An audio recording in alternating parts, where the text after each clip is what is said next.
Good morning and welcome to the Northamptonshire County Cricket Club live stream powered by Daffabet here at Wantage Road for the start of the 2026 Rothesay County Championship. My name is Dan Jadzovic. I am joined by the CMJ, Broadcaster of the Year from 2025, none other than Aaron Viles. Welcome back to the commentary box, Aaron. Did you bring your trophy with you? How are you? Well, I didn't, Dan. First and foremost, thank you very much for the lovely introduction. A very warm welcome to everybody tuning in as well, whether that is from here in the UK or indeed overseas. Had a look in the live stream. We've got plenty of viewers tuning in from the likes of Australia and elsewhere on the planet. But yeah, it's just great to be back, isn't it? It's so nice to have county cricket back in our lives. We've got two quality sides here. not much more that you could really ask for here on Good Friday. Yeah, Good Friday, Easter holiday. Hopefully we'll see plenty of faces in the ground over the course of the 4 days here at Wantage Road. So if you're local, it'd be lovely to see you. And if you're thinking about it, stop thinking about it, get in the car and head down to the ground, because it's cold, but we're in for a cracking day. We did observe a minute's applause for the recently passed Peter Lee, which was wonderfully observed by everybody in the grounds. And I know there's some family members here in Wantage Road today as well to celebrate the career of Peter Lee. Played for both of these sides, Northamptonshire and Lancashire. And Aaron, you've got some more information on there, haven't you? Lancashire Hall of Famer. Yes, he was. He was inducted into the Lancs Cricket Hall of Fame in 2024. I mean, he kind of started his main county career at Northamptonshire in the late 60s up to the early 70s. And, well, then, of course, he made the move to Lancashire in 1972. And the rest, as they say, was quite literally history. Nicknamed Leapy as well, for those who remember watching him do his thing. Very much a proficient seam bowler, got plenty of movement off the surface. And yeah, very sad that we heard that news a little bit earlier on in the year. But as you said, Dan, it was wonderfully observed by both sets of players as well as the supporters here. Yeah, absolutely right. Well, earlier on this morning, Lancashire captain James Anderson won the toss and elected to have a bat first here. And opening the batting for Lancashire will be Luke Wells with Harry Singh. They'll line up with Josh Bohannon, Josh Bell, George Bell, Michael Jones, Matty Hurst, George Balderson, Tom Hartley, Tom Bailey, the new signing Ajit Singh Dale and James Anderson. Northamptonshire with ball in hand. Ben Sanderson from the David Capel ends. Ricardo Vasconcelos, Luke Proctor, Calvin Harrison, Nathan McSweeney fresh off the plane. Save, James Sales, George Bartlett, Lewis McManus, Louis Kimber, Ben Sanderson and Harry Conway. And it's 4 slips to start on a chilly, breezy, cloudy day. Ben Sanderson from the David Capel end, and he hasn't taken a day off, Sanderson. Just on the money straight away. Yeah, it's one of the great sights, isn't it, in county cricket? And one of the real key battles, I suppose, in this game, of course, not so much in terms of them taking on one another, but Sanderson versus Anderson, two of the finest red ball bowlers in the entire country. So, yeah, should be an absolutely fascinating contest, this, at Wantage Road.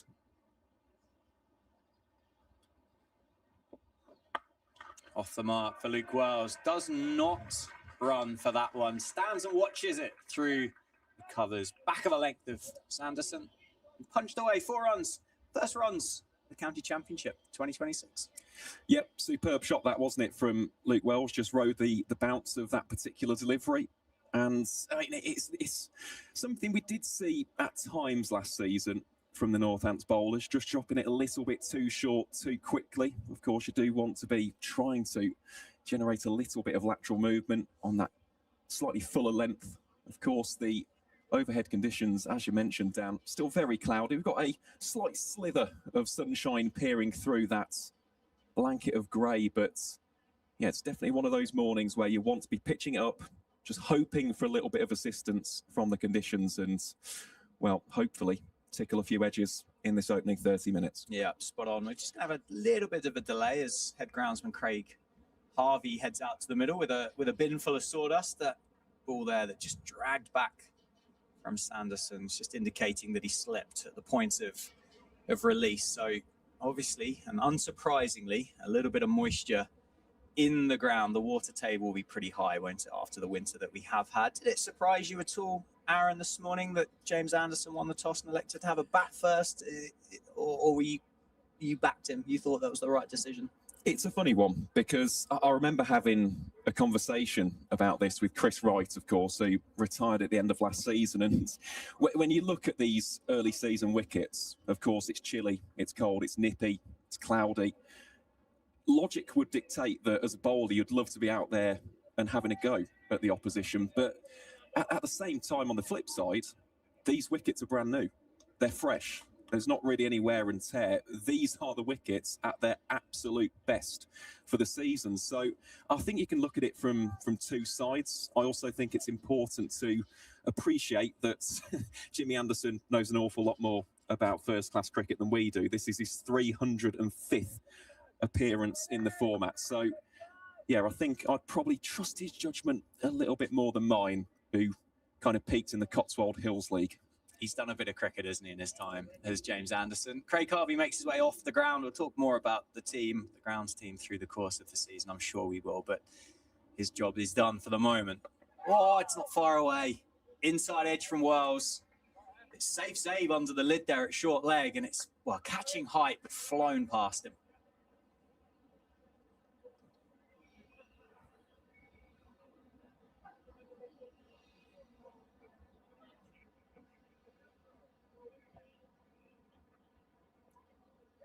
Let's bring around a change of ends for the batters. So Luke Wells gets down the non-strikers and moves up to 5, and we've got Harry Singh, his opening partner, about to face up with his first delivery of the morning. Still the 4 slips for Northamptonshire. That's left well alone.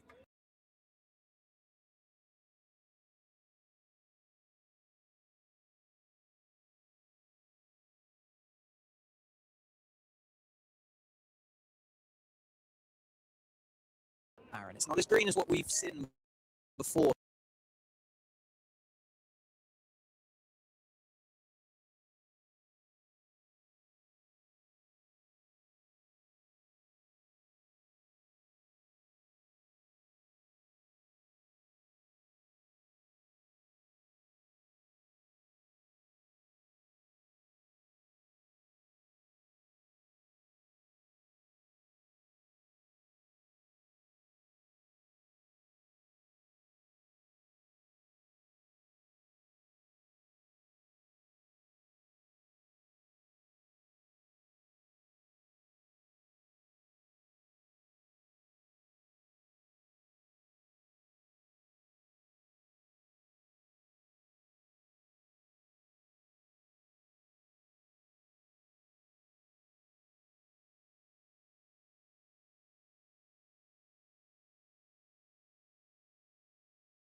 A couple of runs for Luke Wells, the ball before.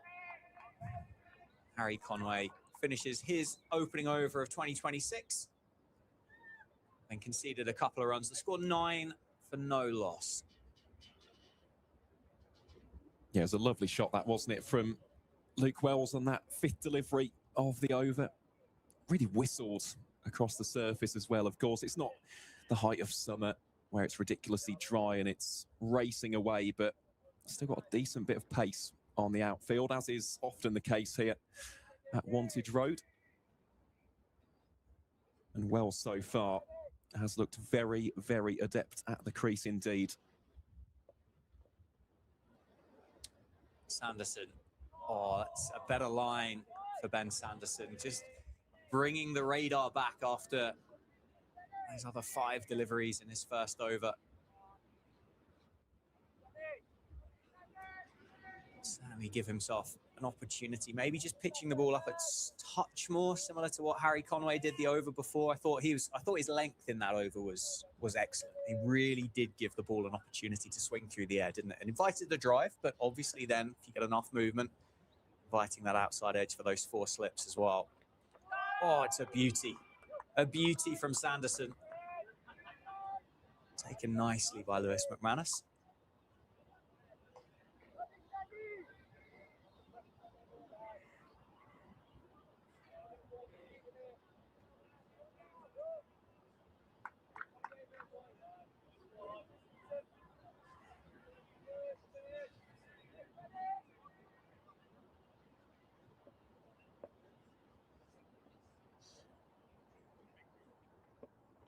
Oh, flicked off the hip. Again, safe save. Interested for a moment at short leg, but it's going to be 4. It's going to beat Harry Conway.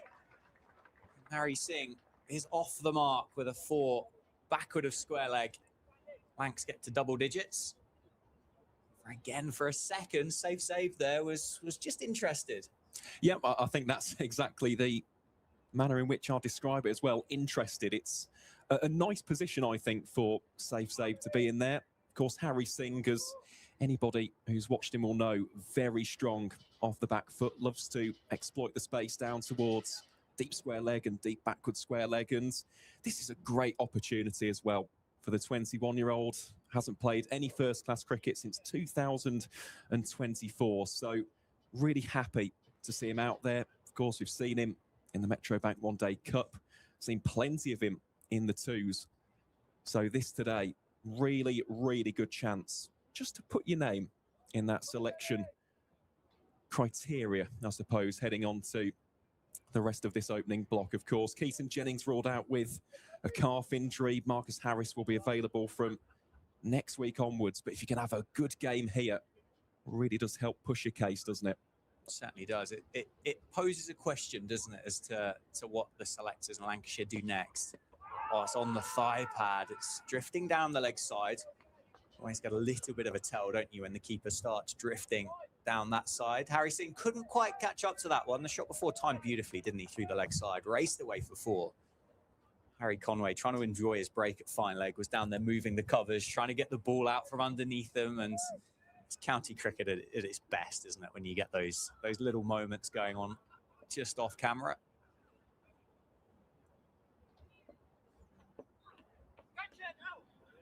The leg side once again. Cry of catch. No interest from anybody, really. There's Vasconcelos, Calvin Harrison, Louis Kimber, George Bartlett filling up that Northamptonshire slip cordon this morning. Louis Kimber taking the trip down the M1 from Leicestershire to Northamptonshire over the winter of 2025. I think it's a good bit of business for Northamptonshire, particularly white ball cricket. I think it's a very, very good piece of business. Most definitely.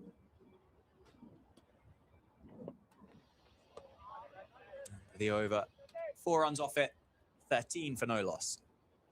Yeah, just going into the signing of Louis Kimber in a little bit more detail. Started out at Lincolnshire, then of course, as we've seen in recent years, has done very, very well, especially in T20 cricket for Leicestershire. Had that quite remarkable 243 against Sussex, where he had that extraordinary over against Ollie Robinson. And I mean, this again is a big opportunity for him now to get a little bit more consistent first-class cricket opportunities. We've seen that he's got the talent. He just needs to find that next level of consistency. Oh, it's a big front pad there from Luke Wells. Pitched outside leg, I reckon, with the benefit of a replay. That's ballooned off that front pad of Luke Wells, isn't it? That's hit him really hard.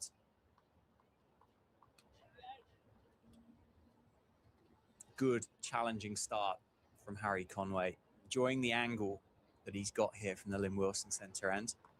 Giving this brand new Dukes an opportunity. Got to be careful with these, though. There's a bit of a shortage, isn't there, going around? Yes, there is at the minute. If you've got any in your kit bag, you might be able to donate to the cause. Nice shape this time back into Wells, but that length just dragged back a touch. Yeah, unfortunately, lacking in that department, Dan. What are they going to do? What's the safety net in case a couple of these get deposited into the back gardens fairly quickly? What happens? Do we have to bring the Kookaburra back? Or do we just cancel the whole thing? Because nobody needs to see that, do they? Well, we're certainly not cancelling the county championship. But it's far too long. Get the readers out. The Slazenger. Ones that look like snooker balls. Oh, high thigh pad. Good movement, good shape from Harry Conway. Maybe this Dukes is just starting to lose that lacquer a touch and allowing it to swing a touch more through the air.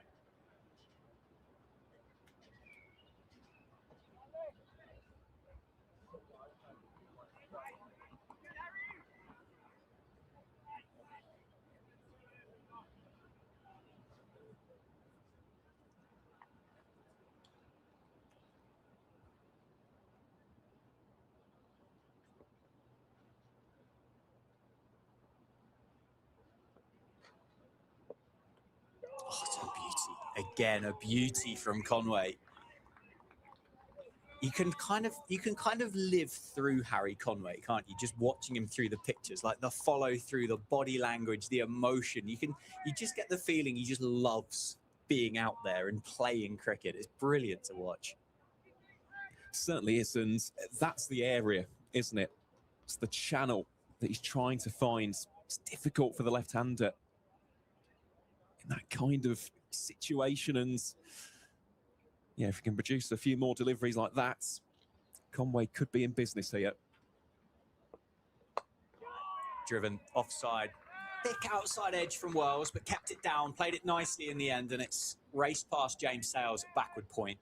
Harry Conway brings out the double teapots. He can't believe it, but Wells gets another boundary. 17 for no loss now, Lancashire, and Wells moves to 13 himself.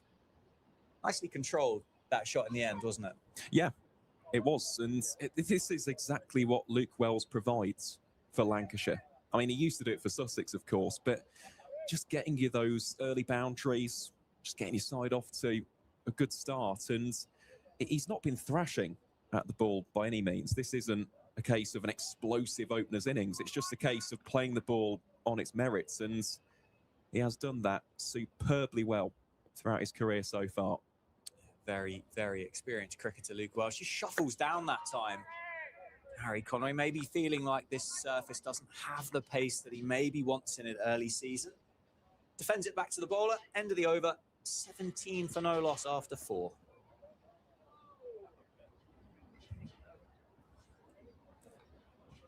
Just touching upon Luke Wells in a little bit more detail as well. Of course, it would take a very, very good knock here today, but he's 193 runs away from 12,000 runs in first-class cricket. As we said, a real dependable option towards the top of the order, and well, he showed that last season as well, didn't he? 1,074 runs at 42.96, appeared in every single one of the 14 matches, had 3 centuries and 4 50-plus scores as well. Well, from a Northamptonshire perspective, Aaron, we'll be delighted for him next weekend. No, he has been a brilliant county cricketer, hasn't he, for such a long time. And I know from the South Coast, a lot of fans were very disappointed when he parted company with Sussex for whatever that reason was. But certainly what was Sussex's loss at the time has been Lancashire's gain, and he's gone up another level since moving further up the country, hasn't he? He's been brilliant. He's all-format cricketer for Lancashire. Beautifully bowled by Sanderson once again, and an underrated batting all-rounder, I think, as well. Just handy wrist spin, which is better and more challenging than you think, and you just get a little bit extra benefit from having a Luke Wells in your squad. Oh, 100%. And that does go across formats as well. I mean, his evolution as a shorter formats cricketer really has been outstanding. And of course, in red ball cricket, as we've said, reliable as anything. Nicely played. Sanderson just starting to challenge the stumps, starting to challenge the pads of Harry Singh. That one very straight. Just works it off, probably middle stump up to Nathan McSweeney at mid-on for Northamptonshire. Didn't play much championship cricket last year, Ben Sanderson. Well, certainly not as much as what he would have liked. No, it's brilliant to see him back out there. First early doors, first game of the season. He's wintered well. To use the cricketing cliche that everybody loves asking. What does that mean? Does anybody know what that means? Does it translate to anything else? It's an interesting one, really. I suppose it's just having a nice off-season, isn't it? Just looking after yourself and having a good time over the winter. Yeah, football. Have you summered well? You think that this has got the same, not got the same ring to it, has it?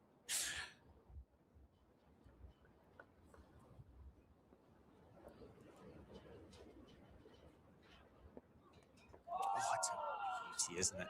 Sanderson. Maybe a little bit too short for Singh to really play that off the front foot, but sneaks past the bat into the gloves of McManus. So Singh continues. He's on 4. It's going to be a challenge, this, isn't it, for Harry Singh? Young in his career, early season, a guy that's picked up hundreds and hundreds of first-class wickets, Ben Sanderson. And then Harry Conway at the other end, who you said had such a brilliant summer last year for Northamptonshire. It's a tough start. They steal the single. I think they're going to take on McSweeney. They do. Good batting by Luke Wells. Saw his partner was just struggling a little bit, didn't he, at the other end, and thought, no, there's an opportunity there. We'll take the run. We'll get you off strike. And maybe someone who was maybe looking a bit more comfortable, they might not have nicked that one. Well, I just think it's positive batting more than anything between the Lancashire openers. Of course, now 18 without loss. It has been challenging at times. It's not been an absolute green mamba by any stretch of the imagination, as we thought it might have been a little bit earlier today, having that top layer of grass removed towards the start of play. But no, I think so far they've negotiated the challenge very, very well indeed, especially Wells, as you'd expect, as the more experienced option, just steadying the ship very nicely indeed. But Harry Singh, as we know, is a very, very talented young player as well. So if he gets going, could be a decent partnership, this.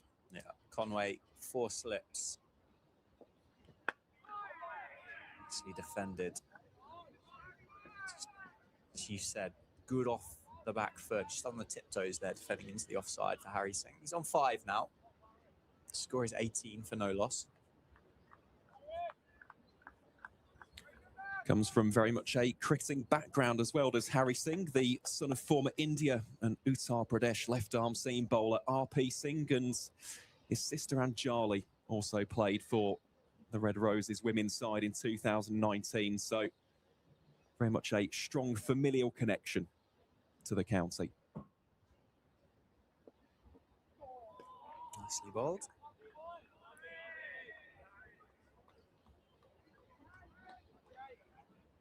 Yeah, you said you watched a lot of him in the One Day Cup last year. You're impressed, weren't you, with what you saw last summer?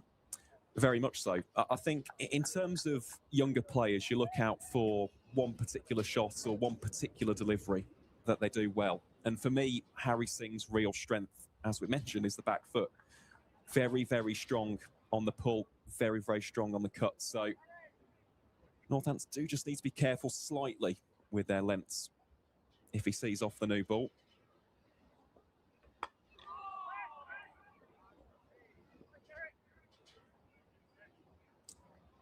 Yeah, I'd be surprised if Northamptonshire go to a short ball tactic too early with the overheads that they've got. There is a bit of live grass in the surface. Floodlights are on as well. So there's a lot of assistance here, isn't there, for the seam and swing bowlers that Northamptonshire have got before they start going up top and challenging Harry Singh in that facet of his game. But he's playing nicely so far. Nicely bowled. Conway just pushing that up a bit fuller. Just trying to drift it in.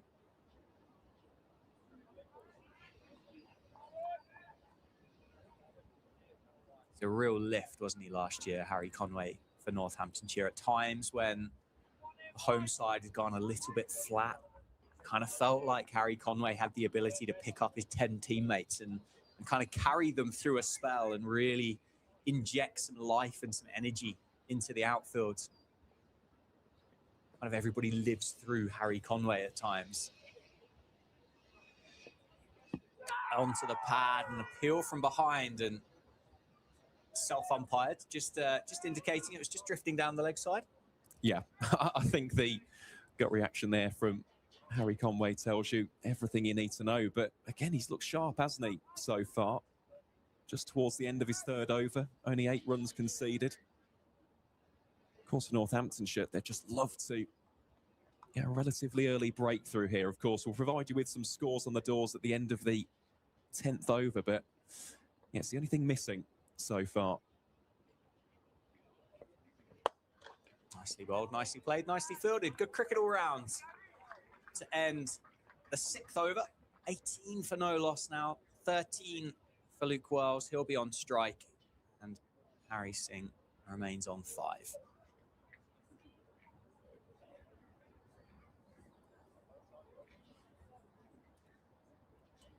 I've got the facility to get in contact with us as well. So if you want to share any of your cricketing stories that you've got up to over the winter, how you've wintered well at home, we'd love to know what you've been up to, where you're watching from, anything you'd like to say. If you'd like to congratulate Aaron, that's a terrible one, isn't it? 28 minutes into the live stream and I've already got your name wrong. For his welcome back. Yeah, for his Broadcaster of the Year awards. We'd love to hear from you. Sanderson from the David Capel end. 4 slips in place for Northamptonshire and left alone from Luke Wells.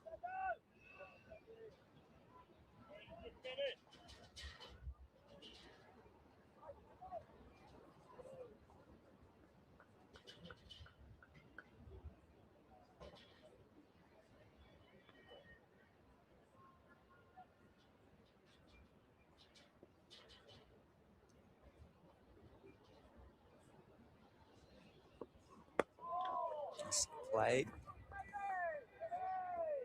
Solid defence off the front foot for Luke Wells. Very respectful against Ben Sanderson here. So Lancs are missing a couple of players this week, aren't they, Aaron? Which you mentioned about the performance here for Harry Singh, a good one. Just creates a question for a few people maybe up in Manchester to figure out how they figure the top 6 and 7 out. But a couple of players yet to arrive, a bit of an injury as well. Yeah, we'll touch upon that after this next delivery, which is a corker from Ben Sanderson. Yeah, just touching upon the injuries. Unfortunately, Keaton Jennings ruled out with a bit of a calf issue, so he's unavailable for this fixture.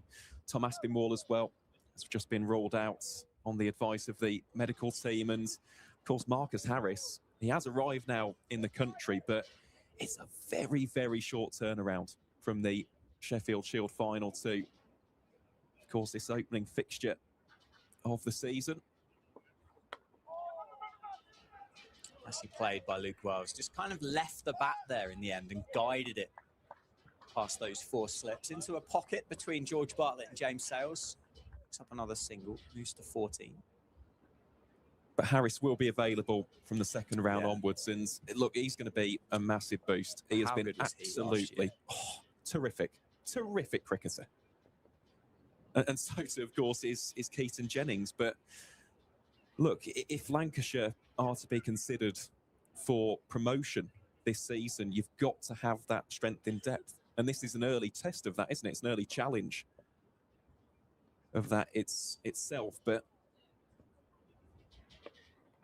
nicely played. Over pitch from Ben Sanderson. 4 runs for Harry Singh. Through the covers this time.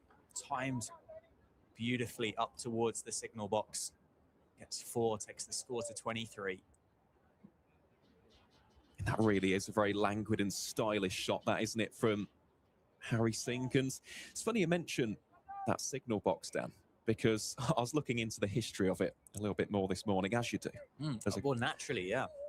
Why wouldn't you be doing that on the morning of Good Friday on the way to the grounds?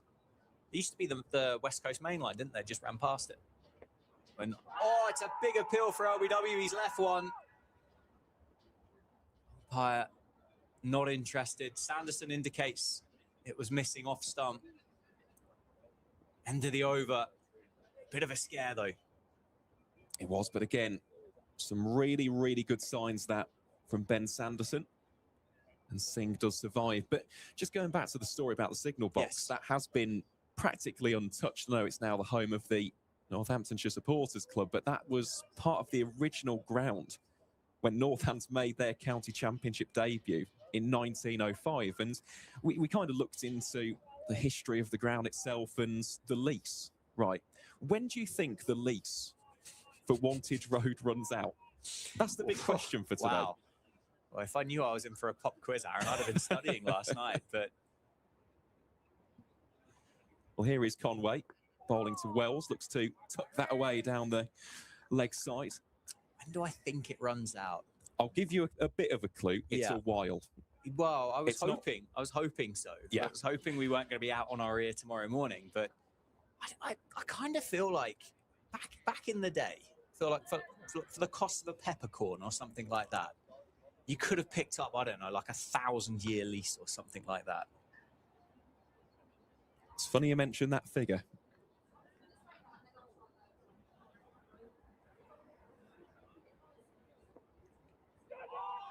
Oh, there's a slight appeal there from Harry Conway. Heard a little bit of a noise there through the ambient mic, but not really much else in terms of the Northants side's reaction.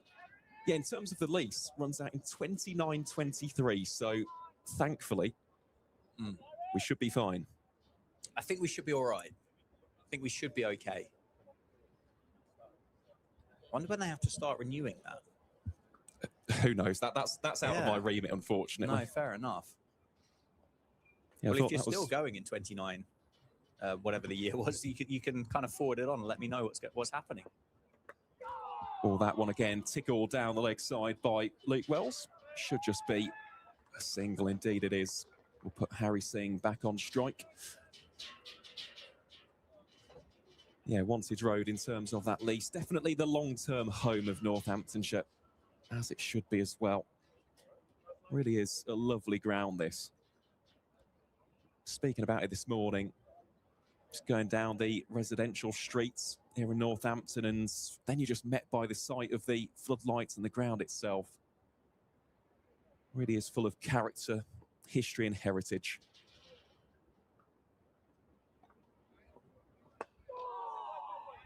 Singh looks to bring the bottom hand into play there.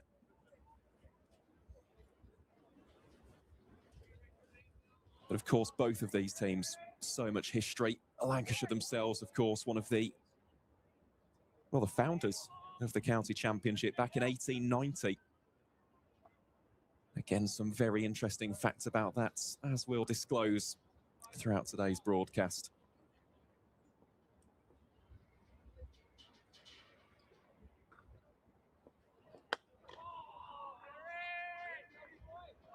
Very smart defensive shot that from Harry Singh.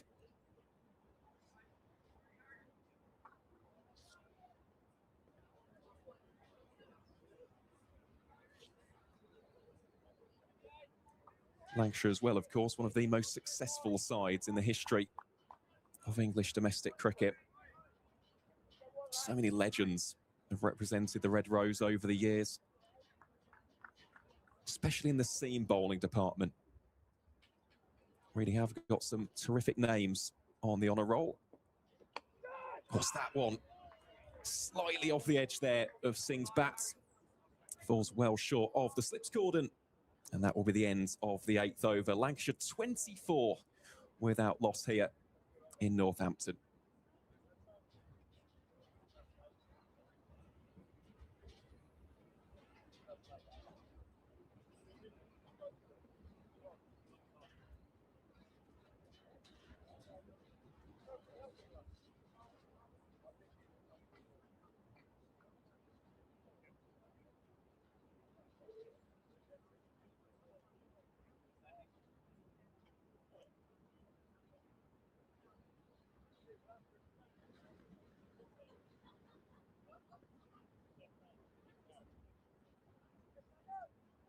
So Northamptonshire just getting the field prepped and ready. Will be Wells to face here. First delivery of the 9th over, left well alone. We spoke about Ben Sanderson a little bit earlier on, of course, had a comparatively limited run in the side last season due to injury, but still took 19 wickets at a tickle over 25 in his 5 appearances. So really is wonderful to see the great man back, and well, he's just a bit of a wizard with the red ball in hand. Here he is, bowling to Luke Wells. Yeah, he's been brilliant, hasn't he, for such a long period of time. Just the perfect county bowler, would you say? Just that perfect pace to swing the dukes around. Bowls such a tight line, a tight length. Nips it both ways, swings it round corners. It's just a real challenge. Not express pace by any stretch, but just on the money every time.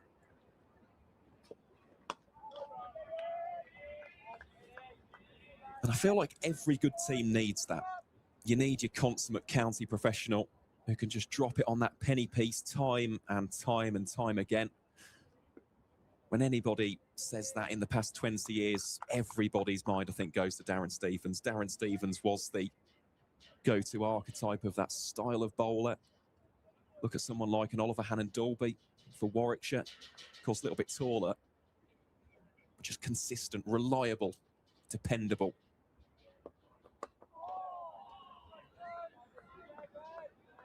And Ben Sanderson has certainly displayed all of those qualities over the years here. Started out at Yorkshire, had a little bit of a tough time, of course, upon his release from the White Rose, and well, let's just say he's taken this opportunity at Northants with both hands. Really is always a pleasure and a privilege to see him do his thing.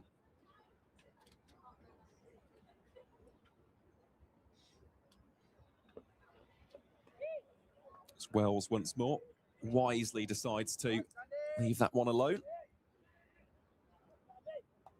Just looking at Luke Proctor there, Dan. Imagine that the Northants captain will be the first change bowler. Yeah, I would have thought the skipper, another ex-Lancashire cricketer, he'll be eyeing his chance up to have a bowl. He's one of those skiddy cricketers, isn't he? A really strong shoulder, quicker than what you think he's going to be when he's running in. James Sales has been bowling as well in pre-season, which is good. So there's another seam option there for Northamptonshire. He was lightly bowled in 2025, would be fair to say. Batted 4 this year, opening game of the season, carded at 6. That's going to be an accommodation for Nathan McSweeney, but also maybe we want you to play as a genuine all-rounder. And number 6 is the place where you need to live, really, isn't it? Stereotypically, that's where you're sticking your genuine all-round cricketer. Most definitely. And again, players who are genuine all-rounders filling in that role at number 6 are worth their weight in gold, aren't they? And a player who can win your matches with the bat, with the ball. Of course, he's a very good fielder as well. Certainly could prove to be a key asset in that position. And right on cue, here is Luke Proctor, the Northamptonshire captain, coming on to bowl his first over of the 2026 season. As you said, Dan, slightly skiddier operator by comparison. Here he is bowling to Harry Singh. And that is an absolutely superb shot from the Lancashire opener. Just punches it very proficiently back down the ground, and that will nestle against the boundary rope for 4 runs. Lovely, lovely looking shot. That was a stunning cricket shot, wasn't he? That cover drive earlier on was nice. I think that shot there, if there was any nerves for Harry Singh this morning at all, that's going to have settled an awful lot of them, isn't it? Always helps, doesn't it? Certainly does. Welcome to the game as well, Luke Proctor.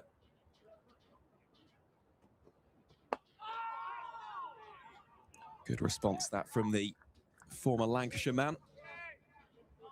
Looking back at last season, took 18 wickets at 40.05 for the Tudor Rose.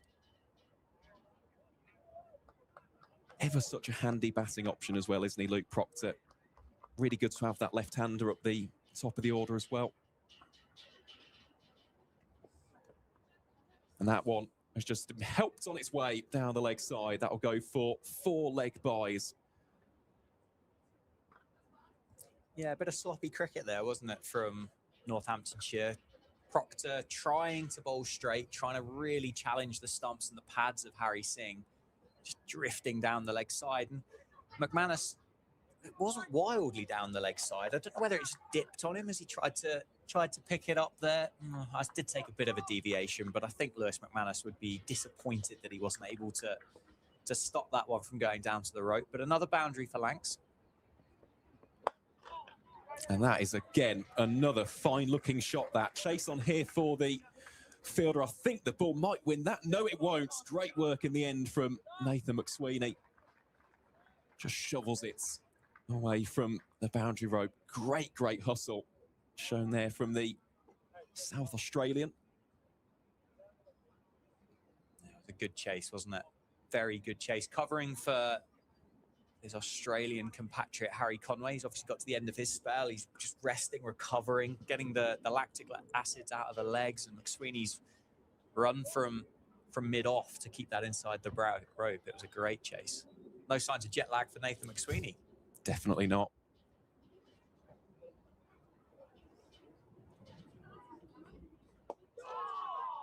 That's a better area from Luke Proctor. Of course, coming around the wicket here to the left-handed Wells. Of course, for McSweeney, what a week it's been. What a week it has been for the South Australia captain. Had a decent shield, 477 runs at an average just under 30 in his 10 appearances, but of course going back-to-back in the Sheffield Shield. Absolutely superb work. Oh, as Wells thinks about going for the shots. But in the end, no damage done as far as the visitors are concerned. So at the end of the 10th over, the scoreboard reads Lancashire 35 without loss. Luke Wells on 15, Harry Singh on 16 from 30. And Dan, we did promise it a little bit earlier on. Let's have a look at the scores on the doors. How are we looking across both divisions of the championship? Yeah, of course. I'll go summary, shall we? And then we'll go for a bit more of a breakdown after an hour. Absolutely. Let's go for that. Well, no, hour's 15 minutes time, isn't it? But Somerset down at Taunton. They're 14 for 1 against Nottinghamshire. Nottinghamshire elected to have a bowl first at the Cooper Associates County Ground. Surrey up at Edgbaston. They're 21 for 2 against Warwickshire, having been asked to bat first. Edgbaston obviously got the game here. Durham, they are at home, Chester Street against Kent. Having been asked to bat first, they're 36 for 1. Ben Sanderson continues his spell this morning from the David Capel end. We've got Middlesex having a watchful start against Gloucestershire at Lords, 12 for no loss after 10 and a half overs. No play before lunch at Cardiff, Glamorgan versus Yorkshire. Sussex, in comparison to Middlesex's watchful start, are 74 for 1 after 10 overs. So they've got their foot down against Leicestershire. It's a bit of an unpleasant welcome to Division 1, I think, for Leicestershire in those opening 45 minutes. And then Derbyshire 43 for no loss at Derby against Worcestershire. And the other game that I didn't mention is due to commence, well, now, but it's Essex versus Hampshire down at the Utilita Bowl in Southampton. But no play as yet on the south coast. So yeah, happy boy there. Two down for Surrey against Warwickshire. Yeah, good start that for Warwickshire. In terms of the 2 wickets, we'll get you those, and of course the rest of the wickets and major batting displays in due course. Sanderson bowling here though to Singh. Well played that by the youngster. In fact, Dan, while we are on the topic, I suppose, of both divisions, of course, it is that time of season, isn't it? First game, everybody's quite hopeful, everybody's quite optimistic. Got to speak a little bit, not so much in terms of concrete predictions, but in terms of gut feel, who we think is going to do well, especially here in Division 2.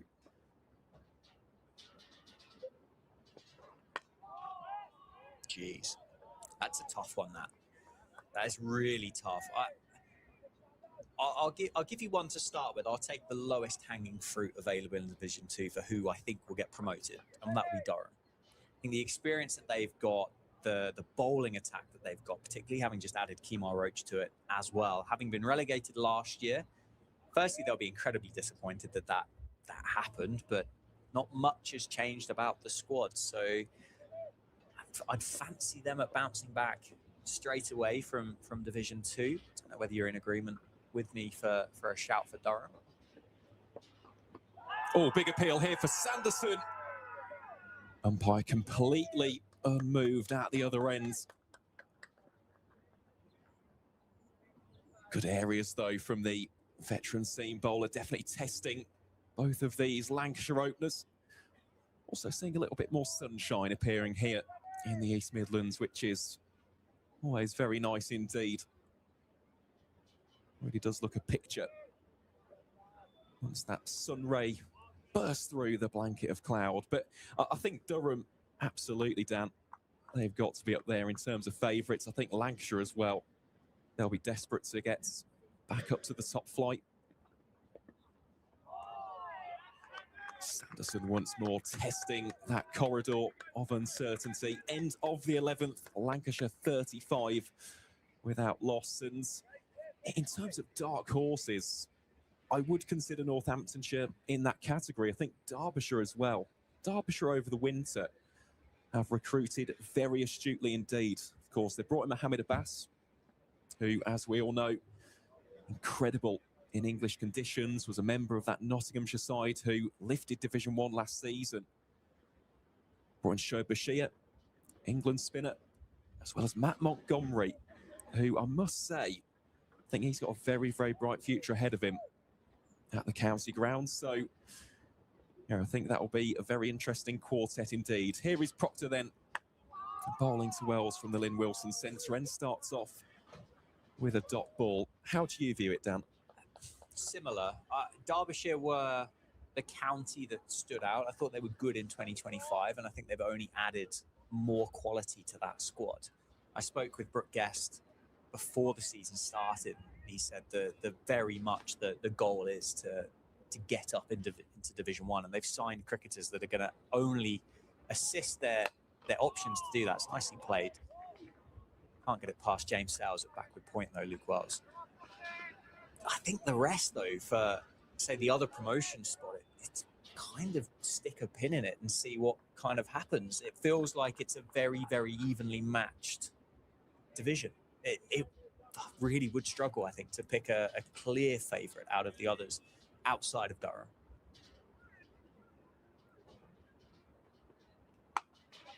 He does get that one past James Sales, though. Just opens the face of the bat a touch more and guides it using the pace of Luke Proctor. Up towards the enemy stands. Beats James Sales for 4. Yeah, fine-looking shot that from Luke Wells, who now moves on to 19 and counting. Precisely the start to the season I would have been hoping for, just looking in complete and utter control in this innings so far. But if we are to take these two counties, we'll start by speaking a little bit about Northamptonshire. Proctor bowls here too. Wells once more drills that straight back at the former Lancs man for no run. Cool. That football warm-ups, that's paid off, hasn't it? That was a great first touch. Thomas Tuchel needs to be looking at Luke Proctor for the World Cup squad this summer. I mean, trap that, dead the pace it was. I reckon you could control a pass from Jude Bellingham with a first touch like that. Probably not against Japan, but... Sorry, back to serious cricket conversations. I am with the broadcaster of the year after all this. Wells there, just rocking onto the back foot, punching it through the covers. Very proficiently for 2 more runs. Moves Lancashire into the 40s. But in terms of the additions, McSweeney, for me, is an outstanding signing because it's a long-term one as well, isn't it? Across formats for the season, it's not as if he's here for a couple of games here and there. You've got him for the entire campaign. Kimber's going to be an interesting one as well. I really enjoyed watching him at Leicestershire, both red ball and white ball cricket.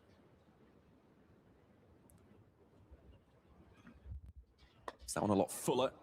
Wells looks to flash it through the covers, but stopped there by George Bartlett. And that will be the end of over number 12. Lancashire remain 41 without loss.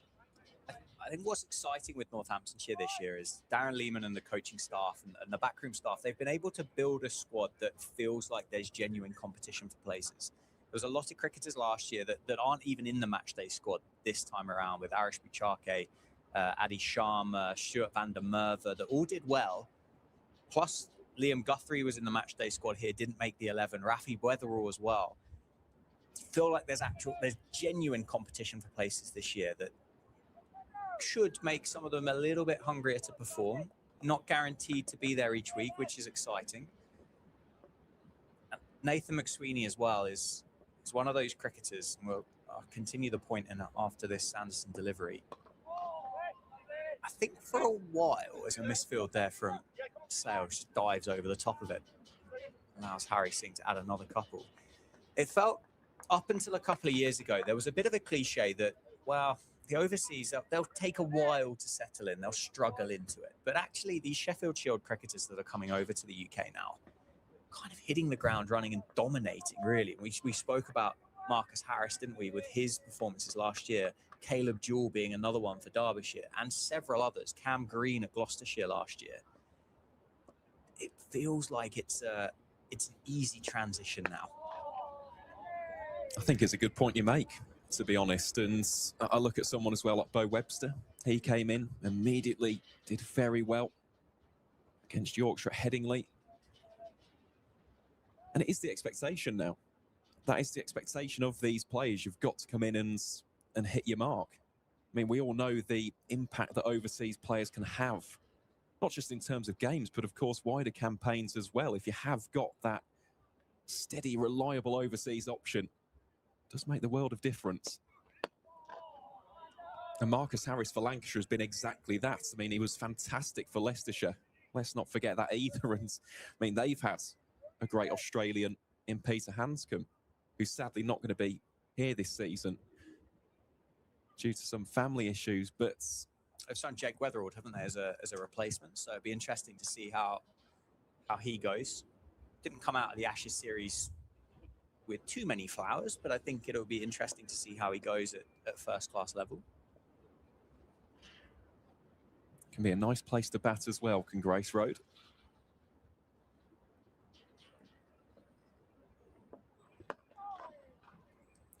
That's an excellent stop. McSweeney is down there, just diving to his left, and rightfully applauded by both teammates and supporters alike.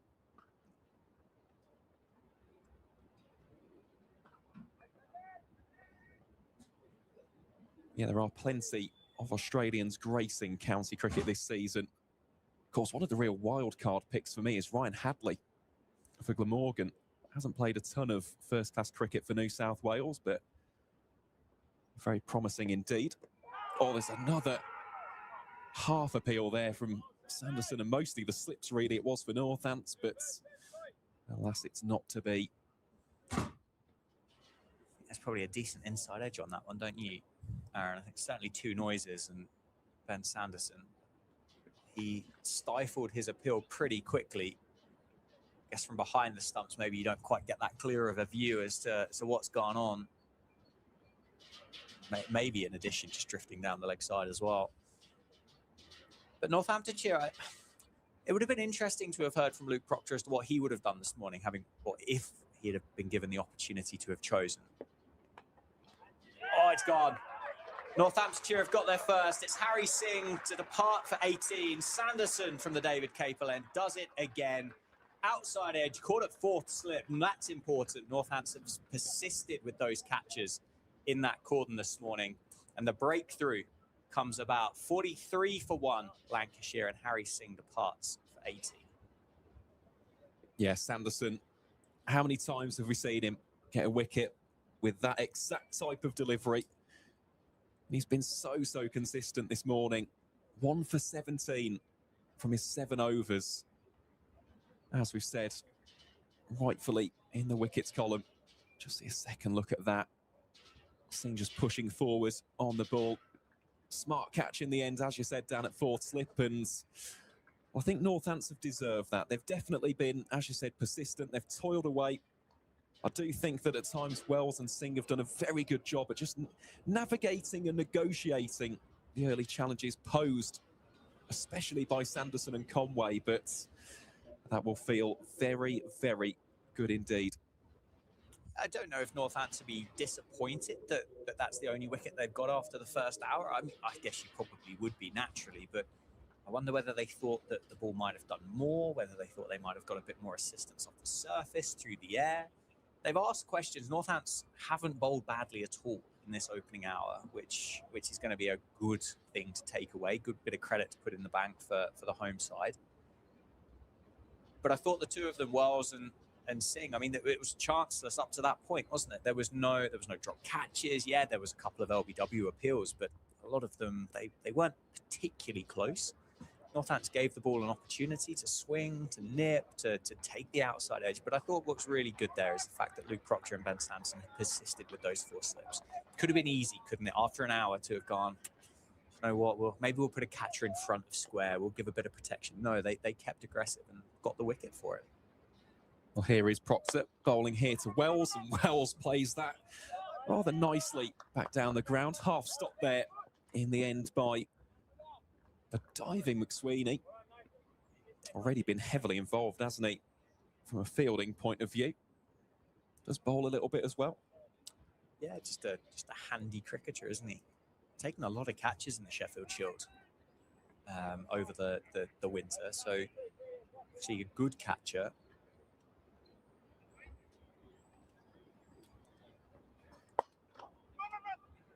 Wells calling that one very early. Should just be a single. Indeed, it will be. Yet again, McSweeney, the man to do the mopping up there for Northamptonshire.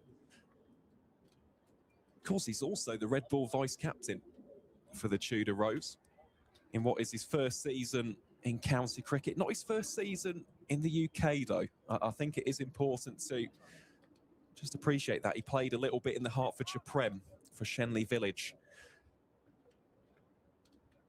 He actually played alongside Charlie Thurston, who used to play in this neck of the woods for Northamptonshire. So nice little bit of trivia there as well.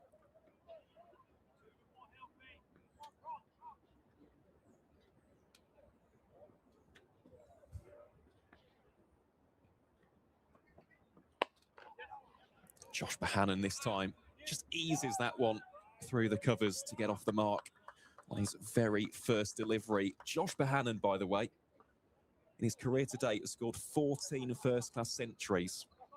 4 of them have come against Northamptonshire, which is quite staggering. Before last season, the defeat here at Wantage Road, he had scored all of them in back-to-back games. And they were big centuries as well. Yeah, it makes pretty grim reading, doesn't it, from a Northamptonshire perspective, for the success of Josh Bohannon here against Northampton. He's another one of those terrific county cricket modern era greats, isn't he? Similar vein to Luke Wells with the success that he's had on the South Coast and up in Manchester. Josh Bohannon just fits into that same category, maybe slightly higher. There were obviously conversations about Bohannon getting international recognition at points during the course of his career. England electing not to go that way. But, I mean, he's just absolutely churned runs out year after year after year after year for Lancashire. Most of it against Northampton by the sounds of it. Well, yeah, for those who like their maths, 28.57% of those centuries have come against. Did you use a calculator for that, or did you? That's not off the dome. That was definitely the calculator. That's mathematician of the year, is it, for that one? Certainly not. Here is Proctor to Wells again. Just covers up in defence on that occasion. But yeah, it's funny you mentioned that, of course. 2023, he was the leading run scorer in the entirety of Division 1. Didn't quite have the same impact last season in 2025. Scored 874 runs. That's an average of 36, but still had twin centuries in that. So certainly is a fine player.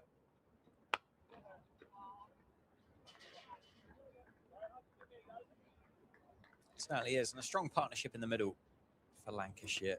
So 14 overs now. Aaron, 49 for one, the visiting side.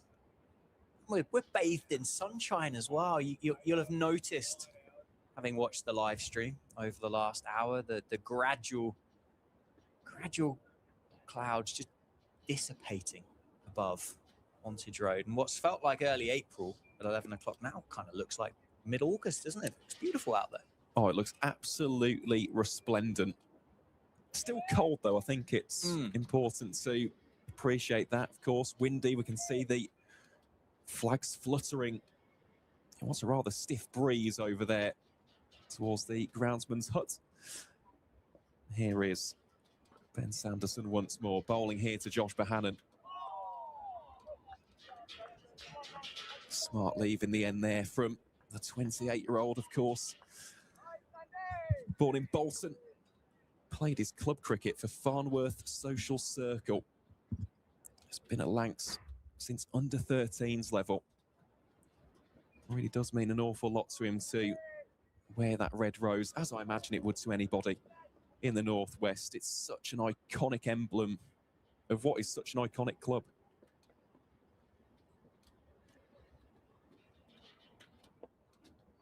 It's a beauty again. You'd think this is going to be Sanderson's last over, wouldn't you? This would be 8 this morning from the David Capel end straight. And the wicket in the last over of Harry Singh and done the classic. Have one more. Have one more. Go on, have one more. And Luke Proctor and Northampton will realise how important this partnership is, won't they? They'll think, if Sanderson's just got that little bit of extra confidence, maybe he can nick out another one before he goes and has a graze at fine leg for the rest of the session. Inside edge, I think, to the pads of Bohannon. Appeal from McManus. Then I guess it will be a question as to whether it's Harry Conway comes back for a change of ends, maybe a run down the hill here at the county ground from the David Capel end. Not seen a huge amount of warm-up going on from James Sales, so I don't think it's going to be him as the next in line to have a go. And Harry Conway's currently down on one knee at fine leg, so he doesn't look particularly kind of enthused at the prospect of having a bowl again either.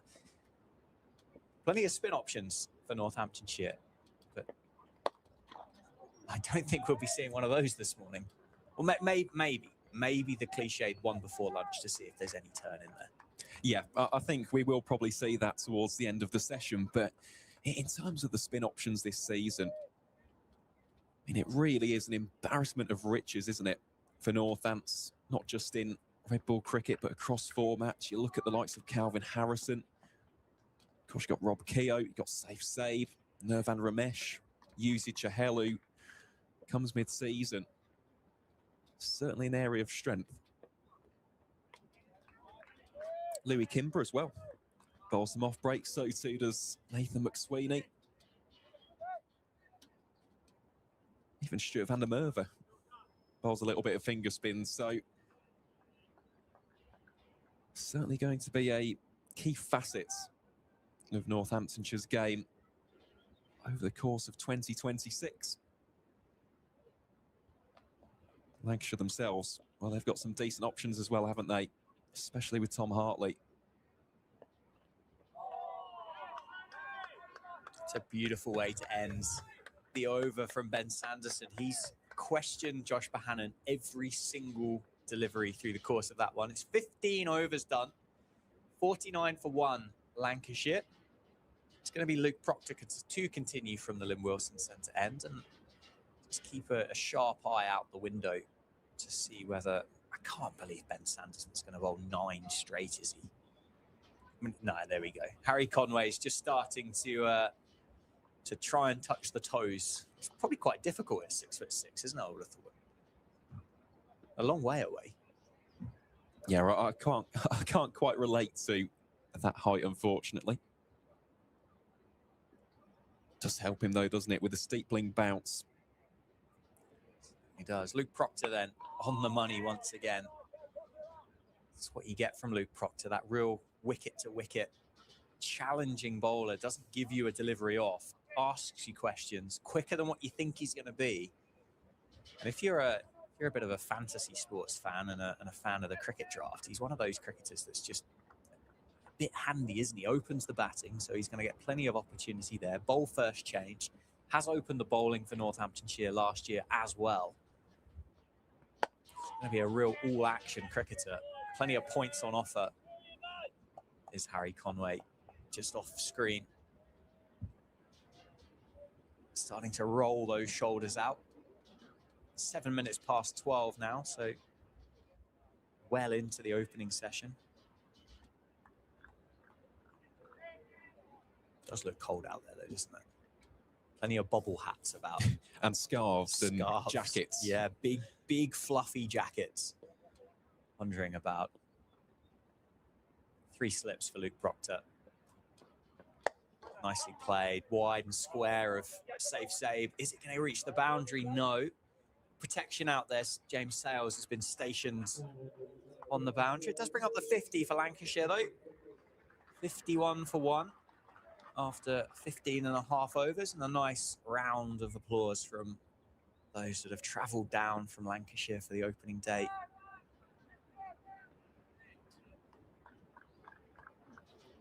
Luke Wells, 26, not out, batted beautifully through the course of the morning. Lancashire will be delighted, won't they, to look up and just see the blue sky.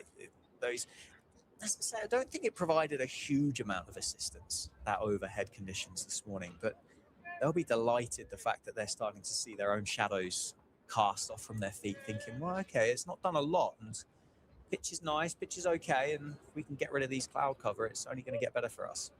It is, and almost vindicates the decision, doesn't it? Side edge that time. Stroll through for a single. Certainly does. As you said, though, who is anybody to question the mind of James Anderson with the decision that he would have made at the toss?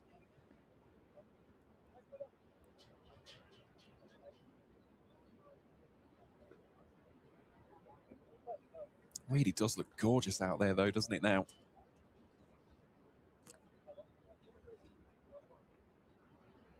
Also, slight change in the field, isn't there? Good to see the conversations being had there between captain and vice-captain. Yeah, Luke Proctor, not the biggest swinger of a cricket ball, so maybe thinking about ways of it getting to fourth slip. As that one just does shape away into the over. Good finish for Luke Proctor. You put that extra, or you put extra cover in, it gives you a bit of protection, doesn't it? So you can just push the ball a bit further up and give it a chance to do something, knowing that you're not just going to get crunched through the covers every single time. So good decision, as you say, the two of them linking up nicely. They only would have met a couple of days ago, wouldn't they, for the first time? Go, oh, captain, vice captain, nice to meet you. Any plans, any thoughts? But both very, very experienced cricketers. And it is going to be Harry Conway replacing Ben Sanderson from the David Capel ends. So change of ends for Conway this morning. He had 4 overs, 1 maiden, none for 9 from the Lynn Wilson centre ends. Will the change of ends make any difference for the big Australian? A very, very slight incline at Wantage Road, so you tend to get the taller bowler to run in from the Lynn Wilson centre end with that bit of extra bounce. This one, maybe just keep a little bit lower, maybe just skid on a touch more.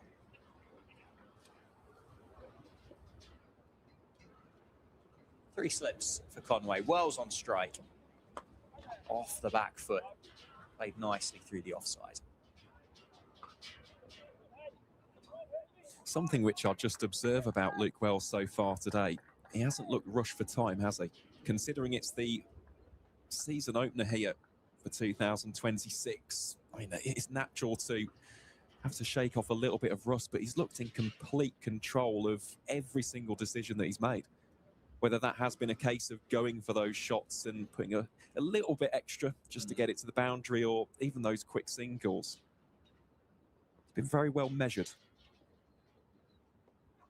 That's a crunching cricket shot through the offside. Luke Wells over pitched from Conway. Luke Wells isn't going to miss out one of those. Yeah, he has batted with time, hasn't he? He's looked like he's been very comfortable. It's not the quickest wicket that Northamptonshire have ever prepared, and I think that's going to be a lot to do with the live grass on there. It's the greener it is at Northamptonshire, despite being a little bit more sporting for the seam bowlers, is actually a bit of a better batting track. The ball comes onto the bat, but it is carrying well. That's another shot through the offside. It's squarer this time, a longer boundary, but again, still going to beat George Bartlett with a considerable distance. So back-to-back boundaries for Wells. Conway just struggling with this change of ends at the moment. It's a cracking shot though, isn't it? From the opening bat, and of course, we see this at grounds up and down the country. Once it races off those covered practice strips, I mean, it's gone, isn't it? Unless you've got deep cover out there. No stopping those ones whatsoever, but yeah, Wells here just getting into his groove rather nicely.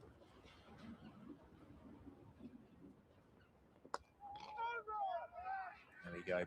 Better delivery for Conway, a bit tighter. Slightly dragged that length back as well, just not allowing Luke Wells to throw the hands through it. 60 for 1 after 16 overs.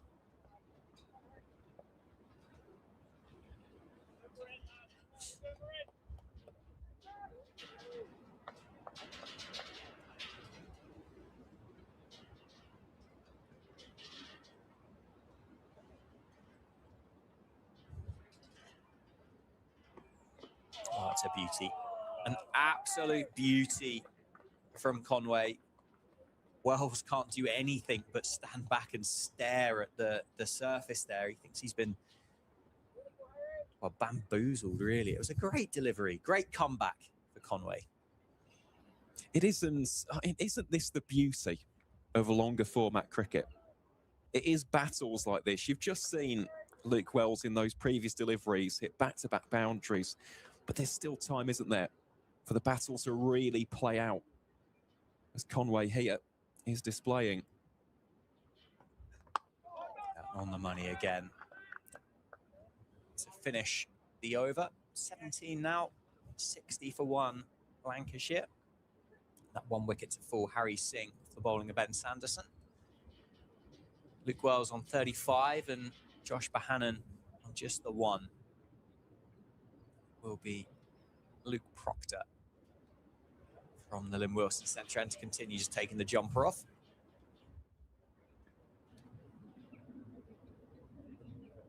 I wonder as well whether, unless of course, not a huge surprise if that was the case, but unless there's injuries around, I wonder whether the makeup of this Northamptonshire side gives an indication of what we can expect this pitch to do going forward. It's, as I say, Liam Guthrie was in the 14-man squad when that was announced yesterday. It's a great delivery, isn't it, from Luke Proctor? I think there's a bit of showmanship going on there because it's moved a long way after it's gone past the stumps, but I like the theatrical nature of it. You'd think if it was going to swing and nip round corners, you'd think Liam Guthrie would be in the side, wouldn't you? The delivery he'd set up Zach Crawley with at the start of last year was wonderful. But to go with Calvin Harrison's safe save and Louis Kimber, does it give you an indication that that you think there's going to be an opportunity that these spinners are going to come into the game as it goes on? Well, I think that's a very, very good observation, to be honest. And I think we'll see that throughout the course of the season. We've mentioned about that slew of spin bowling options that Northants possess. If I'm being completely honest, I'd love to see them just lean into that. If you've got those kind of players, back them, put some faith in them, allow them the opportunity to almost be the match winners, be the X factors. And Northamptonshire as a club have got such a rich pedigree of spin bowlers. I mean, think about in recent years, produced a couple of England spinners in Graham Swan and Monty Panesar. You think of having the great Bishan Singh Bedi as well. Of course, he graced this county. Even going back as well, very, very long ago, someone like a Valence Jupp, who also bowled a little bit of seam.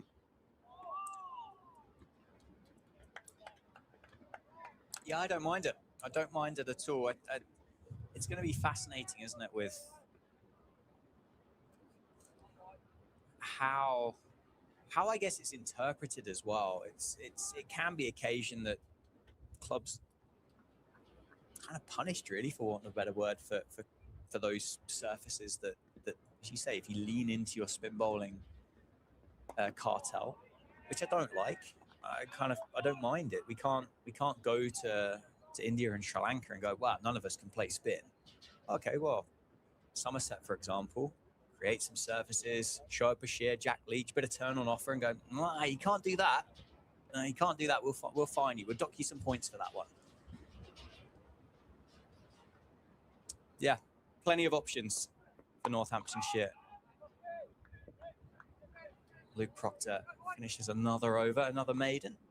60 for 1 after 18. Hannon remains on 1. Well, just to go back to that point, really, Dan. I know that we've been speaking about sides on paper. If you were to analyse these two teams, and we'll start with the strengths, right, because that is the obvious place to begin. What do you view Northamptonshire's main strength as being this season, especially in red ball cricket? And of course, on the flip side of that, what about Lancashire's? I think Northamptonshire, you've got to look at experience here, haven't you? Now it's you've got Luke Proctor's played a lot of cricket, Ben Sanderson's played a lot of cricket, Harry Conway, not so much, but very experienced. McSweeney played cricket at the highest level. Someone like Safe Zabe, who's just got better and better and better year on year. It's nicely played by Luke Wells, just adjusts on that bounce and runs it down to George Bartlett, and they take him on for a second. They come back for that quite comfortably. So I think you'd have to lean on experience there. Lancashire is interesting, isn't it? You'd go seam bowling for Lancashire. However, the surfaces at Old Trafford over the last couple of seasons, particularly last year, and I think of the game that these two sides played out at Old Trafford, wasn't ever particularly conducive to seam bowling. So that's going to be an interesting one to see how that plays out. I love the signing of Ajit Singh Dale. I think he's brilliant. He's absolutely brilliant, and he's had some great days out here for Gloucestershire in the past. So I think that's fantastic. James Anson needs no introduction, and then the other Lancs seamers that they've had for a while now. Again, just good county cricketers, aren't they? And Marcus Harris, he's undoubtedly a strength. Well, it's funny you mentioned Harris, because I do think a lot of people go immediately to the strength of the seam department, but that top order trio of Jennings, Wells and Harris, now, it is absolutely tremendous.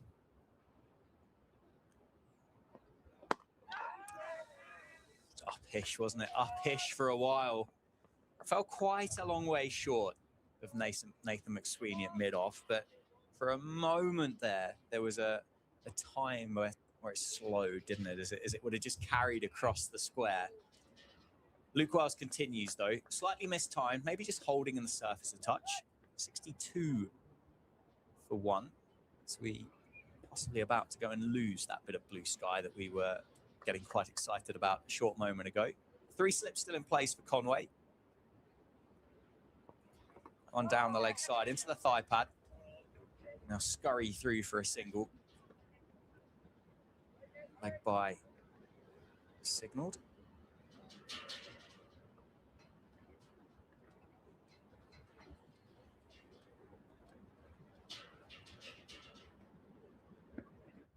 Yeah, what did you have in your notes with regards to the strengths and the weaknesses for these two sides? Well, I think in terms of strengths, we'll start off with that. Definitely the spin department for Northamptonshire. I also do think the overseas signings, I think that was my other aspect which really, really stood out.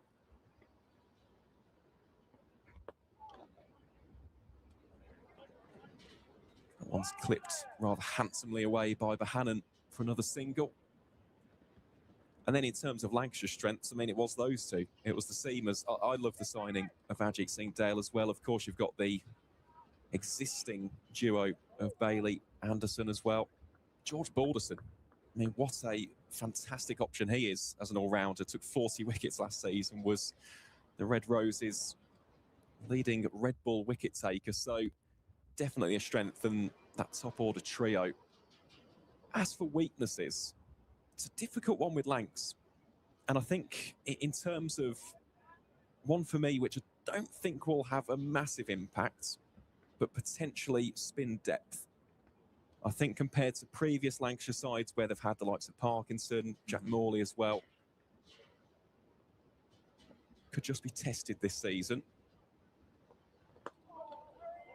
Of course, they have got Hartley, you've got Wells, Charlie Barnard, who's a fantastic young spinner. See the end of over number 19. Lancashire now 64 for 1. Aside from that, though, I do think they've got a very nice balance to the side. I think the only other thing, and of course this goes for any county, but injuries to key players. Because as strong as that top order 3 is, for example, in a game like this, where 2 of them are unavailable, really is a stern test and a challenge. So we'll have to wait and see. But I think at least my kind of gut reaction to Lancashire on paper, I do think they should have a good season. Yeah.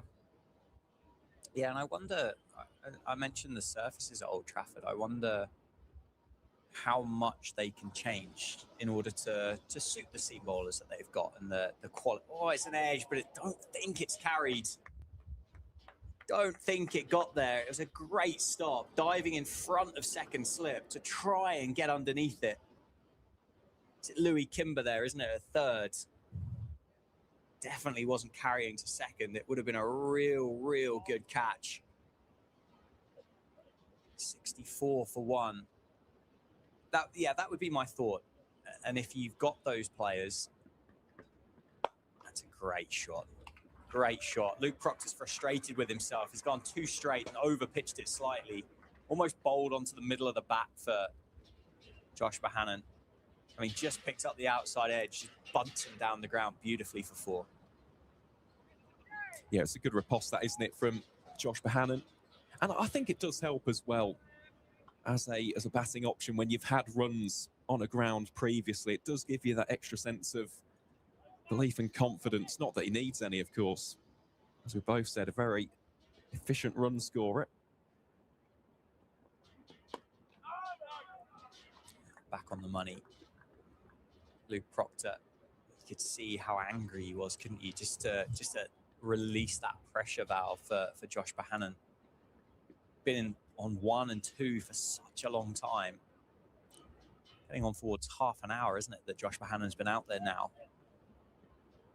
How much relief do you give a batter if you're able just to lean on one down the ground? Certainly going to have. Nerves isn't the right word, is it? But that anticipation, maybe a little bit of anxiety, where you're thinking, "Oh, geez, this is pretty challenging out here today." Then you get one where you think, "Wow, this is lovely. Thanks very much."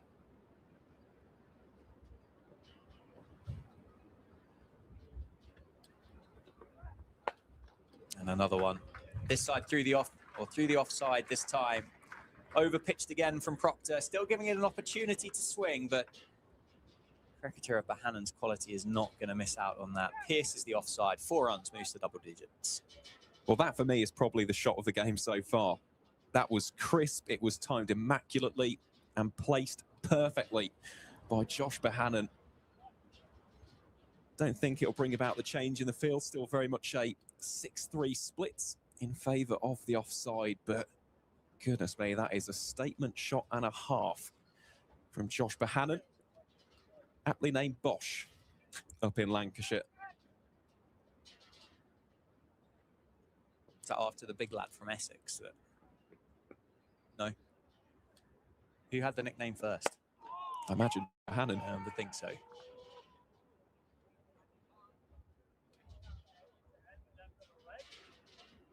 That really was a terrific cricketing shot, though. For Proctor as well. Be slightly frustrated with this start with the ball. Just as this one final delivery of his 6th over, already gone for 30 runs. Just the one maiden. Could do with a stronger response here.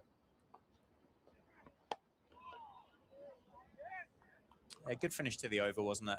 He'll be disappointed with certainly the on drive. He'll be disappointed that materialised. I think, as you say, with the cover drive, sometimes you just got to take your hat off and say, well batted. The on drive in particular, he was so frustrated, wasn't he? Here's the end of the over. 72 for 1. 20 overs have been bowled now. Luke Wells is on 37. Josh Bohannon on 10. So we're getting towards the final 30 minutes of this morning session here at the county ground in Northampton. It's going to be Harry Conway from the David Capel lens. The new press box up the other side of the ground, looking resplendent. Looks like it's had a bit of an extension on there over the winter, isn't it? It has. It's funny you mentioned that. And the inside has been redone as well. So looking forward to seeing that shortly. Conway on the money. Settled into the change of ends, isn't he now? Harry Conway. Started off with a couple that you thought, as the change of ends worked for him, but he's figured his radar out. As I said, there is a very, very slight incline. You'd think it wouldn't make that much of a difference, but probably does, doesn't it?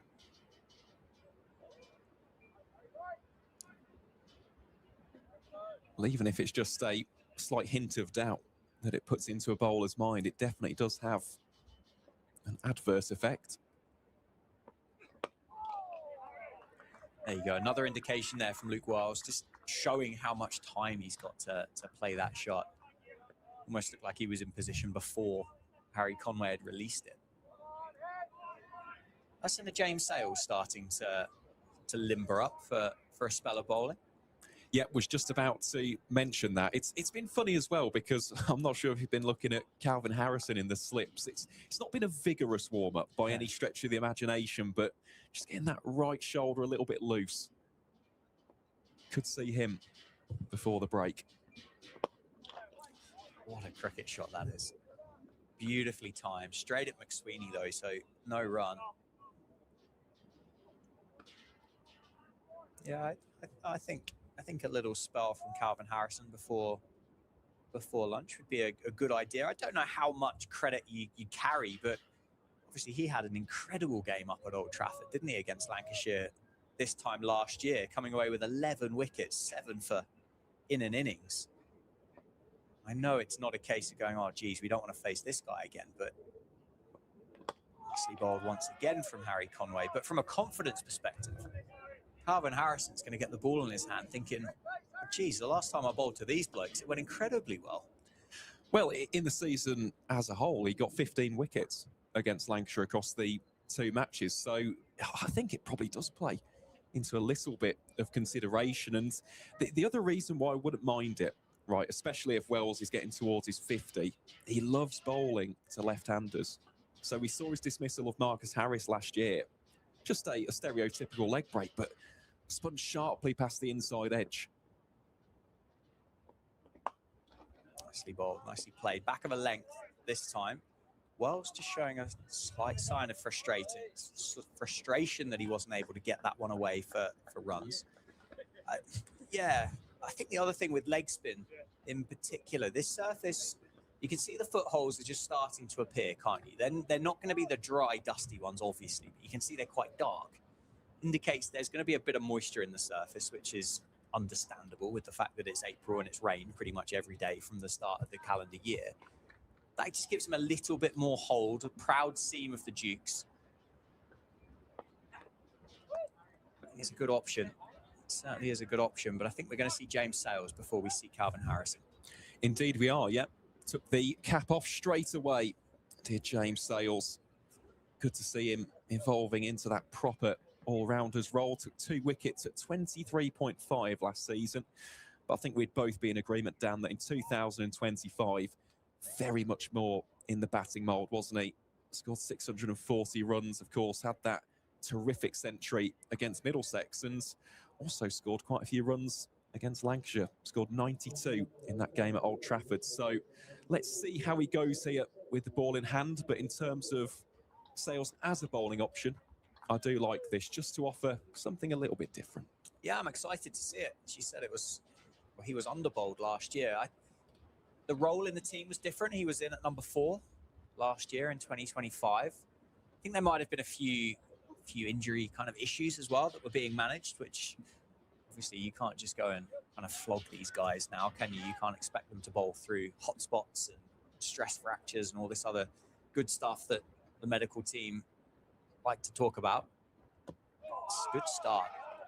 And the other thing as well is it'd be interesting to see how quick he bowls. A couple of years ago, there was a real conversation that he would have been the quickest seamer in the squad at Northampton.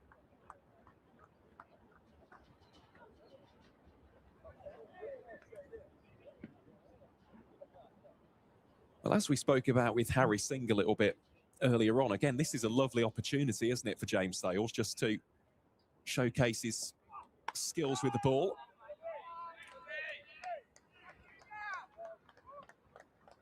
Really has got a very bright future, though, hasn't he? It's been quite incredible, of course. We get to see it from our vantage point here in the commentary box, but just the progression that he's shown in the past 3 to 4 seasons, I'd say. And the confidence, the self-belief that he's generated. It's why we love live sport. It's why we enjoy these kind of competitions. Just seeing these youngsters develop from prospects into out-and-out match winners and regular contributors. Let's not forget, he's still only 23. Feels like he's been around for quite a few seasons now, does James Sales. I know he has certainly got a very, very bright future ahead of him. I'm glad that he's bowling again. I must say that. Yeah, me too. Me too. I think Northampton missed him at points last year when they needed another seamer. See, there's a real pace about him, isn't there? It's going through to McManus with good pace. It's quite a gentle run up to the crease and then a really strong shoulder, isn't it, to deliver that ball.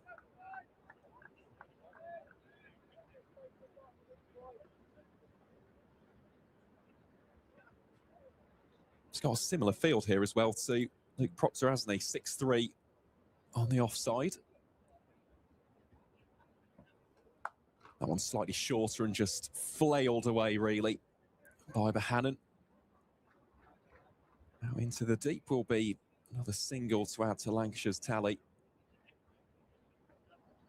But he can't overcorrect, especially in terms of line, because he didn't have much protection on the onside. Big gap between the wideish mid-on and the field at forward mid-wicket. A little bit of a conversation taking place between Sanderson, Proctor and Sales. In 2 fine guys to get some wisdom, some useful tidbits of information from. That one's short and hammered away very handsomely by Luke Wells. That will race away for 4 runs.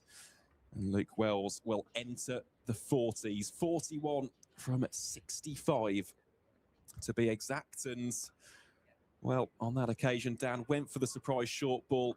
Didn't quite bowl to his field.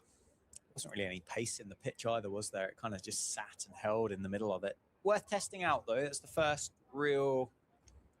Well, I don't think it was a proper bumper, was it? But it was the first time Northants have tried to test out the middle of the pitch, and I don't mind it.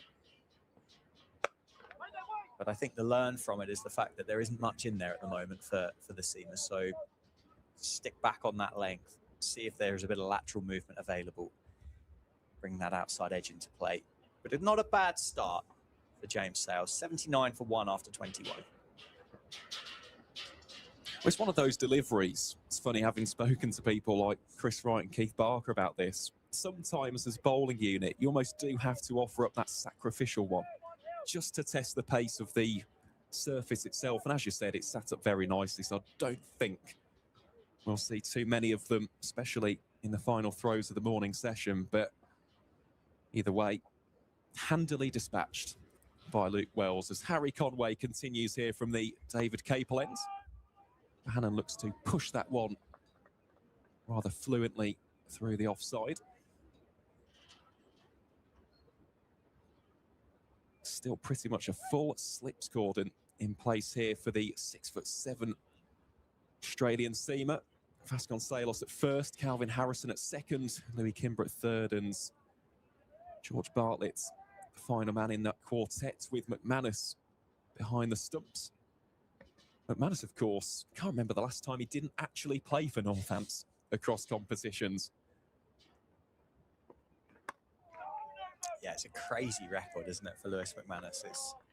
I can't think of a game. No, I don't think he has, to be fair. In the time that I've been here, I don't think he has missed one. I think he's been a permanent fixture. No, there was a period, wasn't there? I think he had a broken finger for a touch, but for a long time, just there. Lewis McManus, first name on the team sheet. Thanks. Probably doesn't even need the text, does he? You're in. You're in the ones this week. Oh yeah, I know. Yeah.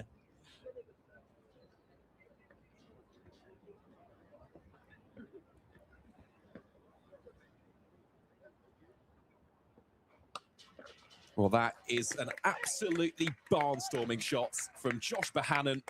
Just leans into it, rifles it away out towards deep backward points, and that will be another boundary for the visitors. Bohannon moving on to 15 from 29. The score on to 83 for 1.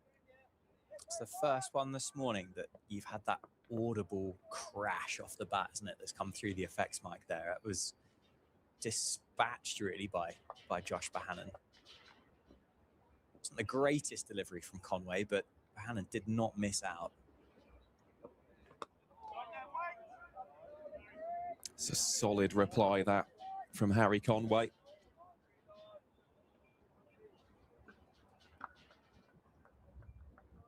But Lancashire so far, they've definitely ridden the waves very nicely. Of course, just the one wicket having fallen so far, that being Harry Singh for 18. Caught in the slips by George Bartlett off the bowling of Ben Sanderson. Luke Wells, as is so often the case, steadying the ship superbly. Slight bit of a miscommunication there between the two Lancashire players, as Wells is forced to scamper back to safety. No harm done there, though. But how Northants, they'd love to just chip away. Get one more wicket heading into the interval here at Wantage Road. I think we are in agreement, though, Dan. They've not bowled badly, have they? No, not at all. I've been impressed with how Northants have gone about their business this morning, but not as impressed as what I have been about Lancashire going about their business this morning. They were asked to bat first by their captain. They got first choice. They're allowed to do what they wanted to do, which was a brilliant start for them. And there would have been that bit of anticipation or jeopardy. I saw a message come through from somebody going, "Oh, well, is that the right decision?" It's like, well, it turns out to be. It's been a very good decision. It was cloudy overhead. There was a bit of live grass on the surface, which you can already see just looks like it's starting to turn a touch, doesn't it? It's not quite as green as what it was at 11 o'clock this morning. And Luke Wells in particular, brilliant. Harry Singh did a fantastic job to to help get that shine off the Dukes. And well, Josh Bohannon is Josh Bohannon, isn't he? He's just a very, very good run maker. Yeah, just season in, season out accumulates. You look at the runs column, and well, it's usually 800 plus, if not 1,000 plus. Here is Sales then bowling to Wells, and that one has been crunched.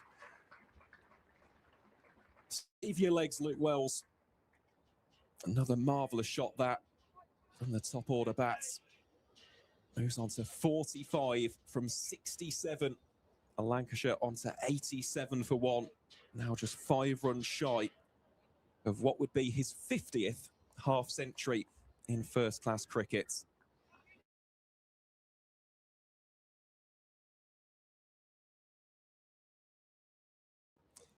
Yeah, he's gone back-to-back a couple of times, isn't he, this morning?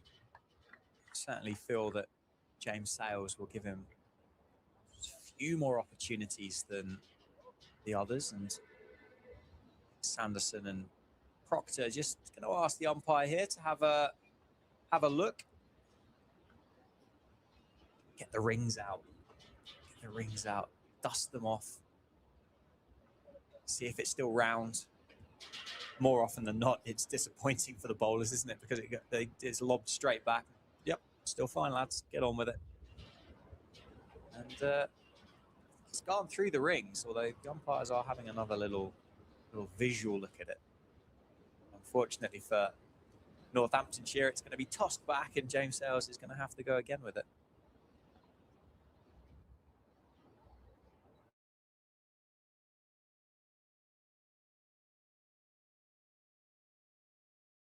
Preparing a bingo card through the winter as well. Had to have something to do, haven't we? No wonder you win these awards.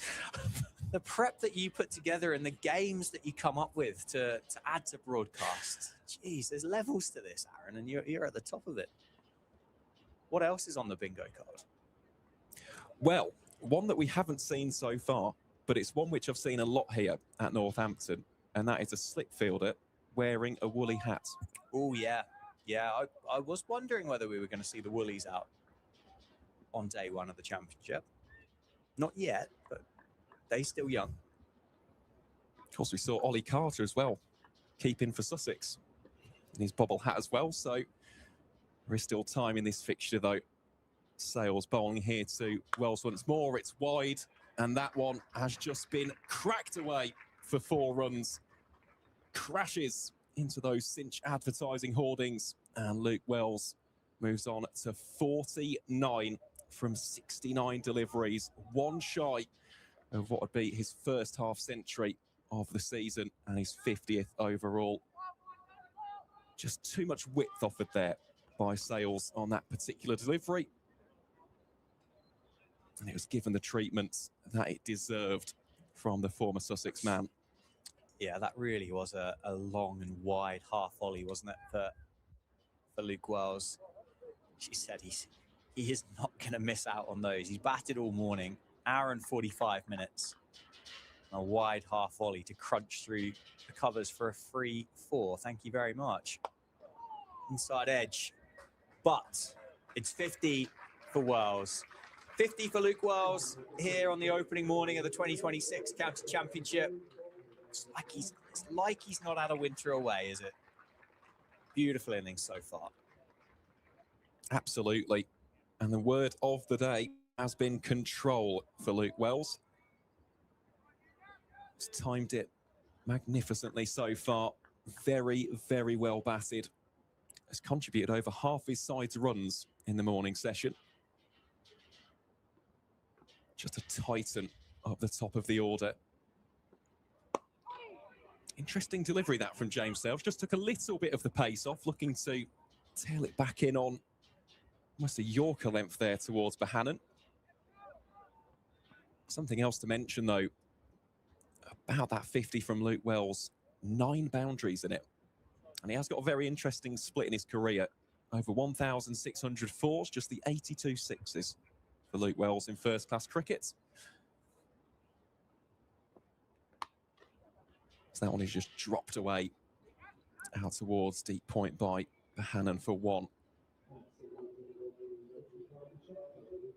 Also marks the end of over number 24 here on the opening day of the 2026 County Championship. Lancashire ticking along very nicely indeed. The Red Rose 93 for 1 as the Sun makes another long appearance in the East Midlands. Yeah, Lewis McManus has just called for his helmet, and Calvin Harrison has just started to loosen up those shoulders. Spent a lot of last season on loan with Northamptonshire. It started off with a very short-term loan as a bit of an emergency cover, and then just continued to be extended. Just another game, another game, another game, to the point where he got to the end of the last season. He was batting 3, bowling an awful lot of overs for Northamptonshire, and kind of one of the key members from 2025 as Conway continues from the David Capel end, and all the stars aligned.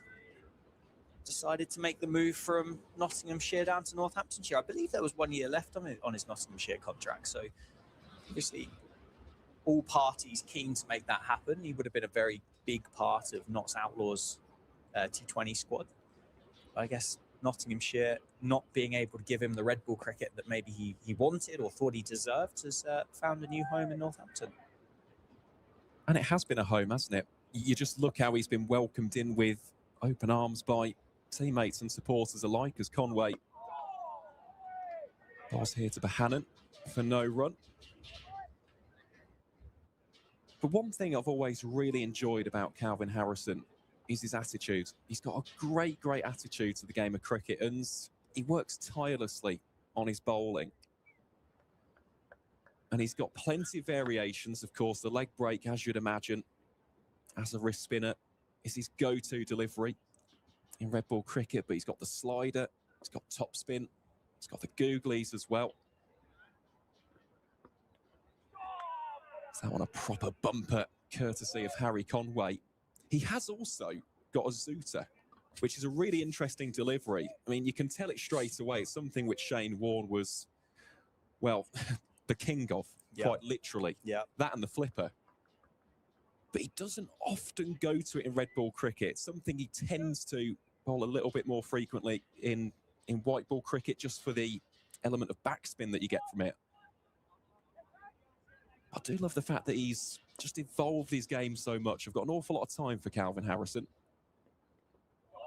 Conway again gets Bohannon ducking with that next delivery. He's tall as well, isn't he? 6'4". Harrison. Yep. It's that extra bounce that provides just another facet and another challenge to his bowling arsenal. Bit of extra bounce. Whether there's any of it out there today, it's going to be interesting. It really is going to be interesting to see how the ball behaves for the spinner.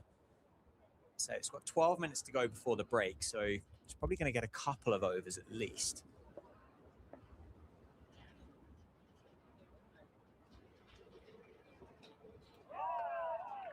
You can see here as well, Northamptonshire very much want Luke Wells on strike for the start of this Calvin Harrison over. Harry Conway is hiding would be unkind, but very much saying to Josh Bohannon, we'll just keep putting it up there in a place where you're not going to be fully in control. We don't want to give you a single here.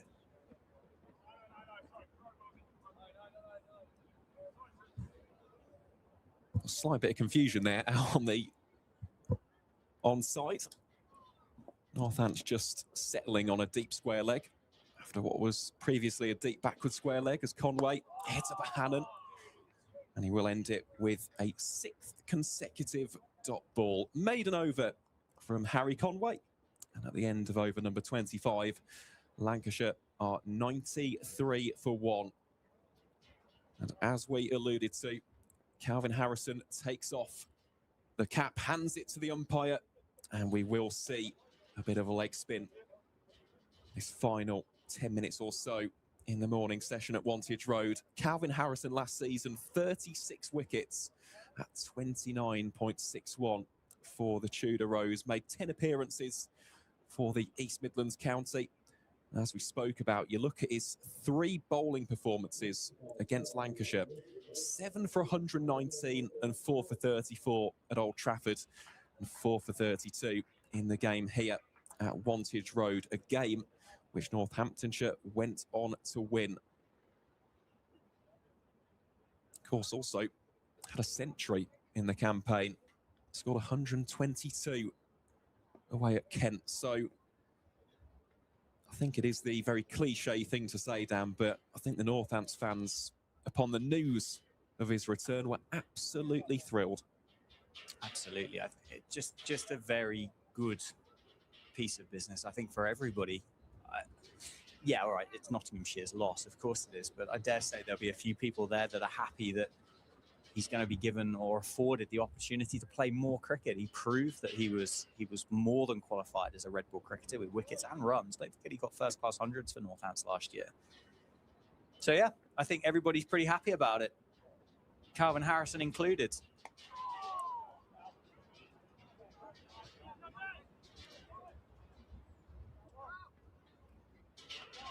Might take a while to warm those fingers up, mind you. He's just walked away from there, blowing some warm air into them, going, come on, see if we can loosen them up, get the frostbite out of it.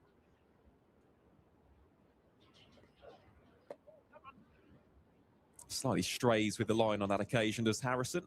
Allows for an easy single on the onside for Luke Wells. It's interesting listening to Calvin as well, kind of explain his bowling. So he's slightly unconventional with his grip with the leg break. Tends to have a little bit more of a split grip compared to what most leg spinners go for in red ball crickets. Also tends to impart a lot more revs off the middle finger as opposed to the ring finger, which is kind of what you're taught as a youngster. Here he is bowling to Josh Bohannon. Straight away challenging the right-hander. Always drifting down the leg side, but just making Bohannon slightly less comfortable than he has been.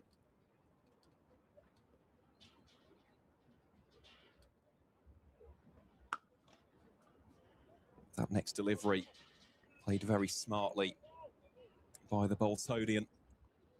Just carves it away through the covers for one. We should definitely have at least another over in these closing stages of the morning session. Wells looks to play that one late, carve it away down the channel towards deep backward point. Stopped in the end by the aforementioned Conway. To imagine we could see a couple of sliders. Just try and target those pads.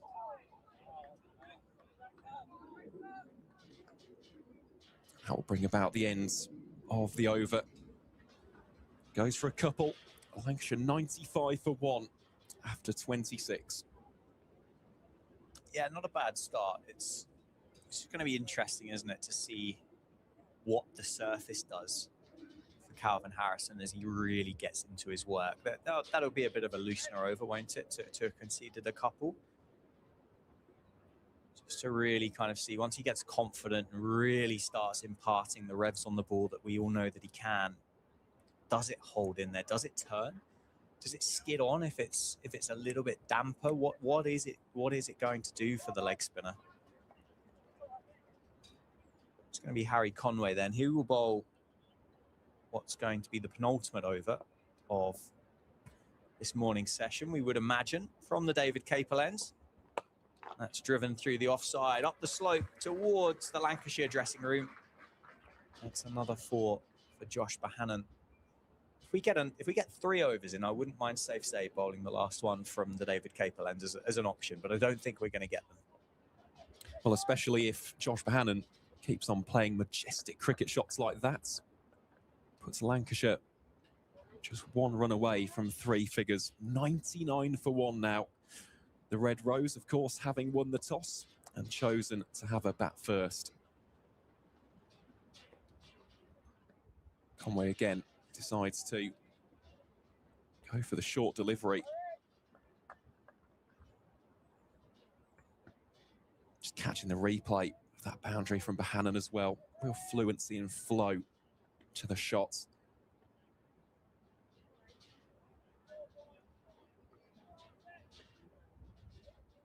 Harrison again just getting those shoulders nice and loose. Can he prize one final wicket in these last few minutes?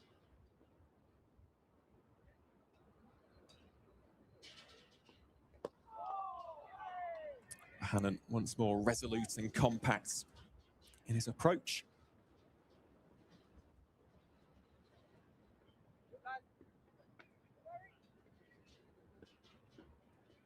Conway still going for the 6-3 split, the divide in favour of the offside, which has a man down at long leg, deep square leg, and of course, Nathan McSweeney operating at a slightly wideish mid-on. 3 catches in the slips, along with McManus. As he bowls here to Hannon again. Drops that into the space, and Bartlett will pounce on that one. Luke Proctor, the man at mid-off. Safe save out there at deep backward points. That is the field placement here for the home side. And again, Dan, it's going to sound very, very nerdy on my end, but I've waited months to discuss the field placements. It's one of the great things that we get to do as broadcasters. Of course. Take it away. What's your nerdy take on it this morning then? What are you thinking? Are you making any changes, any tweaks? It's an interesting one. I think for Captain Viles. Well, hardly. But I think for this final over from Harrison, I always say this, I wouldn't mind seeing someone under the lid. Of course, we're going to see McManus up to the stumps, as is customary for the keeper, but we saw Safe Zabe in that position at short leg a little bit earlier on. Maybe just get them at silly points or even silly mid-off, just in case you've got Hannon or Wells pushing forward.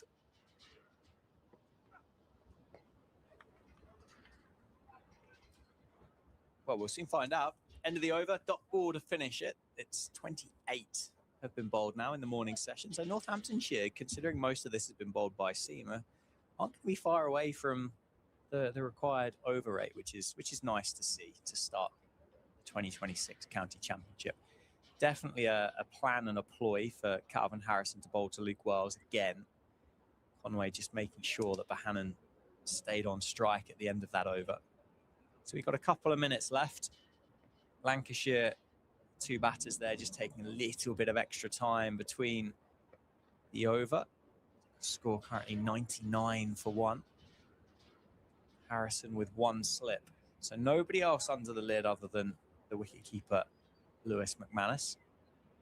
It's going to be Luke Wells on strike.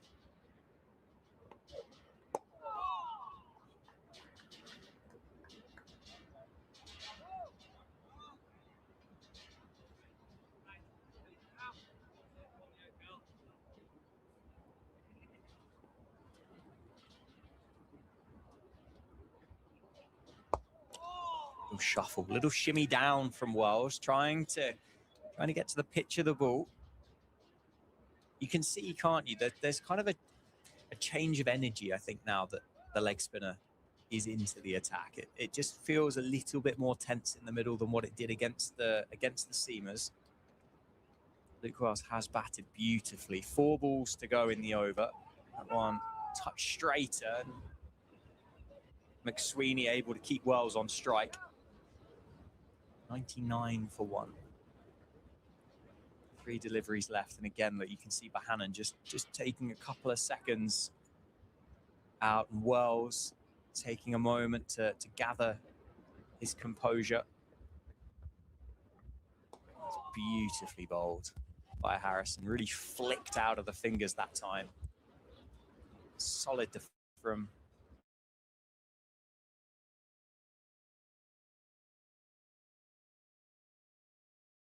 morning session here on Good Friday at the County Ground in Northampton.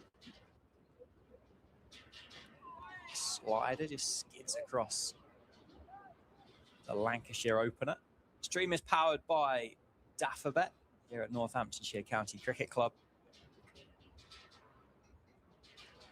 This is what we imagine will be the final delivery of the morning session between Northamptonshire and Lancashire here in the 2026 County Championship, and it's defended solidly, as he was doing all the way through the morning session, by Luke Wells. And that's the bails being removed by the umpires, and that is lunch. Lunch, opening day of the county championship. The umpire just loses the Panama hat. He tries to update the notebook, but a brilliant opening session by Lancashire. They won the toss. They elected to have a bat first. A couple of questions raised about the decision, but 99 for one. The one wicket to fall, that of Harry Singh, but Luke Wells walks off 51 not out with Josh Bohannon on 21. Good morning session for Lancashire. Absolutely. I'd go as far as say excellent, to be completely honest. Luke Wells looks in tremendous nick, as is so often the case. Bohannon has played a beautiful foil role for his 21. And let's face it, I mean, there haven't been too many scares either, have there, of course. We've seen the departure of Harry Singh, but aside from that, the control, the measured nature of what we've seen from Wells and Bohannon has been absolutely bang on the money. So great session that for Lancashire. A little bit of a bruising one for Northamptonshire in the case that they haven't taken a second wicket, but at times they bowled very well. They've just got to keep on plugging away, being persistent, and hopefully those rewards will materialise. Agreed. Absolutely right. Well, as the players make their way off, we will as well. Enjoy your lunch break, folks. And we'll be back in about 40 minutes for the start of the afternoon session.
With the biggest range of cars to buy entirely online, it's no wonder everyone's cinching it. Alf cinched it. Becky cinched it with a 14-day money-back guarantee. I cinched it. You're supposed to play dead. Even my mum cinched a quality motor. You know you're everywhere. Chris and Sue cinched it with no surprise fees. Everything was covered. With so many great reasons to buy. The nation aren't just nailing it, they're cinching it.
With the biggest range of cars to buy entirely online, it's no wonder everyone's cinching it. Alf cinched it.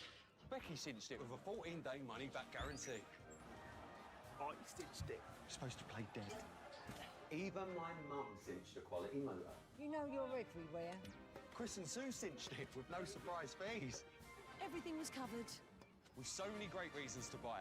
The nation aren't just nailing it, they're cinching it.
With the biggest range of cars to buy entirely online, it's no wonder everyone's cinching it.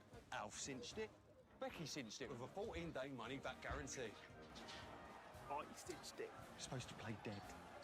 Even my mum cinched a quality motor. You know you're everywhere. Chris and Sue cinched it with no surprise fees. Everything was covered. With so many great reasons to buy. The nation aren't just nailing it, they're cinching it.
With the biggest range of cars to buy entirely online, it's no wonder everyone's cinching it.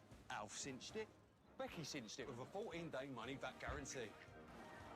I cinched it. You're supposed to play dead. Even my mum cinched a quality motor. You know you're everywhere. Chris and Sue cinched it with no surprise fees. Everything was covered. With so many great reasons to buy. The nation aren't just nailing it, they're cinching it.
With the biggest range of cars to buy entirely online, it's no wonder everyone's cinching it. Alf cinched it. Becky cinched it with a 14-day money-back guarantee. I cinched it. You're supposed to play dead. Even my mum cinched a quality motor. You know you're everywhere. Chris and Sue cinched it with no surprise fees. Everything was covered. With so many great reasons to buy. The nation aren't just nailing it, they're cinching it.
With the biggest range of cars to buy entirely online, it's no wonder everyone's cinching it. Alf cinched it. Becky cinched it with a 14-day money-back guarantee. I cinched it. You're supposed to play dead. Even my mum cinched a quality motor. You know you're everywhere. Chris and Sue cinched it with no surprise fees. Everything was covered. With so many great reasons to buy. The nation aren't just nailing it, they're cinching it.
With the biggest range of cars to buy entirely online, it's no wonder everyone's cinching it.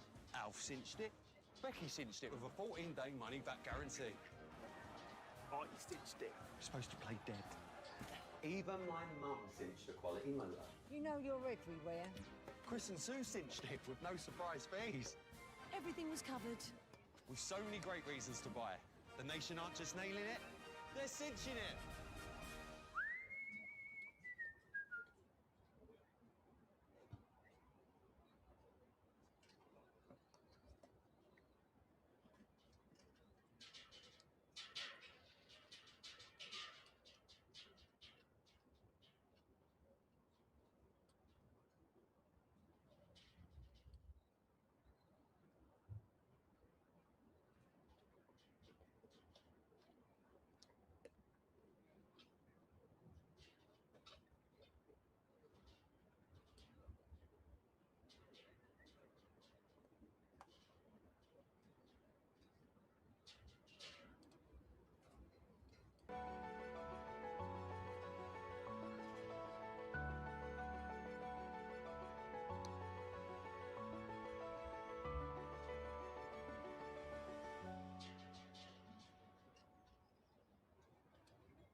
With the biggest range of cars to buy entirely online, it's no wonder everyone's cinching it.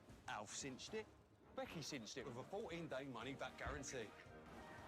I cinched it. You're supposed to play dead. Even my mum cinched a quality motor. You know you're everywhere. Chris and Sue cinched it with no surprise fees. Everything was covered. With so many great reasons to buy. The nation aren't just nailing it, they're cinching it.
With the biggest range of cars to buy entirely online, it's no wonder everyone's cinching it.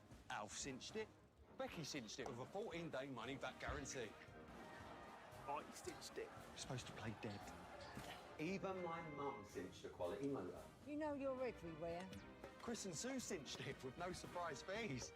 Everything was covered. With so many great reasons to buy. The nation aren't just nailing it, they're cinching it.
With the biggest range of cars to buy entirely online, it's no wonder everyone's cinching it. Alf cinched it. Becky cinched it with a 14-day money-back guarantee. I cinched it. You're supposed to play dead. Even my mum cinched a quality motor. You know you're everywhere. Chris and Sue cinched it with no surprise fees. Everything was covered. With so many great reasons to buy. The nation aren't just nailing it, they're cinching it.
With the biggest range of cars to buy entirely online, it's no wonder everyone's cinching it.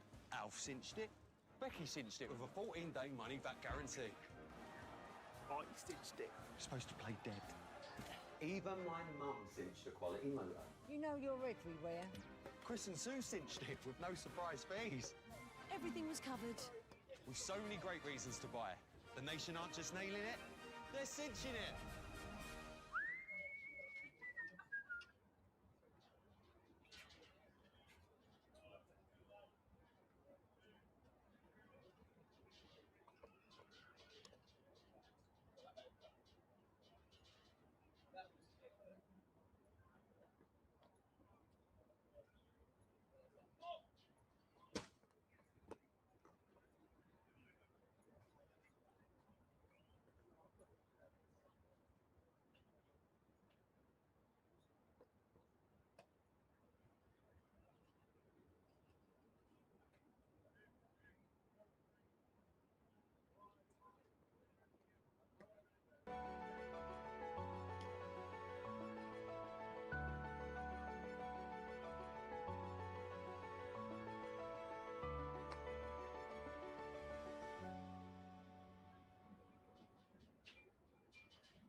With the biggest range of cars to buy entirely online, it's no wonder everyone's cinching it. Alf cinched it. Becky cinched it with a 14-day money-back guarantee. I cinched it. You're supposed to play dead. Even my mum cinched a quality motor. You know you're everywhere. Chris and Sue cinched it with no surprise fees. Everything was covered. With so many great reasons to buy. The nation aren't just nailing it, they're cinching it.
With the biggest range of cars to buy entirely online, it's no wonder everyone's cinching it. Alf cinched it. Becky cinched it with a 14-day money-back guarantee. I cinched it. You're supposed to play dead. Even my mum cinched a quality motor. You know you're everywhere. Chris and Sue cinched it with no surprise fees. Everything was covered. With so many great reasons to buy. The nation aren't just nailing it, they're cinching it.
With the biggest range of cars to buy entirely online, it's no wonder everyone's cinching it. Alf cinched it. Becky cinched it with a 14-day money-back guarantee. I cinched it. You're supposed to play dead. Even my mum cinched a quality motor. You know you're everywhere. Chris and Sue cinched it with no surprise fees. Everything was covered. With so many great reasons to buy. The nation aren't just nailing it, they're cinching it.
With the biggest range of cars to buy entirely online, it's no wonder everyone's cinching it. Alf cinched it. Becky cinched it with a 14-day money-back guarantee. I cinched it. You're supposed to play dead. Even my mum cinched a quality motor. You know you're everywhere. Chris and Sue cinched it with no surprise fees. Everything was covered. With so many great reasons to buy. The nation aren't just nailing it, they're cinching it.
With the biggest range of cars to buy entirely online, it's no wonder everyone's cinching it.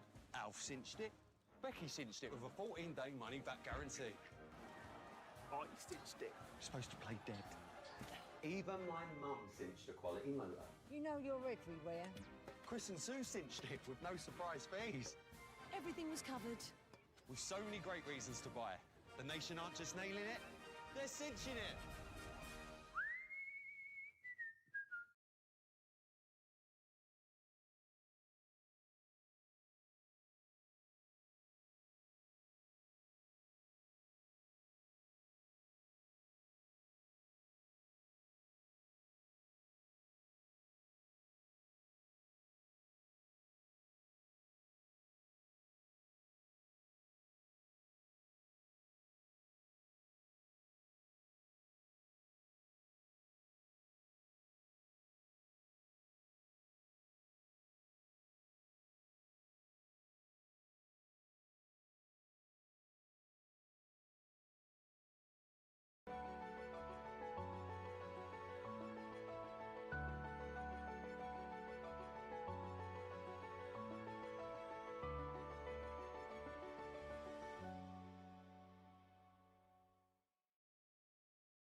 With the biggest range of cars to buy entirely online, it's no wonder everyone's cinching it.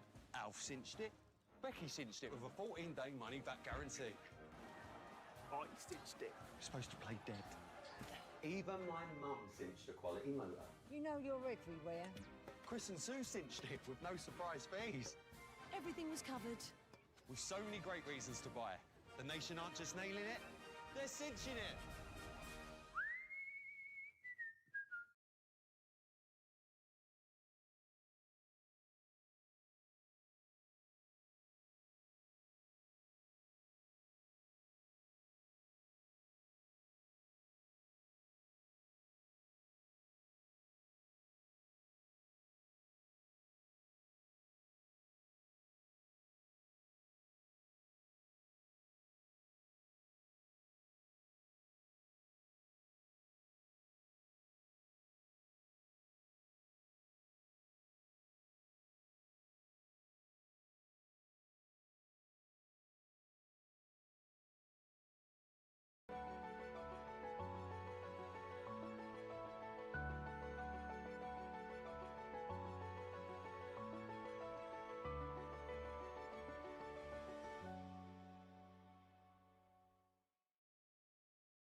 With the biggest range of cars to buy entirely online, it's no wonder everyone's cinching it. Alf cinched it. Becky cinched it with a 14-day money-back guarantee. I cinched it. You're supposed to play dead. Even my mum cinched a quality motor. You know you're everywhere. Chris and Sue cinched it with no surprise fees. Everything was covered. With so many great reasons to buy. The nation aren't just nailing it, they're cinching it.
Welcome back to Wantage Road, where we are around about 60 seconds away, really, from the restart of the action here on the first day of the 2026 Rothesay County Championship. Lancashire, at the end of that morning session, find themselves on a score of 99 for 1.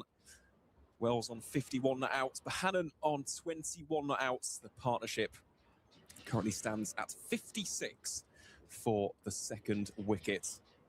Currently listening to the voice of Aaron Viles here on commentary. Dan Jadzovic will be alongside me shortly.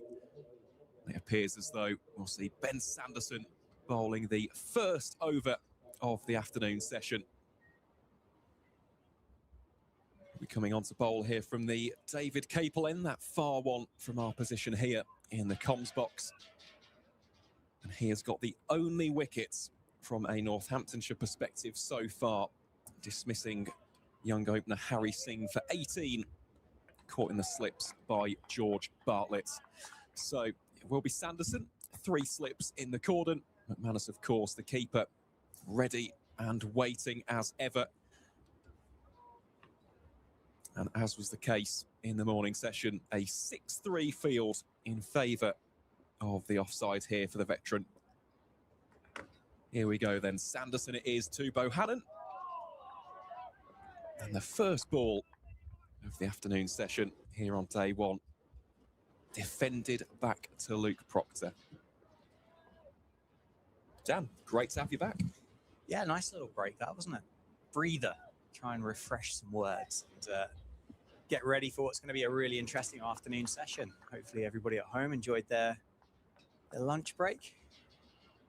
Everybody in the ground as well. Still plenty of people in, you know. It's a nice turnout here for Good Friday. Ben Sanderson gets driven down the ground. Bohannon gets it past McSweeney, who's not going to give up on this, but I think the ball is going to win. It does. So 4 to open the scoring for Bohannon in the afternoon session, which brings up the 100 for Lancashire as well, 103 for 1. How do you how did you digest that morning session, Aaron, and how do you see the afternoon going? Well, I think it's very cliche to say, but it was definitely a Lancashire session. Overall, losing just the 1 wicket. Of course, these two have batted very adeptly so far.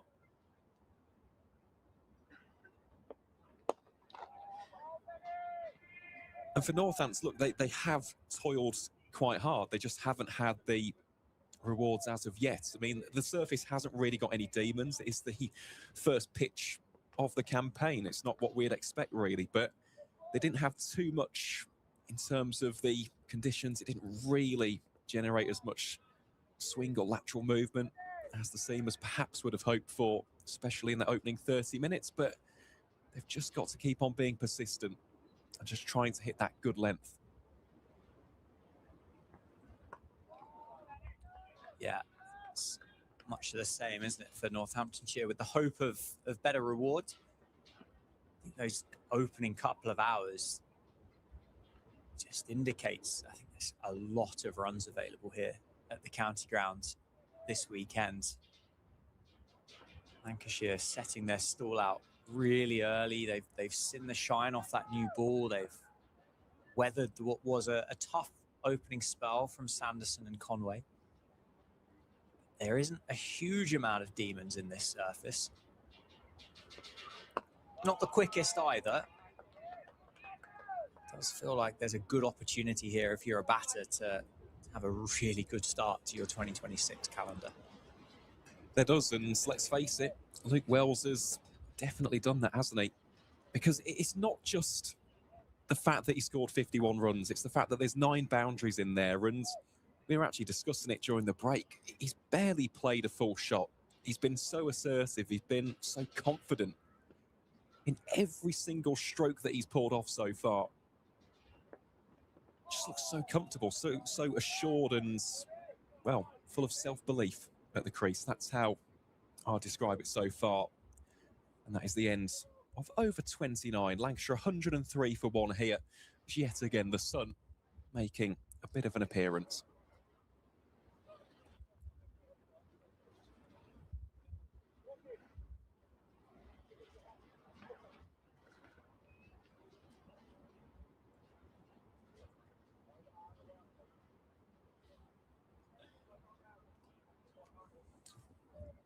Looks like it's going to be Harry Conway to start the afternoon session from the Linworcester centre ends. The tall Aussie, and that picked up 20 wickets at 20s last year. Have those 3 slips in place, a couple of looseners. What did you, anything to note, anything interesting that you picked up from the other scorecards around the country over the lunch break? I know you would have been checking those. Yeah, absolutely did. I mean, the big one for me is the game at Edgbaston, Surrey versus Warwickshire. Surrey 65 for 4 after 30 overs there. Of course, the defending champions Nottinghamshire also applying a little bit of pressure to Somerset down in Taunton. The home side 78 for 3 after 31.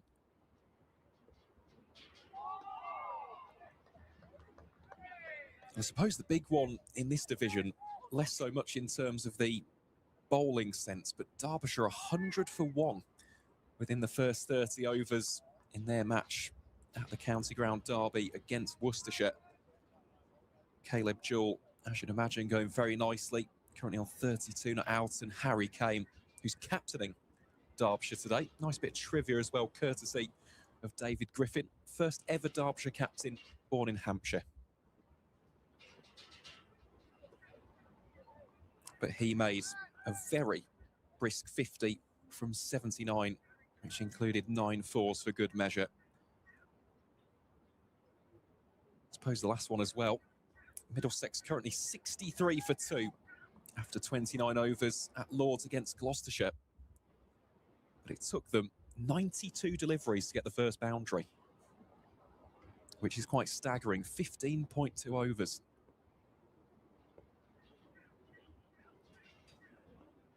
Yeah, a long and watchful morning for Middlesex. Bit of fielding by Luke Proctor. Cut that one off, backing up Harry Conway. So yeah, there's no real kind of scorecard out there to indicate these early season surfaces and conditions massively suiting these bowling attacks by the sounds of it. Yep, I think that is very, very valid. I mean, I'm just looking here. Of course, that one at Edgbaston, there was a run out, actually. Rory Burns was the man on that occasion. First wicket of the entire championship campaign as well. Ran out for 4 by a combination of Ed Barnard and keeper Kai Smith.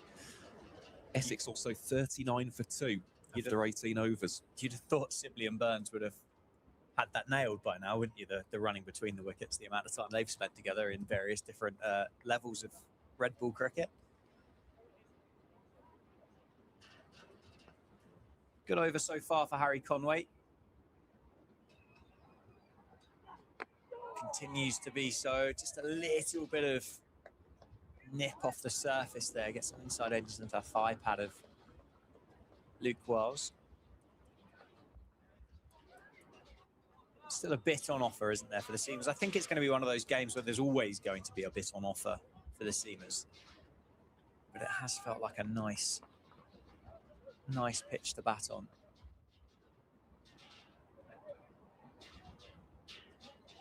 Of course, until we see James Anson with the ball in the hand, and I mean, this guy he can swing it and seam it on glass, can't he? So, nicely bowled once again, runs this time. Inside edge from Wells, avoids the thigh pad this time, gets the single, keeps the strike. 30 overs done, 104 for 1. Yeah, of course, please do let us know where you are tuning in from today as well. Just having a look on the YouTube, plenty of Lancashire fans tuning in from the Northwesterns, well, even overseas. Seen a few from Australia, one as far as Tokyo in Japan, which is a testament really to the global appeal. You love a bit of geography, don't you? Oh, I do. You're a big flag and capital city kind of guy. Absolutely. Along with sports as well. So do let us know where you are catching today's action from. We'll try our best to keep you company over the course of today. Uppish, wasn't it? Uppish. It hung in the air. It was wide, well wide of a slip cord and wide of a gully as well. It was a lone cry of catch, but Sanderson getting that outside edge of Wells, maybe just pushing at it a touch hard early in this afternoon session.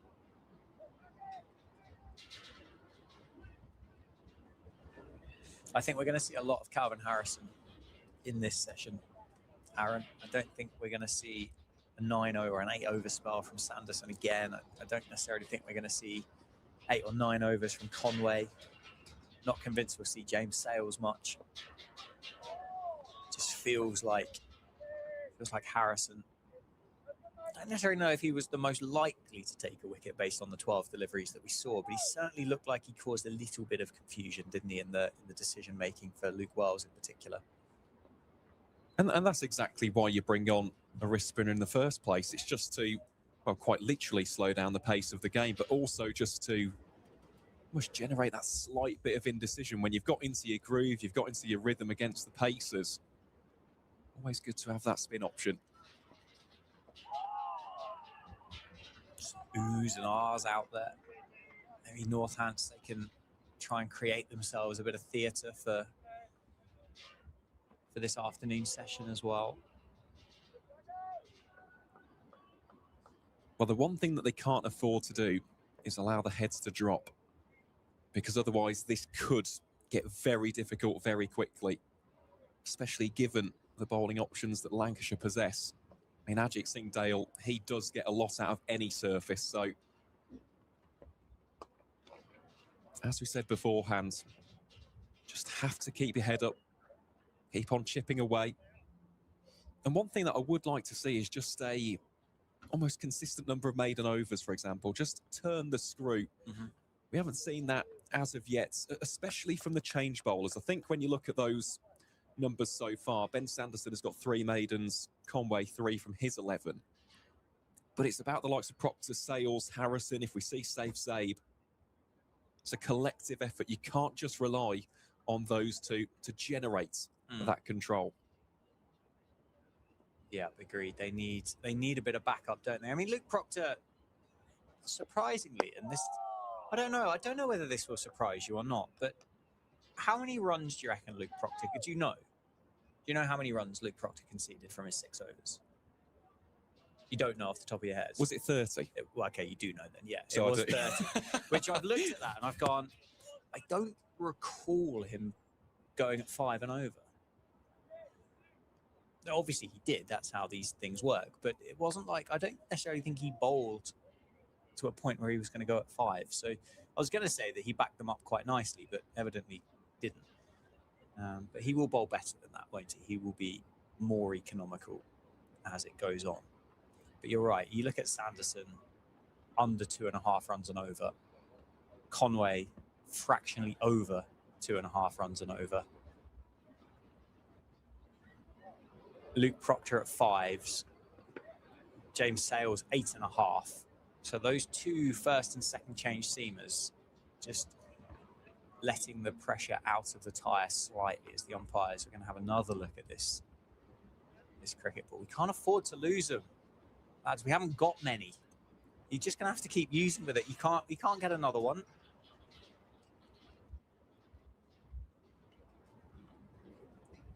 Well, while we have got a slight reprieve from the action, Dan, just a couple of shout-outs then to Stuart tuning in from Littleborough in Lancashire. I believe that's towards Rochdale way, I want to say. Geography may have let me down slightly. Stuart, please do let me know. Dave also tuning in from the Wirral. Now, that is a beautiful part of the country. Place I've actually got to know quite well over the winter, weirdly, through rugby, as we see the end of the 31st over. Lancashire 106 for 1, Wells on 53, Bohannon on 26. It's the home of a very interesting club called Caldy, C-A-L-D-Y. Very ambitious rugby union club up in the northwest. Jake also tuning in from the USA. Whereabouts? Yeah, So let does us it know. just say? No, just says tuning into the YouTube from the USA. It's quite So a big let us place, know. isn't it? Just about. Yeah. There's a bit of it. There is a bit of it. No, that's cool. That's great to hear. I love what these live streams have been able to do for county cricket fans domestically and then internationally as well, to be able to tune in to watch your favorite team. It wasn't that long ago, was it, that you just would not have had the option at all. Just would not have existed. So it's a huge and great advancement on what was already a great competition that we had.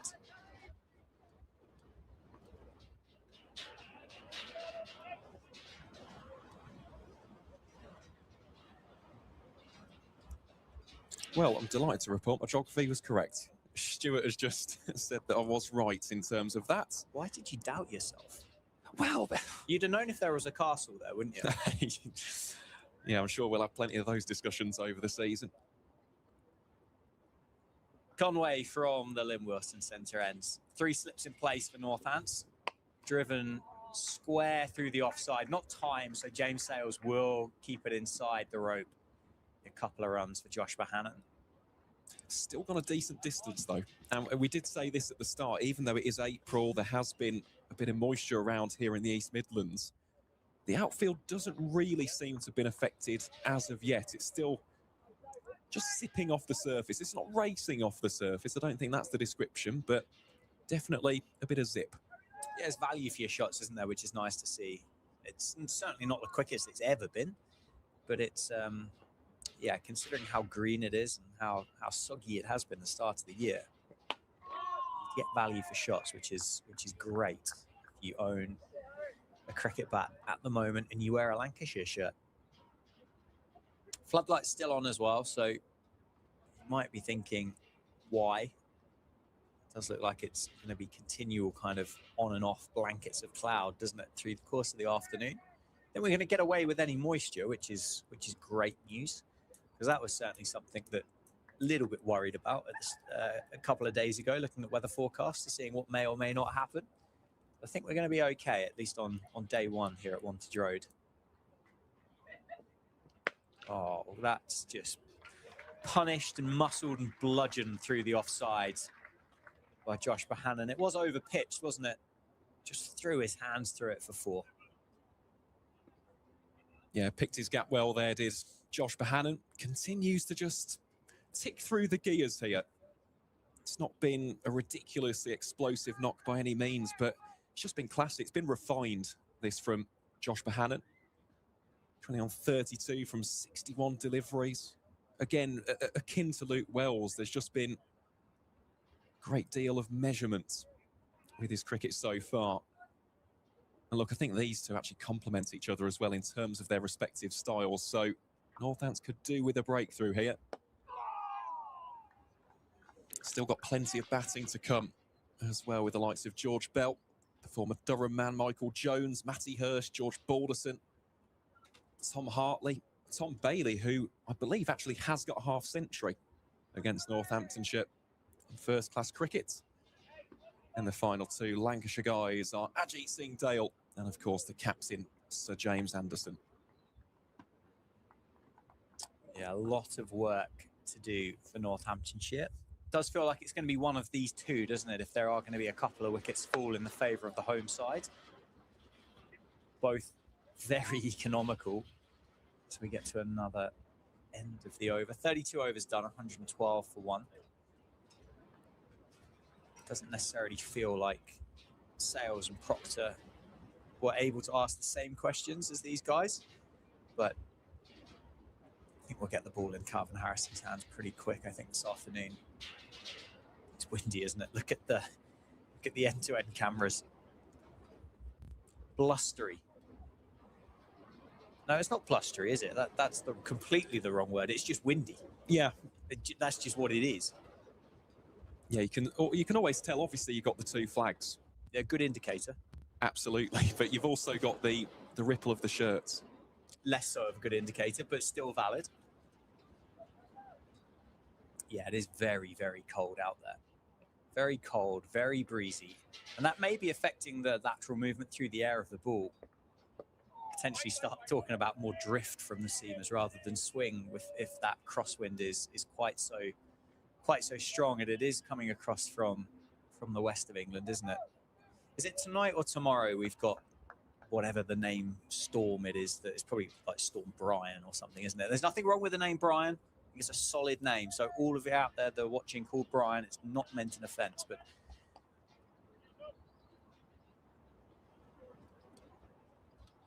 or Gertrude? Can confirm it's tomorrow, Saturday the 4th of April. Hopefully, fingers crossed, it won't impact this game too much. Nicely bowled on the money. Wells once again covers up, and Calvin Harrison is getting loose. So we are going to see him early on in the piece. We might even see him next over. Be surprised.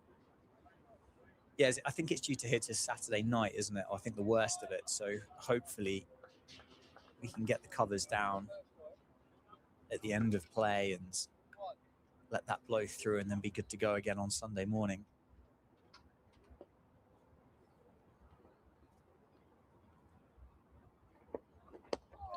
Nicely bowled. Wells will feel like he's missed out on that, not able to get it square of safe save.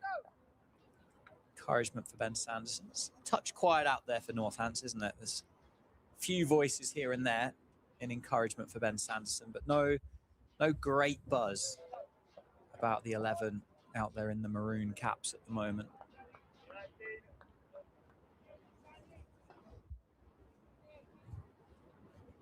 Still the 3 slips though from the David Capel end. And that's flicked through the air. It's square of safe save this time. It's going to be 4. It's 4 in the end. You could tell the reaction there that Luke Wells wasn't thrilled with the execution of the shot, but he got the result that he wanted. He evaded safe save at square leg, most importantly. 4 more for Luke Wells. Yeah, we haven't really seen Wells go too aerial so far. I know we had the one in the morning session, which was slightly uppish down towards McSweeney at mid-off, but since then, it's all been along the turf, along the carpet. First time we've really seen the ball actually lift off of Wells's bat. Yeah, and a change of angle for Sanderson to complete the over. Whether this is a set-up ploy for Sanderson or whether it's there it is, just a bit of a change. What have you spotted? I'm just looking out for the field placement here because, of course, when he's bowling at this angle to Wells, if he does go too straight, there is quite a big gap down towards us here at the commentary box. He doesn't. He's outside off stump. It's a dot ball to finish. Tumbling stop by George Bartlett at cover. And it is 116 for 1 after 33 overs. We are going to see that change of bowling. So it's Calvin Harrison to replace Harry Conway from the Lynn Wilson centre end. It was 2 overs before lunch for Harrison. Conway just 2 overs after lunch. So potentially Sanderson, Conway to rotate from the David Capel end, and or with Luke Proctor, of course, as well. And then Calvin Harrison to hold this end up. Well, just a few more shout-outs. I mean, we're seeing plenty of locations up in the northwest, which is great to see. Lytham St Anne's. Of course, that's a place that I know quite well up towards Blackpool Way, Clitheroe, Skelmersdale, Stockport. Of course, Manchester, Liverpool.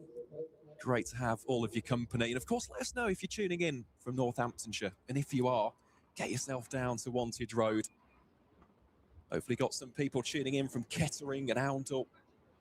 Of course, if you are in and around the area on this Easter weekend, buy yourself a ticket and enjoy the return of this most fabled and illustrious competition known as the County Championship. Harrison on the money.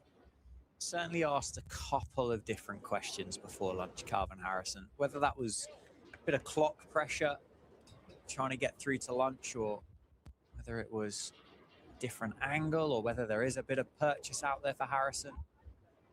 Hannon so far happy to get in behind his opening deliveries from Harrison.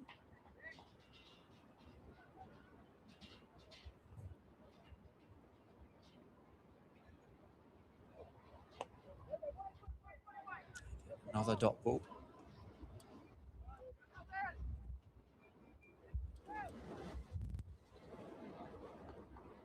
Yeah, tidy start this, isn't it, from Calvin Harrison? Just the 2 runs conceded. thick outside edge. That bit of extra bounce we spoke about, because he is so tall, it's going to run away for 4 up to the Spencer Lounge in front of the members. That will upset Calvin Harrison, but it will provide just a bit of encouragement that there is some turn out there for him. Yeah, it's one of those terms which you hate to use as a bowler, but it is the moral victory, isn't it? The fact is, you've seen that there could be something from the surface. They would have had a man in that position, could have been an opportunity, but again, hindsight is a great thing. And for Harrison here, it's all a case of going back to his mark, getting the fingers nice and loose and just going back and bowling. Another ball here to Bohannon, who's now moved on to 36 from 67. Good response from Calvin Harrison. A bit quicker, a bit flatter. Certainly in response of conceding that 4 the over before. It's I struggle really to remember I've seen it this windy here at Wantage Road. I mean, the bails are unmoved. Maybe we started with heavy bails. Do you have to lose the normal bails before you bring the heavy bails in? Is that within the laws, or can you just start with heavy bails and see if they work? I'm not entirely sure, to be honest, but down there, from ground level, it doesn't actually feel as windy. Up here, it does. I mean, we can feel it up towards the comms box. You can probably hear some of the metal shaking on the railing, but that is an interesting point you make there, Dan. Oh, just had a comment from Joe, who is from Kettering, tuning in on his holiday, though. Go on, Joe from Kettering. Give you an interesting fact about Kettering after this next ball. I knew you would. I knew you had one. Sanderson, defended by Wells into the offside. So Kettering used to be the home of British volleyball. So the National Volleyball Centre was in Kettering. It's moved now up to Loughborough. Closed down, unfortunately, last year in terms of the programme in Kettering. And yeah, I believe there'll also be a beach programme in Birmingham as well. So yeah, there's your interesting facts about Kettering for the day. Well, I mean, the next question for me is, where are the beaches in Birmingham? I'll tell you that next. Just along the banks of the canals. Nicely bowled, nicely played, nicely timed by Luke Wells. I will just say quickly before we move on to the beaches of Birmingham that apologies with regards to the end-to-end cameras here. Is we mentioned about the breeze and the storm that's attacking the UK at the moment. So if there is a bit of wobble in there, we do apologise. They are doing their absolute best out on the gantry to the left of our commentary box. So where are these beaches in Birmingham? So they're indoor beaches. So, naturally, that was going to be, yeah. You do find a lot of beaches indoors, don't you? Oh, great shot, great piece of fielding. Sanderson giving it an opportunity, and that is a fantastic stop by George Bartlett at cover to keep that down to a dot ball. Would you believe it? Joe's played indoor cricket and table tennis at the National Volleyball Centre. There we go. There we go. Fact checking.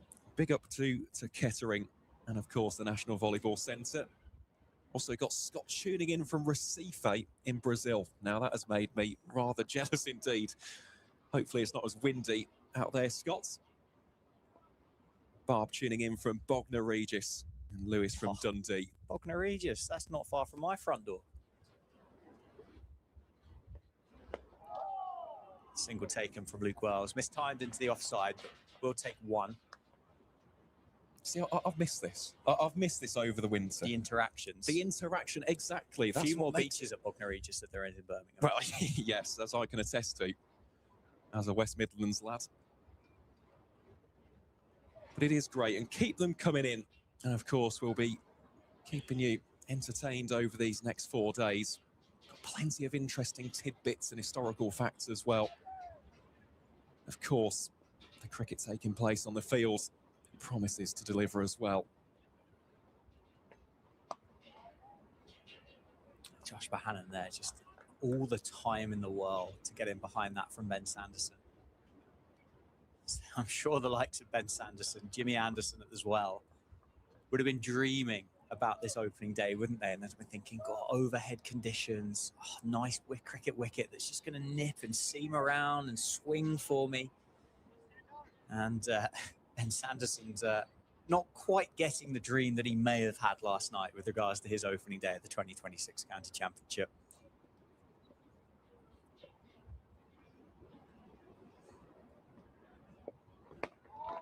Down the ground, can't get it past Luke Proctor.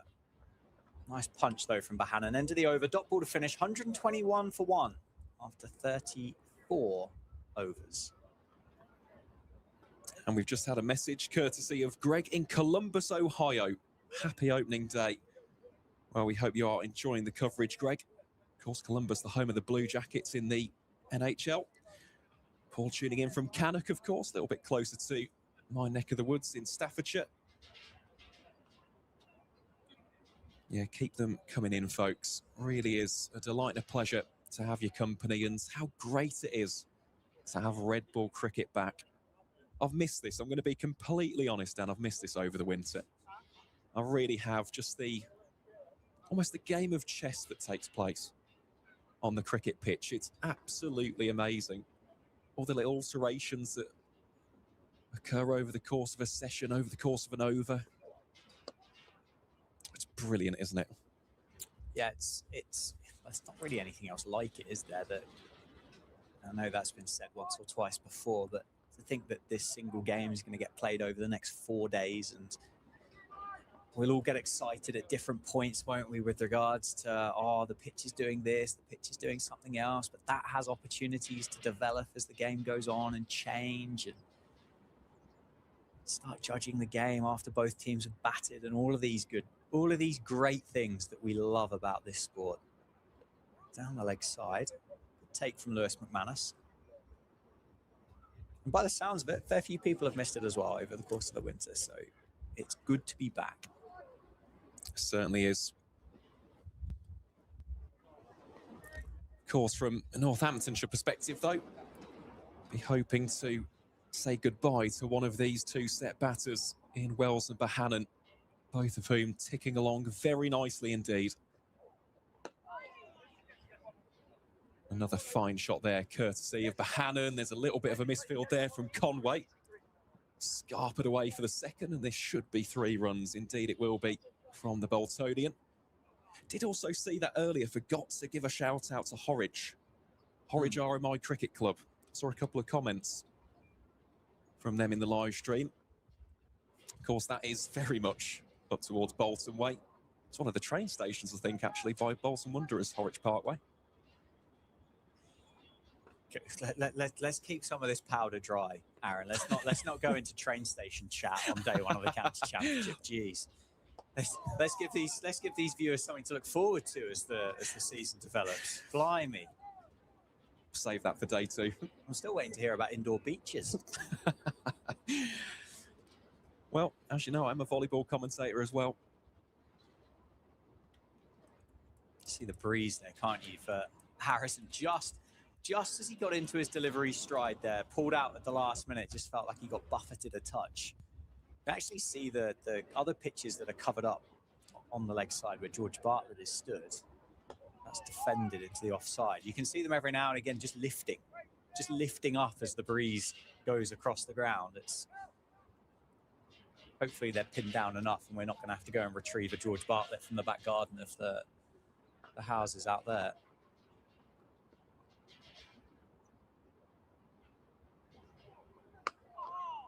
Nicely played. Just one fielder out there stationed on the boundary. Good over from Calvin Harrison. Good over for Lancashire as well. Luke Wells moves up to 60. It's 126 for 1 after 36 overs. And while we just get ready for Ben Sanderson to prepare from the David Capel ends, a few more shout-outs as well to Ramsbottom, Wardington and Walsden as well.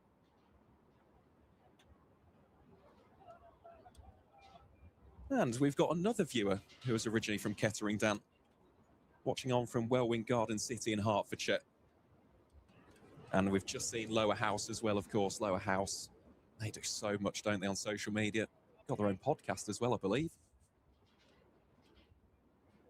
And that, of course, is the other aspect of cricket that we're looking forward to. Welcoming back, of course, the club and Premier League circuit. Here is Sanderson then from the David Capel end, bowling here to Luke Wells. Crouches down rather compactly and efficiently in defence.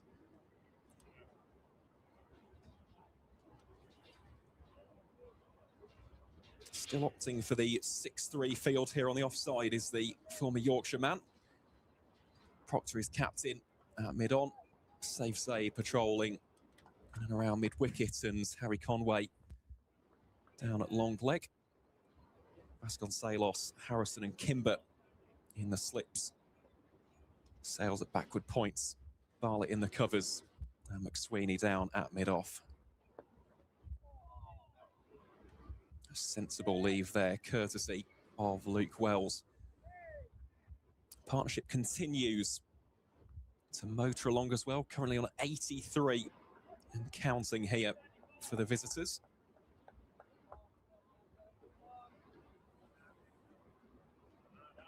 The key question for the home side, where will this next wicket materialise from?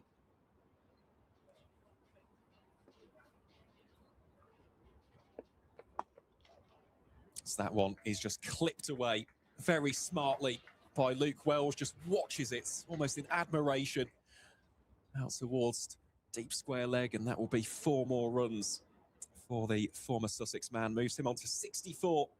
The score now, Lancashire 130 for 1.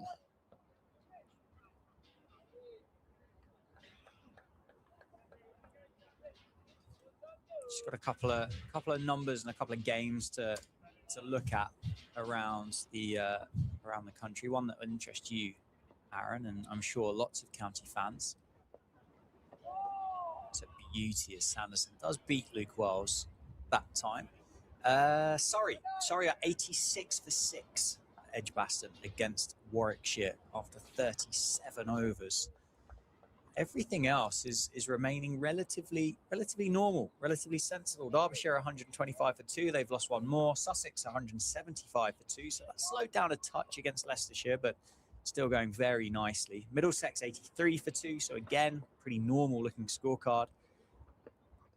Northamptonshire supporters, I'm sure, will be still fans and fond memories of Emilio Gay. So opportunity to maybe have a look at that live stream, as Durham are 170 for 3 at the moment. Somerset 109 for 3, and Essex with a slightly delayed start, 62 for 2. And no play in Cardiff. Bit more of an inspection at 2:45 this afternoon for that Glamorgan versus Yorkshire game.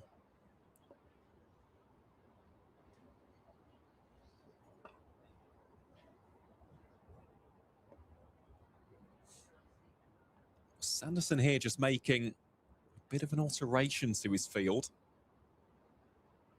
Bartlett now comes across to the onside to make it a 5-4. Coming into the catching mid-wicket position there. Safe save goes just to the right of the square leg umpire. Suggests Sanderson could be bowling a slight bit straighter here. Wells just shuffles down the track, takes a couple of steps, opens up the face of the bat, and should probably get 3 runs here. Well, at least get 2. Bohannon, well, he's alert to it. And that is some sharp running courtesy of the Lancashire duo. So it will be 3 runs to round out over number 37. Lancashire 133 for 1. Wales has 67 of those. Josh Bohannon has 39.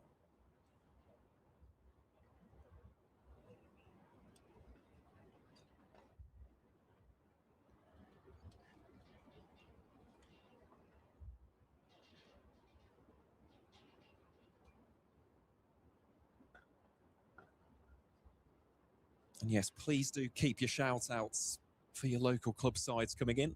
We'll have a read of those at the end of this over, courtesy of Calvin Harrison. We'll be bowling first up here to Luke Wells, who's 67, has come off 109 deliveries. Make that 68. Very well placed and well timed punch off the back foot. Slightly more ominous clouds just circling overhead here in Northampton. Don't say that. Just told everybody it's not going to rain. But it does look a touch darker out there, doesn't it, this one coming over? But I think we're okay. We're okay. That's a bit of a hack and a heave through the leg side, isn't it, from Josh Bohannon? It's going to be 4. Certainly not the most stylish shot that Josh Bohannon has ever played in his career, but nonetheless, 4 runs. It is 4 runs. On that occasion, just showing the intent there was Josh Bohannon. And it is the danger here against someone like Calvin Harrison. If you allow him to settle into his rhythm, leg spinners very easily can get 2 or 3 wickets and suddenly the complexion has changed. So I don't mind that, even if the execution wasn't quite there for the Bolsonian. And that's a much better looking shot, that, from Bohannon. So he now moves on to 44. Spoke about his record against Northamptonshire. Already has 4 centuries against the Tudor Rose. Those coming actually in 4 of his last 5 matches against the county. So he's certainly got history. And even before those centuries, he had a couple of half centuries as well at both Old Trafford and, of course, here at Wantage Road. So Northants could do with just stifling at least one of these 2 batters, if not both. Partnership also on 95 for the second wicket.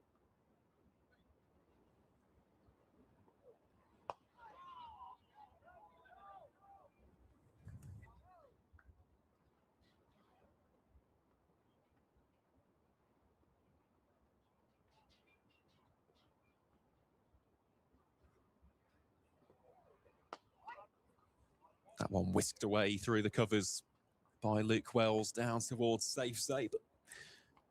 And that will be a single to round out the over from Calvin Harrison. So Lancashire 139 for 1. Looking at the think tank out there. Vasconcelos having a chat there with Ben Sanderson. It will be Sanderson to continue. Luke Proctor has just gone off the field as well.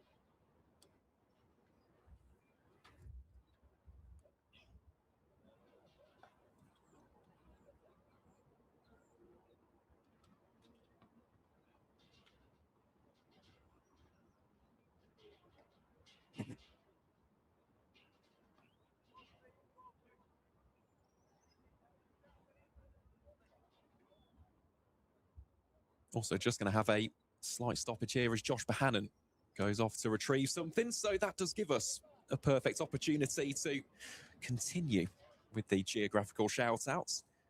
It's in an Isle of Man flag as well. That's always great to see. Got Chester, Barrow in Furness. Barrow, of course, up in Cumbria. Where else? We've got Wellingborough. Got Taizhou, which is in China. Did you know that, or have you been told that? I didn't, unfortunately. Okay, yeah, I'm glad you didn't. Got Irchester.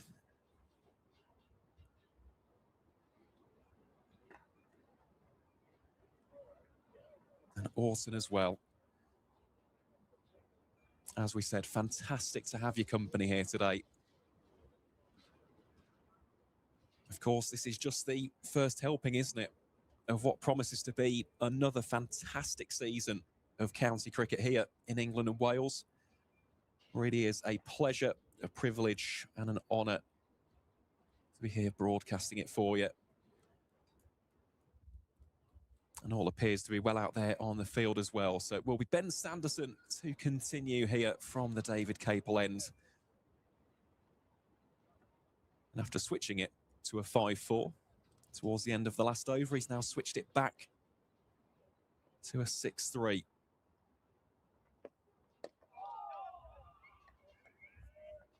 Also a big fan of Louis Kimber still donning the helmet there.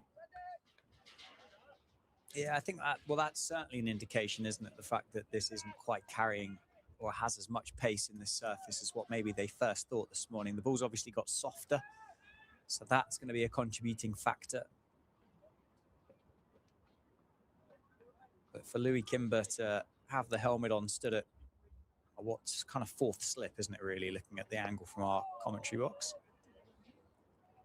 Just trying to make sure, because there was that one moment, wasn't there, that the ball just didn't quite carry.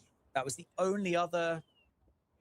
You can't call it an opportunity because it didn't carry. It wasn't an opportunity. But that was the only other moment that you thought, oh, Northants have got something here.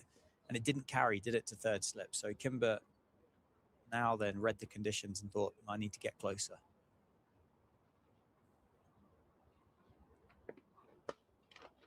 Oh, that's a great stop, isn't it? In the covers, just parries it to a teammate. Does George Bartlett. He's been active in and around that fielding position today. Certainly saved 3 runs on that occasion. That'll probably sting as well. Quite nippy out there today. Looking around the ground though, Dan, it is good to see that the stands have filled up a little bit more, especially to our right out towards the old signal box, the home of the Northamptonshire Supporters Club. And it's also quite busy downstairs here in the Lynn Wilson Centre. Plenty of members watching along from the Mushtaq Mohammed suite and hopefully enjoying today's cricket. Like to see this as well from Northamptonshire. McManus now donning the helmet himself, coming up to the stumps, not allowing for Josh Bohannon to utilise the footwork as much. We have seen both Wells and Bohannon just meeting the pitch of these deliveries, shuffling down a couple of steps. So just sows an extra seed of doubt into the minds of the opposition.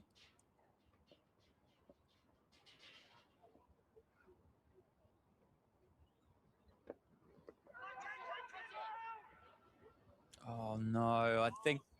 God, Sanderson can't believe it. Vasconcelos can't believe it.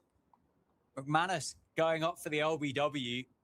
What Lewis McManus didn't know is there's an inside edge on that. And it's ballooned up. Would have been a good catch, a good reactionary catch, but I think it would have been a catch. Sometimes you're unsighted there as a wicketkeeper. You don't always get the view of where that ball has gone to, but cries of catch and despair really for Sanderson at the end, wasn't it? Thinking, well, no one's going to get this.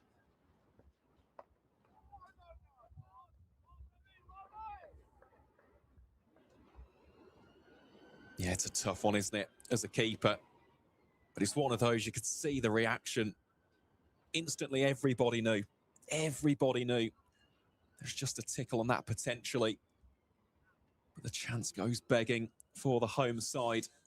Lancashire 141 for 1. Partnership now stands at 98 runs for the second wicket.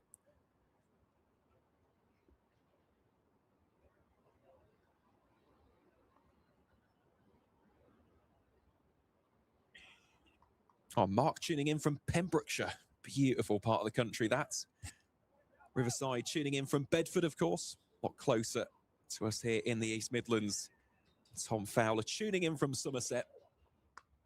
For supporting the Tudor Rose of Northants as Wells just guides that along the carpet towards safe save for 1 run. Moves him on to 71. And Rupert tuning in from Spondon, of course, in Derbyshire. Fellow part of the wider Midlands. Here is Harrison then bowling to Bohannon. There'll be no run on that occasion for the right-hander.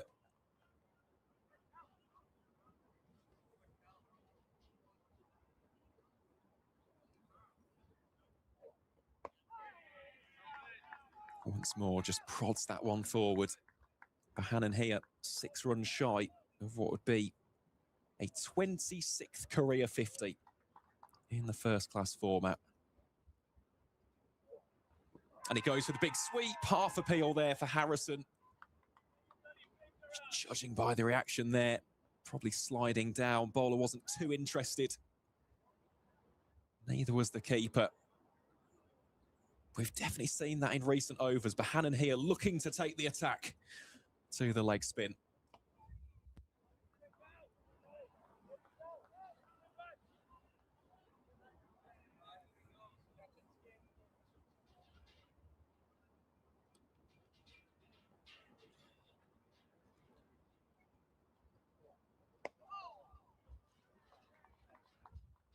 Bohannon sees out the over with a forward push.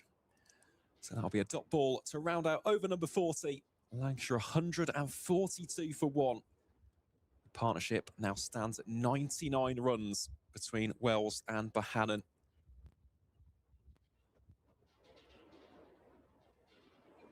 Yeah, it's been wonderful, really, hasn't it, for Lancashire, this partnership, particularly missing those two other experienced cricketers in their top four. They really would have relied on Wells and Bohannon to carry the weight, really, of a missing Jennings and a missing Harris.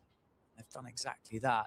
It's a slight scare in the over before from Ben Sanderson against Josh Bohannon, who was using his feet against the seamer, which caused McManus up to the stumps. Little inside edge into the pad, which ballooned up. McManus just couldn't react to it.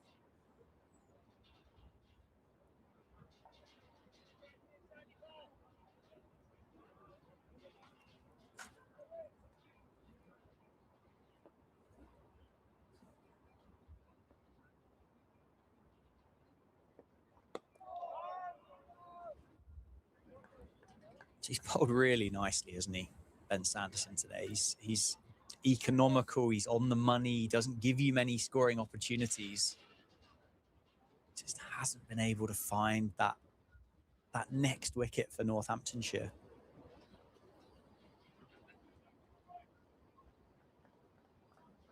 It's definitely got a little bit gloomier out there as well, hasn't it? Floodlights now coming into effect. You may be able to see a few streaky shadows. Sanderson here to Wells. That'll be no run. But he definitely has been the pick of the bowlers. I think we'd both be in agreement there, Dan. Sanderson, as you'd imagine, just putting it on that consistently good line and length, and he got his reward a little bit earlier with the wicket of Harry Singh, but there just hasn't been the same level of incisiveness from the Northants bowlers since. Agreed. Not through lack of trying, but just haven't quite been able to ask the question, have they? As that's beautifully played through the offside from Wells. Sanderson stands there with his arms crossed in disbelief as the ball just have enough momentum to get over the rope. And 100 partnership, is that correct? Is indeed, yep, now stands at 103. And Lancashire inching ever closer to 150. Of course, for those who aren't quite familiar as well with the bonus point system here in the county championship, Lancs aren't quite there just yet. Still got 104 runs before they reach that first one. But you get one bonus point for 250, a second one for reaching 300, 3 for reaching 350, get a fourth for reaching 400, and your fifth and final one for 450 plus runs. Sanderson again here to Wells, flashes at that latest one. And in terms of the cut-off, it is within the first 110 overs of the first innings. So at this stage, still plenty to go in this one. Even, of course, here on day one, we're in just the 41st over of the piece. And then for the bowlers, you get your first bowling bonus point for taking 3 wickets. You get your next one for taking 6 or more wickets. Your third and final one is for getting 9 or 10 within that 110 over allotment.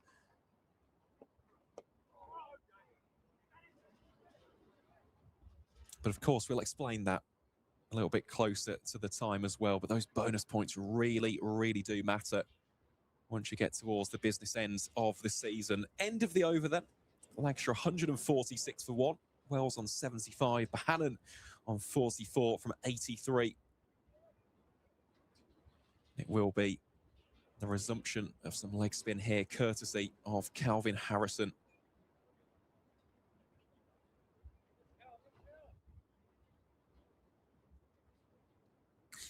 Yeah, it has got gloomy as well, isn't it? It's kind of the first time today that these floodlights they feel like they've really taken effect. What I'm about to say sounds silly, having just said what I've said, but you can see them really reflecting off the sunglasses. That's hacked again through the leg side. It's going to beat Luke Proctor. Not much gets past Luke Proctor. That one did. Josh Bohannon with a strong bottom hand, muscles it through the leg side for 4. Brings up the 150 for Lancashire. And another man that's celebrating a milestone. The first 100 of the 2026 County Championship. And I myself, from Northamptonshire County Cricket Club, would like to congratulate Emilio Gay, the former cricketer here who's moved to Durham. Started off disastrously for Durham last year. This year, with 100, the first one of the year to Emilio Gay. Or chance if Harry Conway can pick it up. Close. Slow to react, maybe, or slow to get down there, Conway. Needed a direct hit to be close, but yeah, first 100 in the books. Ticked off. Done. Was that on the bingo card? Well, actually, it was, but of course for this game. So hopefully, fingers crossed, we shall see at least one century in the season opener here in Northampton. But yeah, completely want to echo that sentiment. Congratulations to Emilio. Just is an excellent cricketer, isn't he? Been on the England Lions radar for a number of seasons now, and really good to see.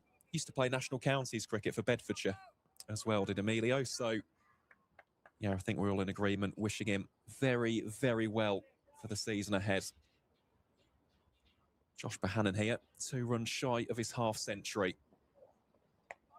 You can see there's definitely an attacking approach here from the Lancashire number 3.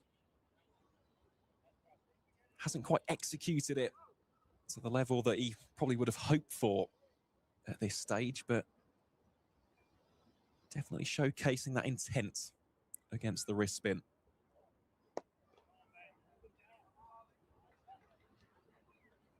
But yeah, we'll keep you updated with all of the scores on the doors, as well as those major milestones. At the first century of the championship, will we see the first hat-trick or 5-foot? And of course, will be the next one to keep close tabs on. But that is the end of over number 42.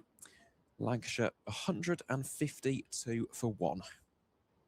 Wonder whether this move from Josh Bohannon to attack Calvin Harrison, and there's more to it, I'm sure, than this, but not trying to hit him out the attack, but trying to make Luke Proctor have the conversation and question and thought of going, do I need to bring myself back? Do I need to bring James Sales back, who's about to bowl from the David Capelin? Do I need to go to safe save? Do I have to bring Harry Conway back earlier than I thought? I wonder if there's a bit of tactics going on from Bohannon.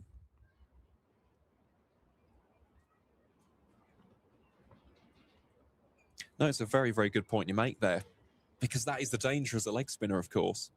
If you do start getting tonked about a bit and the boundaries start flowing, you don't necessarily possess the same level of control. It does just provide something for your captain to think about.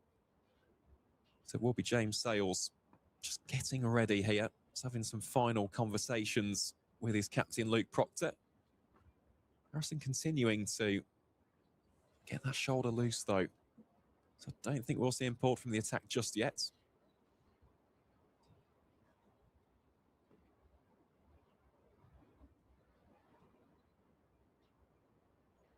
In fact, we'll just have a slight stoppage here as well. Luke Wells has taken the helmet, the gloves, and he's just put his bat down.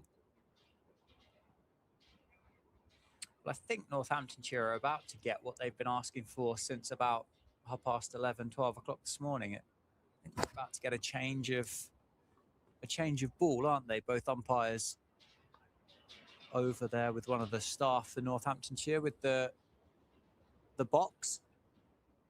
Obviously gone a little bit out of shape.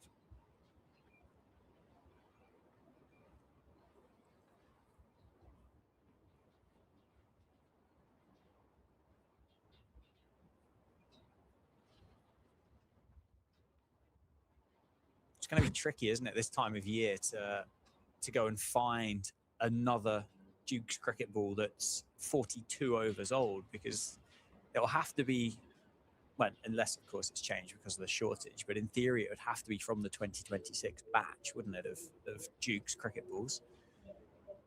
And we've had 42 overs of professional cricket so far this year, so they've obviously picked the one that's the closest to the usage that the previous one had, but it's hardly like there's bags and bags and bags of spares kicking around at the moment.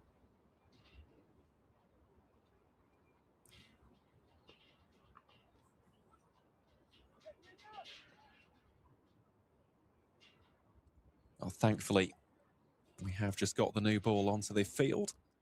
Of course, not the shiny new ball. Not reached that stage as of yet, but the replacement ball here for James Sales, who starts off here with a dot ball. Just looking at some of the other games across the country as well. Tom Clark going very nicely at Grace Road. Sussex, 193 for 3. Clark has 76 of those. Bit of a race on then for the second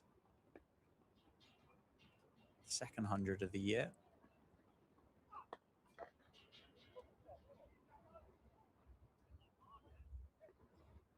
Luke Wells on 76 or 77 now.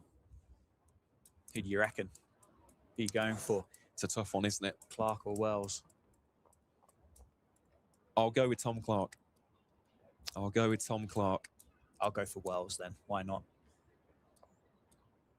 Of course, the hope for those of a Northamptonshire perspective is that Luke Wells will not get these next 23 runs, but he really is just such a classy cricketer. A real fan favourite as well up in the Northwest, and rightfully so. Bohannon just chops that away out towards deep point. One more run. Moves him on to 49 from 89 deliveries.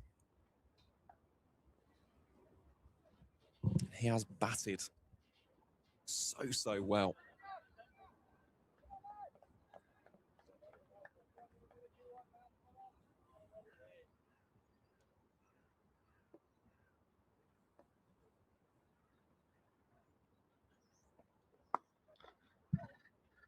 Wells just drops that into the gap out towards deep forward square leg.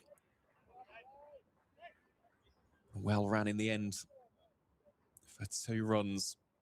Moves him on to 79. Spoke about it at the start of the broadcast, but Luke Wells before this game was 193 runs shy of 12,000 career first-class runs. Really has just been exceptional as well. Taken to Lancashire like a duck to water.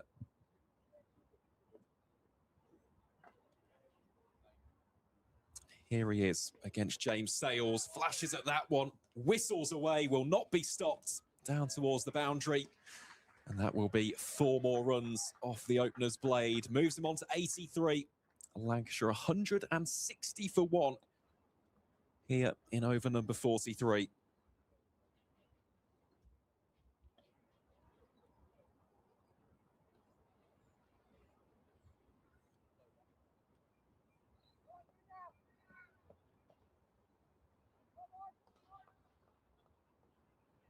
This now goes back on to what we touched upon at the start of the session, Dan, in terms of the change bowlers. Of course, Sanderson and Conway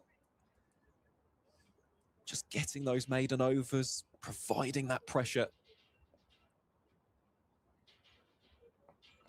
Haven't quite seen the level of control or discipline from the rest of the attack as of yet. So that'll be the end of the over. Sales currently wicketless from his 3. He's gone for 25 runs. Of course, as is the beauty of this sport, all it takes is one ball, one absolute jaffer. Get your account up and running, and who knows, 1 can bring 2, 2 can bring 3. The game can change incredibly quickly indeed.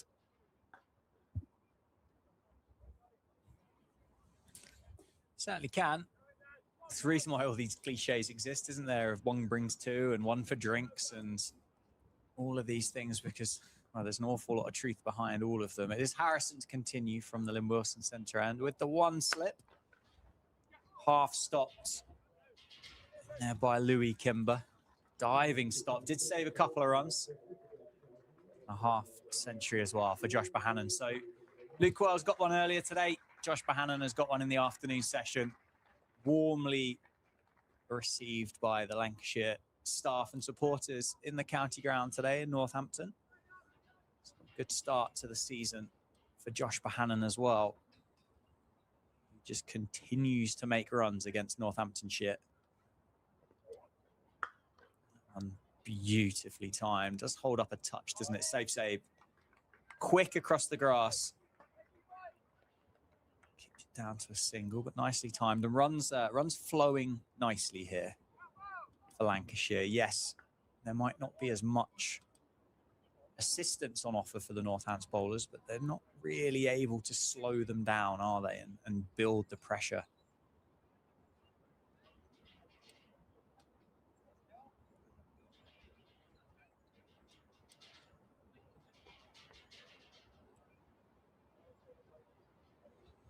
It's like changing the field this time. Luke Proctor's just been pushed a bit deeper.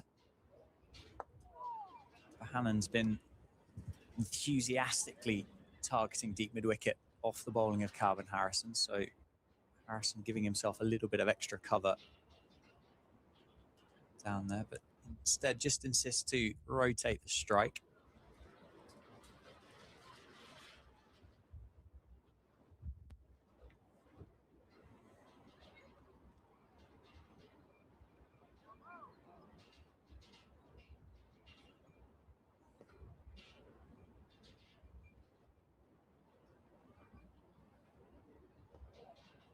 Nicely bowled.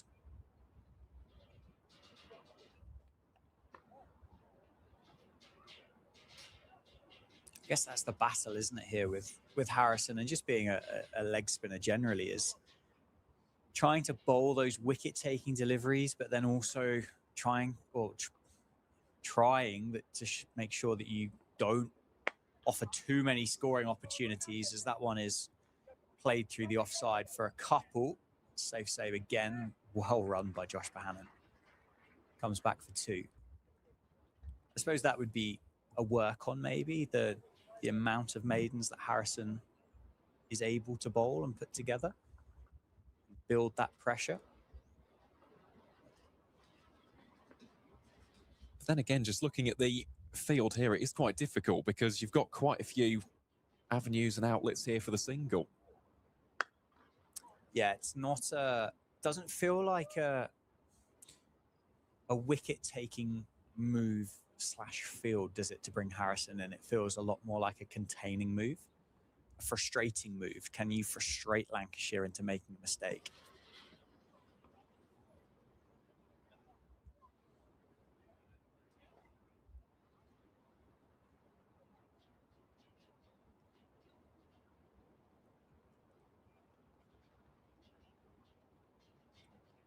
So it will be James Sales to continue from the David Capel end. I suppose the other question as well, Dan, do you think we could see Safe Save? We haven't really seen him warming up as of yet, but he is a useful option, isn't he, with the left-arm orthodox? Just provides something a little bit different.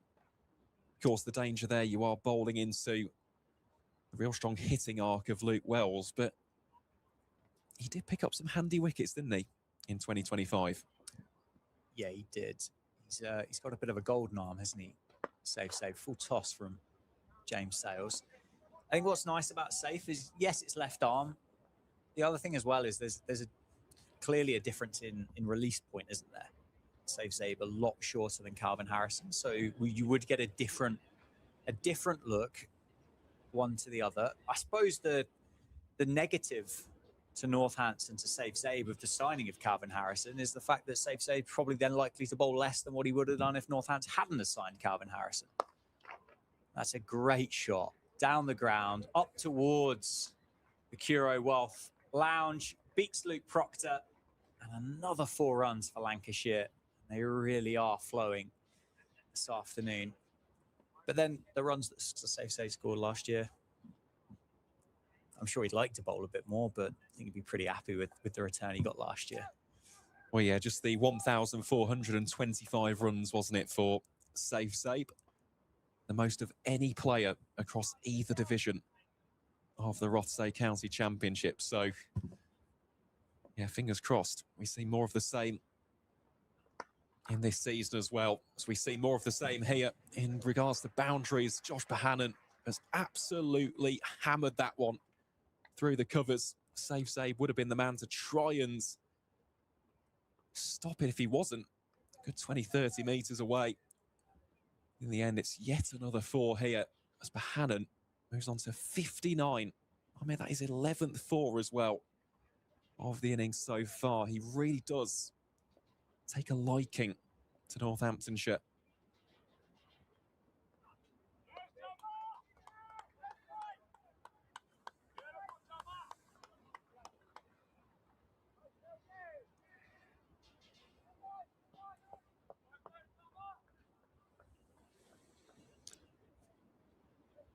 He's offered no control, has he, James Sales?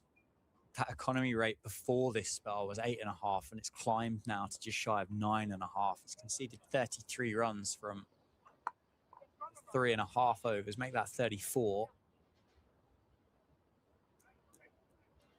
As another one is added to tally, and Bohannon moves to 60. 60 off, well, both. This is a highlight here. I mean, Wells 86 off 133, strike rate of 65. Bohannon 59 off 96, strike rate of 62. Not hanging about. No, definitely not. It's funny as well, we had the conversation about who would be the next Centurion. Tom Clark is still on 76. So Wells is on a few runs since then. Add one more. 13 away. Did I back the right one at the moment? Well, to be fair, I didn't back either of them. You backed Tom Clark and I took who was left, so...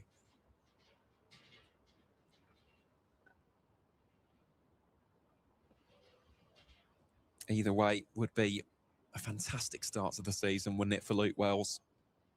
Really picking up where he left off in 2025. Spoke about it during the morning session, but last season managed over 1,000 runs, 1,074 to be exact.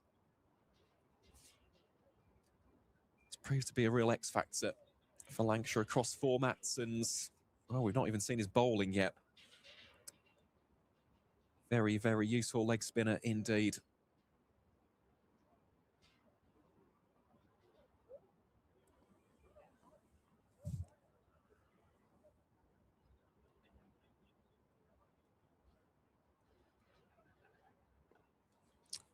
Harrison from the Lynn Wilson centre end then. Nicely picked up by Louis Kimber. Finds himself at short cover.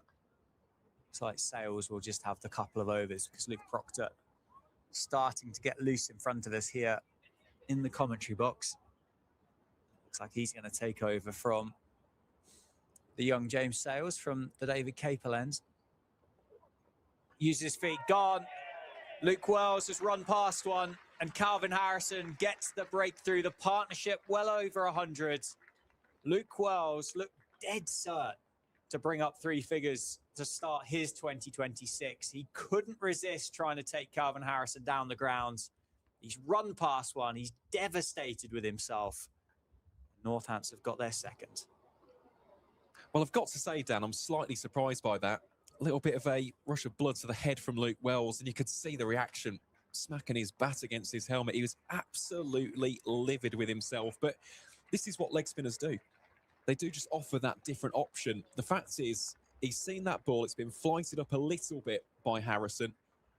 The eyes have lit up. He's wanted to smash him out of Wantage Road, and in the end, it's an easy stumping for Lewis McManus. Well, there you go. The partnership has been broken for good measure. So well done to Calvin Harrison. Spoke about persistence, persistence, persistence. And he has just plugged away and, well, he's got a huge wicket there in the form of Luke Wells. So Lancashire 175 for 2. And coming into bat at number 4 is George Bell. Yeah, would you say deserved for Northamptonshire? They've certainly stuck at it well, but I wouldn't have said they've asked an abundance of questions of the Lancashire batters in that partnership. It felt more, well, it felt very much more of a bit of a brain fade from Luke Wells than it did from a setup or a piece of brilliance, didn't it, from Calvin Harrison? Yeah, I think that is fair. I think it is fair because you could look at the field placement as well. It was very much a spread field. It wasn't as though that's come from having men under the lid and a sustained period of pressure. And Northamptonshire tightening that metaphorical screw. As you've said, it's just arrived as a result of, well, in hindsight, was a bad decision by Luke Wells. But the fact is, he's toiled away. He has bowled decently as Calvin Harrison. Yes, he's conceded a couple of boundaries here and there, but for the most part, he's not been offering up really short balls or over pitching it too much. So I think from an individual perspective, Harrison has done a good job. As for the wider perspective, I think that's one of those dismissals which Luke Wells, he'll go back to the dressing room now and he will be absolutely beside himself with the manner in which he's given it away. Yeah, but the modern way is to back yourself, isn't it? With those kind of moments, it was a good length to go and attack. Just didn't quite read the line on it. It did turn a touch away from Luke Wells as well. Does that just reignite this Northamptonshire bowling unit?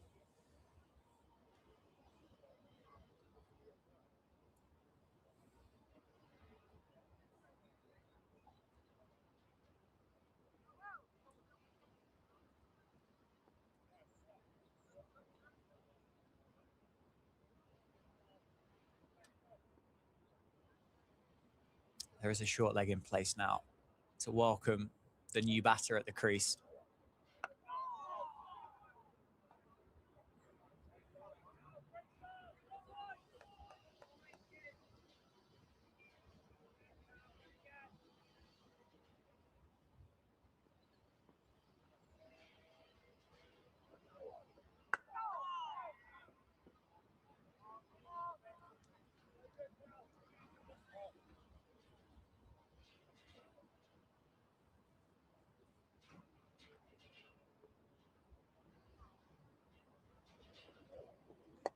Oh, nicely bowled and just evades.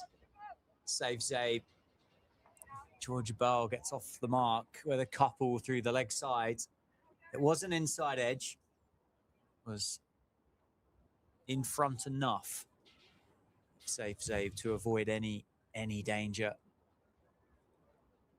Are we going to get that classic one brings two type moment here for the Northants? 177 for 2. It's into the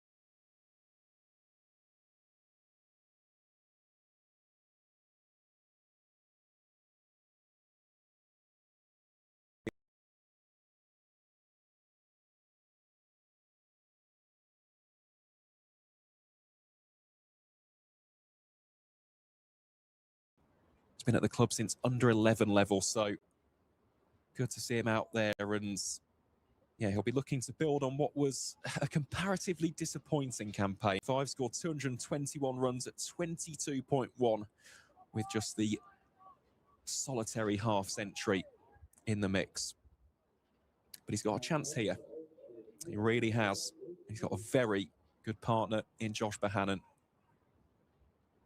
yeah, and a good batting pitch as well.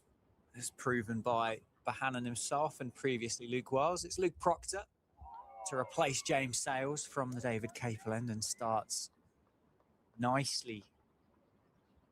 Good carry through to Lewis McManus.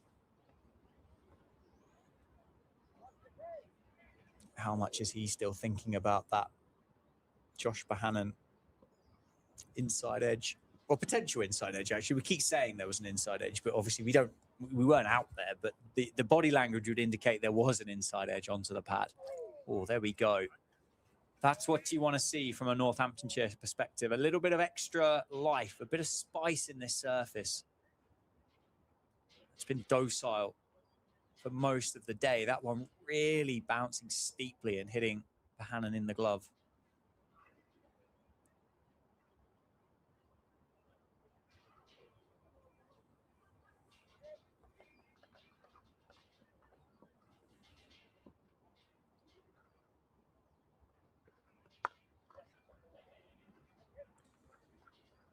Simply played, brings up 180.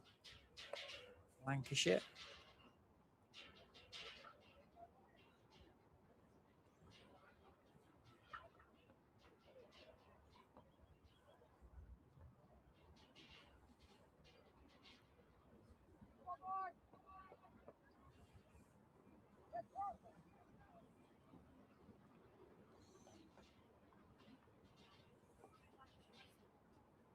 Still the 3 slips for the home side.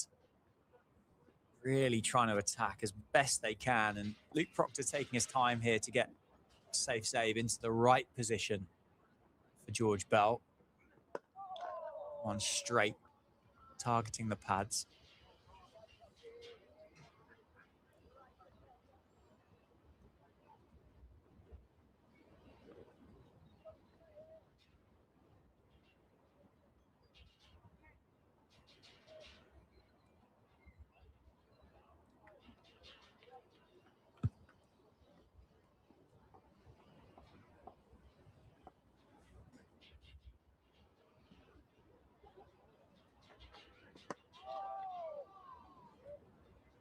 Good over this from Luke Proctor back into the attack. Just a couple of questions. Got a little bit extra out of the surface. Had been expensive in his opening 6-over spell, conceding 30 runs, one of which was a maiden one of those overs, just to provide a little bit more context into those numbers. He's opening 4 balls, just conceding the 1 run.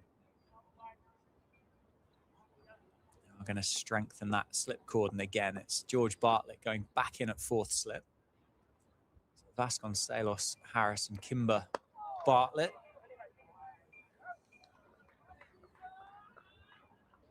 End of the over. 1 run conceded. 180 for 2 after 47 overs. The 2 wickets to fall. Luke Wells, most recently for 87. And then Harry Singh for 18. Caught by George Bartlett in the slip cordon.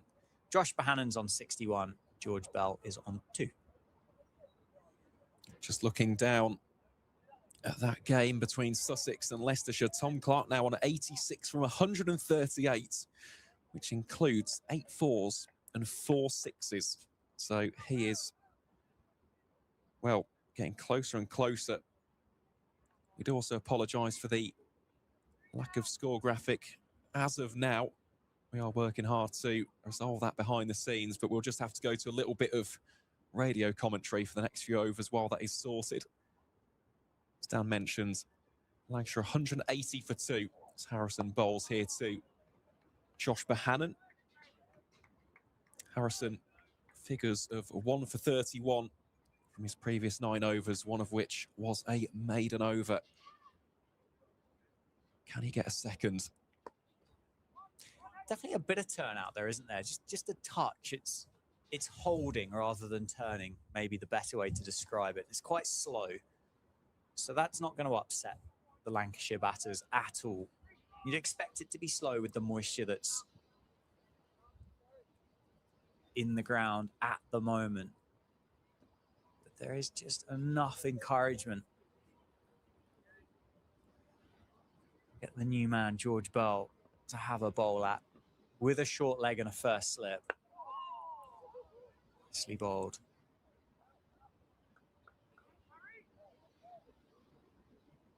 have you kept track on what these county cricketers have done over the winter? Have they been off playing Shield cricket, grade cricket, even in Australia? Have they overseas elsewhere around the world?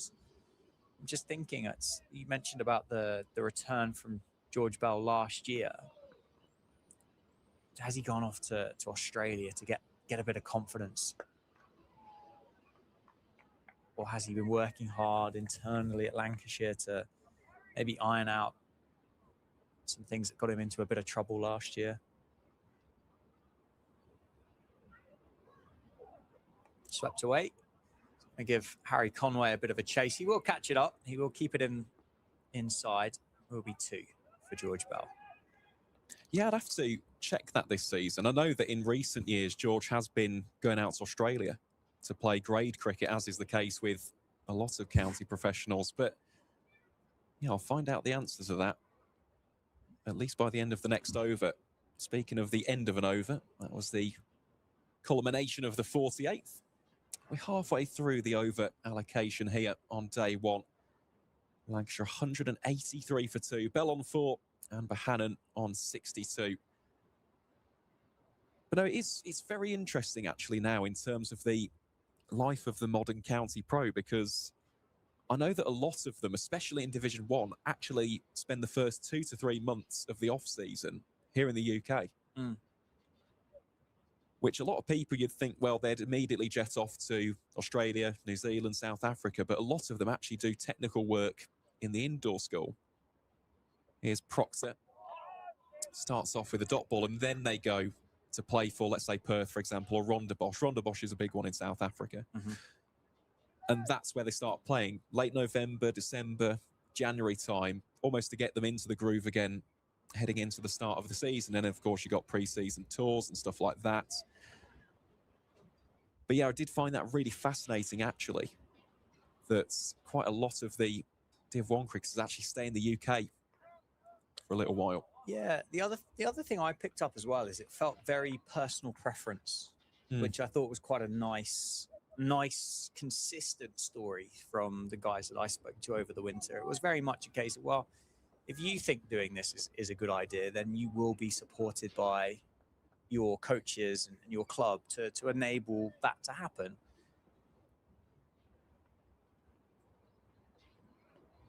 It's nicely bowled. A little dabble at it from Bohannon. Visibly annoyed with himself that he had a little poke at that one. And I think as well, it doesn't have to be every year either.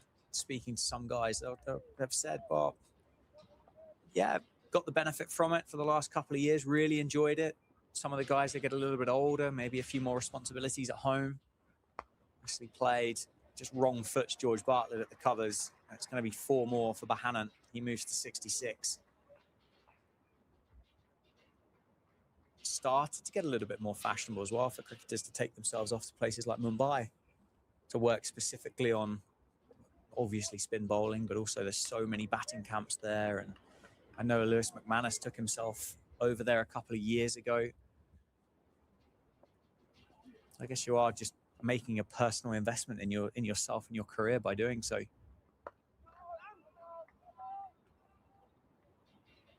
Well, it's something which Rishi Patel did.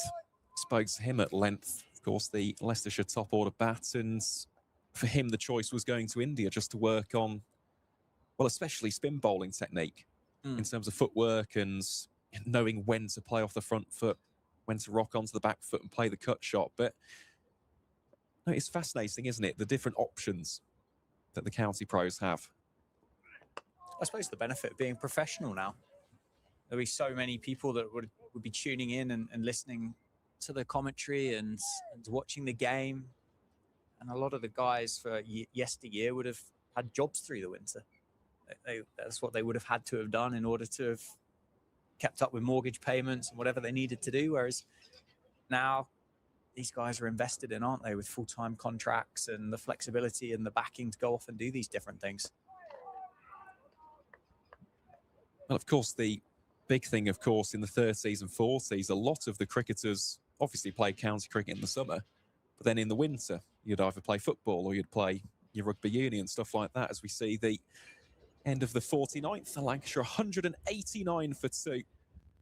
Great work as well from the production team to get the scoreboard back up and running as well. Really do appreciate that, and we can only apologise for the previous technical gremlins, but yeah, it just goes to show how far county cricket has evolved, and as you said, Dan, the nature of the professionalisation as well. It does allow for these different types of opportunities.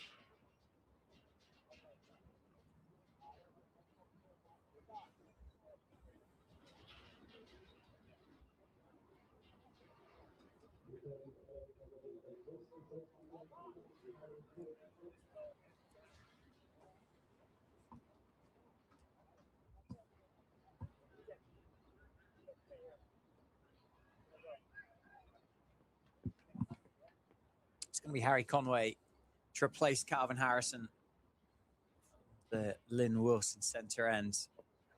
Northampton just going slightly more defensive now with 2 slips and a gully. There's a catcher of George Bartlett at mid-wicket. See him just off the edge of that practice wicket that would have been used earlier this year. Interesting to have taken Harrison out? Or do you think it's get your strike bowler on with your new George Bell in the middle? Yeah, I think that is probably the case, and well, I'll go into this after this next delivery.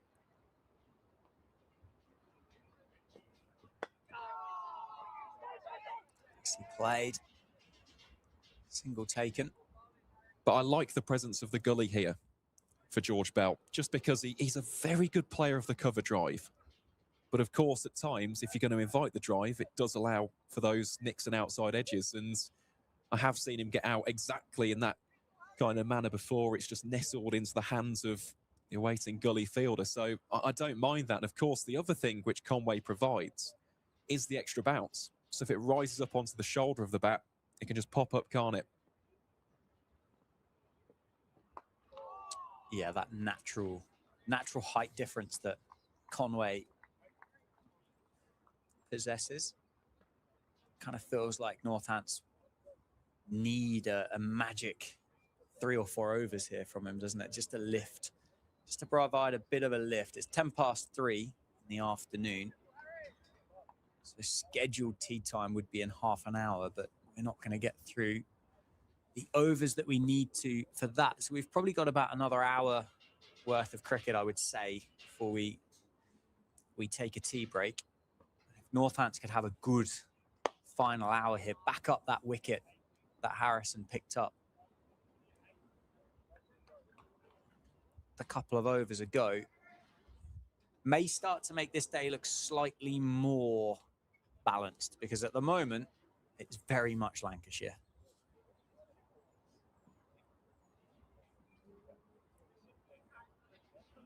And the key there, Dan, for now, because as we all know, first-class cricket can change, and can change in an instant.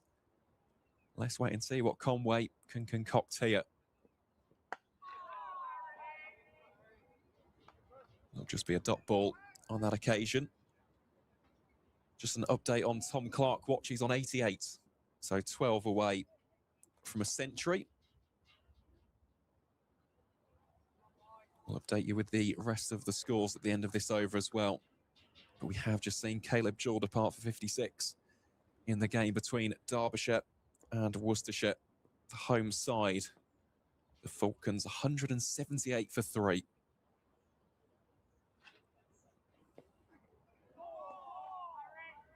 Nicely bowled to end the over. Good challenging line, well left by George Bell. 191 for 2 then, after 50 overs. So looking at the scores in Division 2, well, Durham are 215 for 5 at the Riverside. Emilio Gay, of course, the first Centurion of the 2026 season, going along brilliantly on 118 out from 129 deliveries. As for the other game taking place in the second division, well, Middlesex are 135 for 3. They have just lost a wicket. Max Holden, the former Northants loanee, bowled by Will Williams, the former Lancashire seam bowler. So he's gone for 32. That is how it looks in North London. As for Division 1, we'll talk about that after this delivery from Luke Proctor. So we'll start in Birmingham, where Surrey are 141 for 6. Struggled at times against Warwickshire at Edgbaston, but Tom Laws, he's on 44, and Ben Folkes on 32, have began to just claw their way back into contention in that first innings. Essex are 101 for 3, having been put into bats by Hampshire at the Utilita Bowl.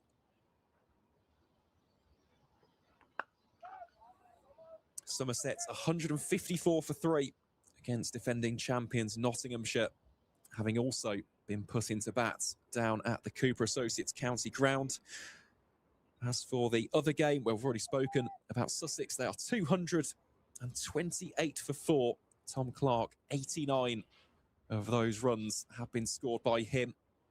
And in the final game across either division, still no play in South Wales in the game between Glamorgan and Yorkshire.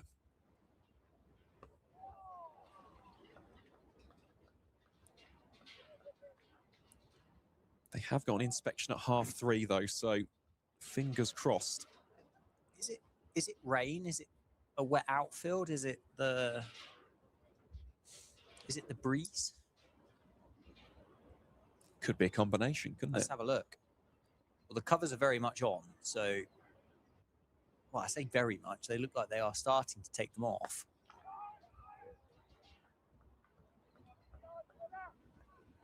Does look a bit gloomy down there, though. It does, and that's a shame as well, isn't it, of course, for Glamorgan. First time back in the top flight since 2005. Yeah. 21 years in the making, that. Of course, for Leicestershire, it's even longer. 2003 was the last time that Leicestershire would grace Division 1. Gracing it at Grace Road. Absolutely. Sorry. It's... It was there and you took it. Yeah, I've got better. But sometimes you just got to say it, haven't you? You do. Sometimes. If the half volley is there outside off stump, got to flash the bat. Precisely. I think I've nicked off.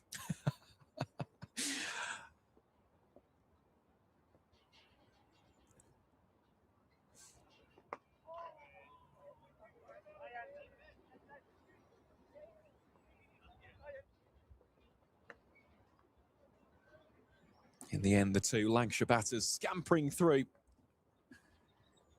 4-2 runs there, moves them on to 195 for 2. Bohannon on 69, Bell on 5. Can Northants get another breakthrough? Really get into that middle order.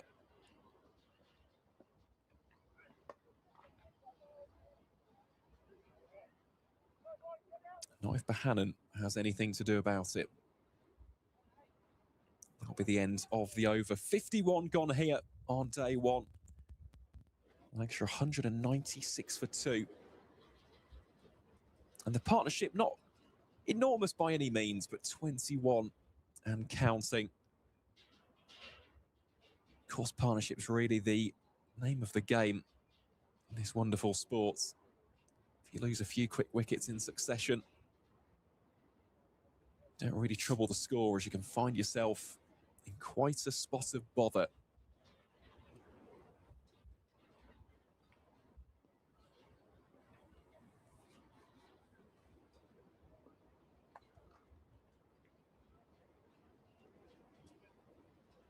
Bohannon once more just leans, guides that one away down towards deep backward point. He's been impressive today, hasn't he, Dan? Just in terms of the way in which he's gone about his innings. Of course, against the spin at times, it looks slightly scratchy, as you can imagine. At this stage of the season, a little bit of the rust being shaken off when you're going for those more attacking shots. But against the faster bowlers, well, he's just looked at home, hasn't he?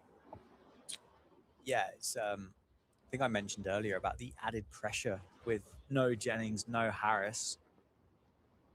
It's a beauty, isn't it, from Conway? It's rare We've had rare play and misses through the course of the 51 overs so far today. That was one. But yeah, that extra pressure of an expectation for Bohannon and Wells today without Jennings and Harris to fulfill that Lancashire quartet at the top of the order. Both of them have absorbed that, if there was any. Batted brilliantly. Wells, he'll be getting over it now, but I'm sure he'll still be a bit cheesed off at the decision there. And Bohannon just carrying on where Luke Wells left off. 71 now for Bohannon.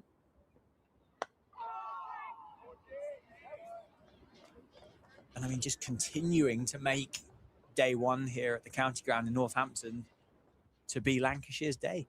197 runs on the board and just 2 down. It's one-sided at the moment. It is, but then again, Northamptonshire have to look at this from, I'd say, an optimistic point of view. The fact is, there will be opportunities coming up in this game, but you've got to take them. Can't allow this innings to just meander in favour of the visitors. Oh, a slight bit of hesitation there. Bohannon sprinting about halfway down the track before he is sent back by Bell. Could that be a potential avenue for Northamptonshire?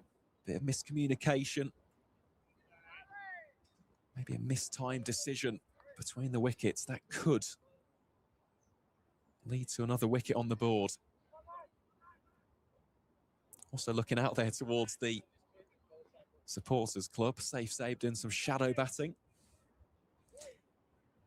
Wishing he was out there, wasn't he, I think? Oh, absolutely.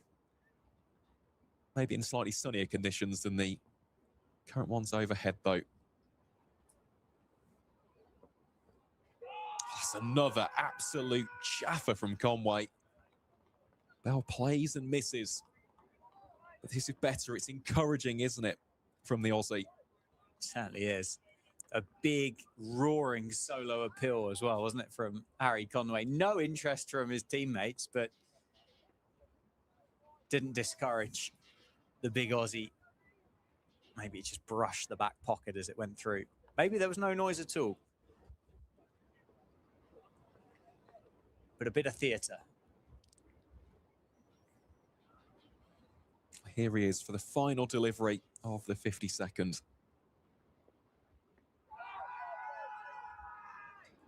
Slightly more muted appeal, admittedly, on that occasion. I think everybody felt guilty they didn't join in with the last one, didn't they, I think, on that one? Yeah, if there's one thing you certainly don't want to do, it's get on the wrong side of your 6'7" fast bowler. Throwing down a few more thunderbolts in the nets as we see the end of the over. Lancashire 197 for 2. Bohannon on 71. George Bell on 5. Luke Proctor, keen as anything, takes off the overshirt, just hands it there to the umpire.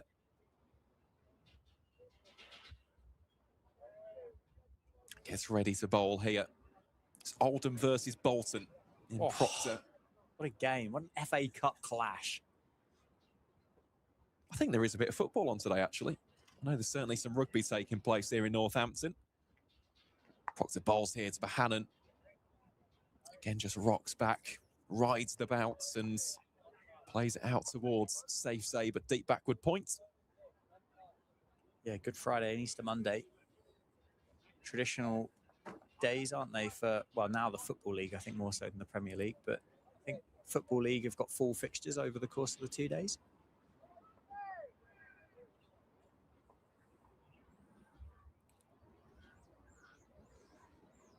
Just seeing over there on the far boundary as well, I think I can pick out George Scrimshaw. We saw him bowling quite a bit during the lunch interval. As Bell now plays that one very square of the wicket. Bit of a chase on here for George Bartlett. Should restrict it to just 2 runs. Indeed he does. And that will be the 200 up for Lancashire here at Wantage Road.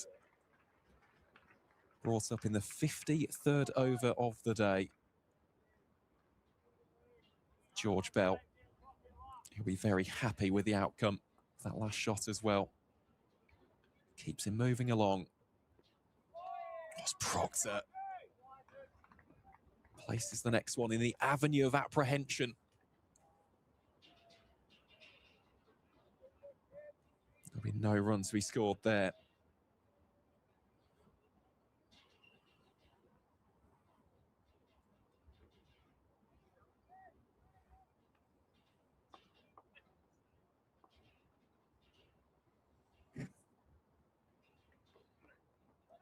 Well, that one's short. There's a big appeal, and Bell is gone. He's tickled it behind to Lewis McManus, and Northamptonshire have got their third of the day. Lancashire 200 for 3, Bell departs for 7, and Luke Proctor has his first wickets of the 2026 season. Well done. One has brought 2. Yeah, a tickle, wasn't it? A tickle, maybe off the bat, maybe off the glove. Good footwork, good take by Lewis McManus. Kind of a wicket out of nowhere, really. It wasn't the best bumper that Luke Proctor's ever going to bowl in his life. Does bring about the end of a scratchy George Bell innings, I think, for 7. Makes his way back. Lancs are now 3 down on the stroke of bringing up their 200. Northants won't care how they get them. Good bit of pace. I said Luke Proctor's quicker than you think, isn't he? Kind of doesn't amble in, but it's not the quickest run up. Then it's a really quick shoulder. That one there, maybe just rushing George Bell a touch. Got through him a little bit quicker than he was expecting. Well, the result of that, it's a 3rd wicket lost for the visitors. Michael Jones, the former Durham man, will come into bat now. Of course, born up in Merseyside. Played his club cricket for Ormskirk, and here he is, having actually been a product of the Lancashire pathway before making the switch from the northwest to the northeast. Currently stands on 2,404 first-class runs in his career. So if he gets 96 or more in this game, that'll be the next milestone ticked off for him. As for last season, scored 351 runs. It's an average of 29.25, which included twin scores of 50 or more.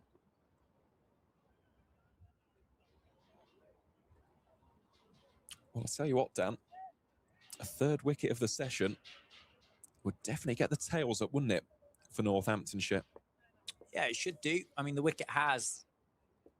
Luke Proctor's strengthened that slip cordon, hasn't he, with another couple of catches in there. And take the opportunity if it's to arise early here in Jones's innings. With good pace. He and Conway look like a good partnership. They look like they bowl well together, don't they?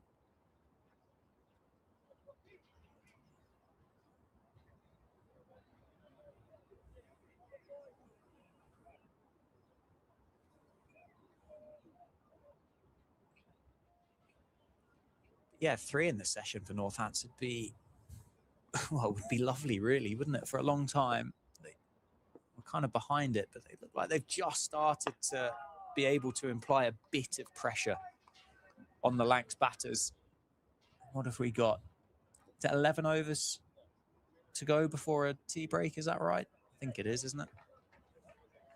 So we've still got plenty of cricket left to play before we start thinking about the end of the session.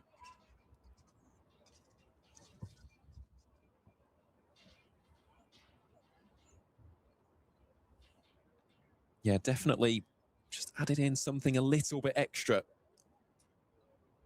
After what appeared to be plain sailing, didn't it, really? Luke Wells it was. It was, well, taking the attack to the Northants bowlers in superb style. Of course, very well supported by Josh Bohannon, but since then, those 2 wickets have just taken a slight shine off of the session for the Red Rose. Still going along well, though, on 200 for 3. Here is Harry Conway, then, to Josh Bohannon. That one is played very adeptly indeed by Bohannon through the covers. Chase on here for the fielder should be cut off. They will scarper through for a 3rd run.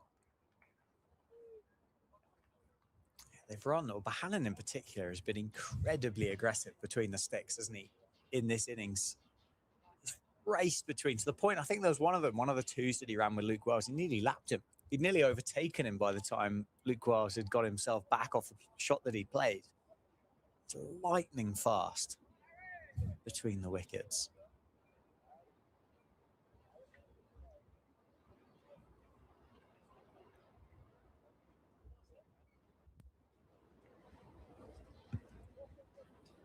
Now, this here for me, Dan, is going to be a very intriguing battle indeed. Michael Jones, as we know, very punchy cricketer.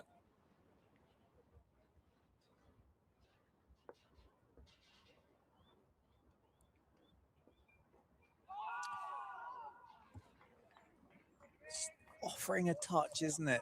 The ball. It was changed a while ago. It wasn't like it started doing a lot out of the box, was it? Maybe this one is just a touch harder than what there was before. I mean, clearly it's rounder. I mean, that could be a contributing factor, couldn't it? But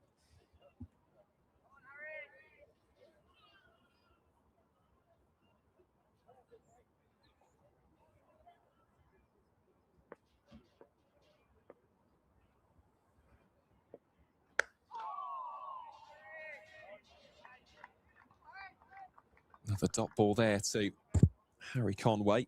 Jones yet to get off the mark.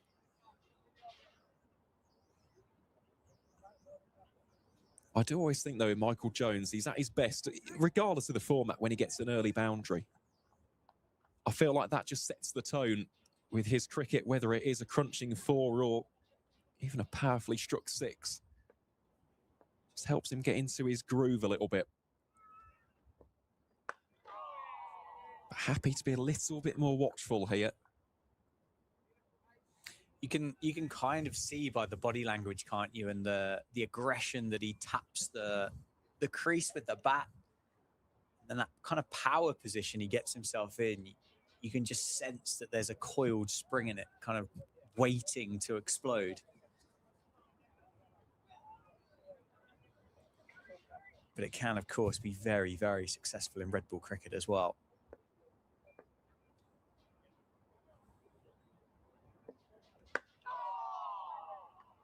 Conway just testing the defences here. One more delivery remaining in this, the 54th over. Jones, of course, not the only man from Ormskirk in the 11 here for Lancashire today either. As we all know, Tom Hartley, product of that very historied cricket club up in the northwest. Imagine it must be very, very proud for the club to see those two donning the red rose.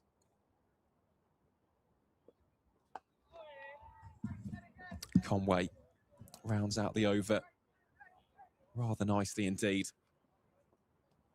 So Lancashire remain 203 for 3.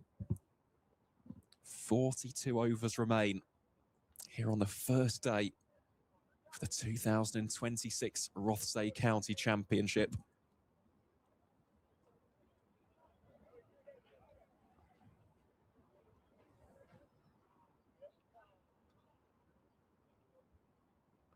Let's not forget either, Northamptonshire have also got their first points on the board this season as a result of that third wicket. So that is at least one bowling bonus points already in the bag. Lancashire 47 runs away from their first one of the campaign too.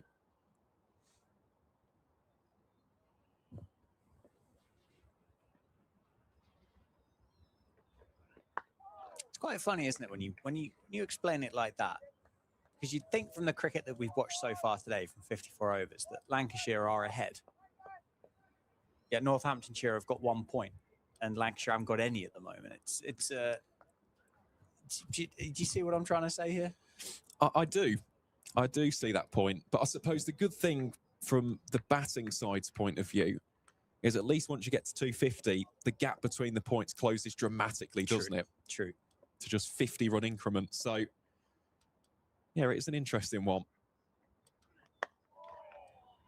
Speaking of point scoring as well, mentioned this throughout the duration of this game. Of course, Lancashire appeared in the first ever county championship in 1890. Oh, is this the fun fact you've got for me from... It is the fun it? fact that I've got for you. So back You've made me then, wait for it, haven't you? yeah, there weren't bonus points back in 1890 with those founding 8 clubs. And in fact, you wouldn't get a point for drawing a game. You'd get 1 point for winning, 0 for draw. If you lost, you'd have 1 taken away. Oh. Sounds like a pretty simple system. Quite easy to understand. It does. But when you look back in the archives, I mean, there are years in the late 1890s, early Minus 3 1900s, points. where teams finished on minus 12 or minus 15 points. Brilliant. Which I think would be quite funny. The fact is you've gone into a season on 0, Yeah. and you finished with less points than you had before playing a game.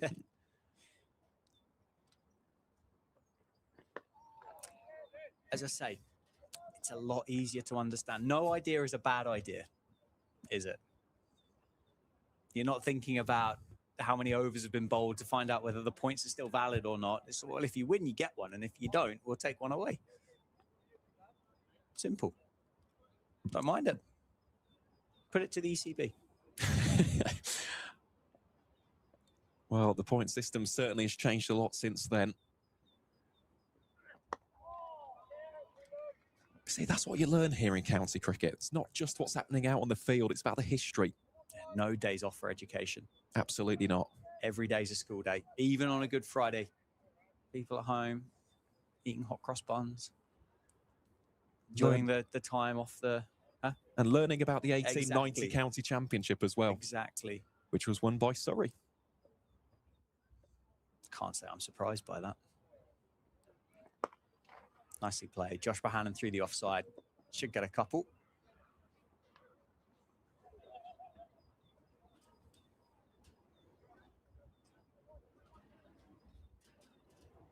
That'll be the end of the over as well. So 55 have been bowled. Lancashire 205 for 3. You can see how keen, how eager Harry Conway is to continue this spell. He's bowled well today. Just needs that wicket in the column, and well done. It appears as though we have had another century in the county championship. It has been scored by Tom Clark of Sussex. Yeah, got himself over the line. Looks like a really entertaining and exciting innings that he's played. You mentioned the 4 sixes that he'd hit earlier. 9 fours in there.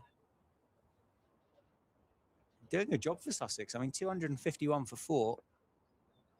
Scored a lot of the team's runs. It's a good stop by a tumbling James Sales.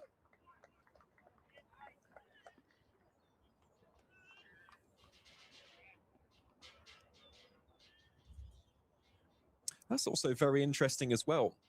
Point that Timothy makes. Josh Bohannon also played for Ormskirk.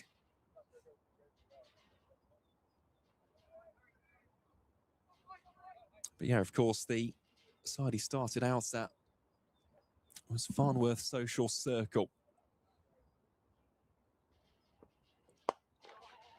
Which, can I say, is a great name for a cricket club. It's a fantastic name for a cricket club. Yeah, I really enjoy that. Social Circle. It's nice. Makes you feel a bit warm and fuzzy, doesn't it? The Social Circle. Who are we playing this week? Social Circle. That'd be nice blokes, won't they?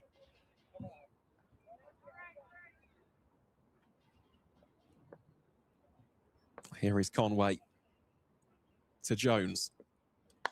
Very full. And that one just worked away for 4 more runs. Very nicely timed and excellently placed shot that on the on drive from Jones. And that is a beautiful way to get off the mark. It certainly is. You said he wants an early boundary to settle any kind of nerves, and he's got one to get off the mark, hasn't he? Nicely played. Created the angle, really. Used a bit of extra bottom hand to navigate it past Luke Proctor at mid-on. Harry Conway certainly pitching the ball up, giving it an opportunity to do something off the surface. Well, how does he respond after that shot?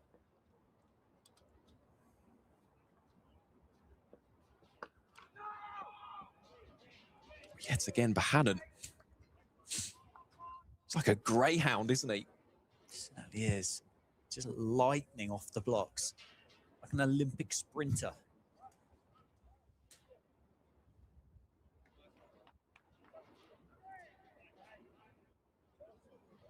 That'd be something. I wonder who would be the quickest across 22 yards in full kit in the county championship. I think Bohannon's got to be up there.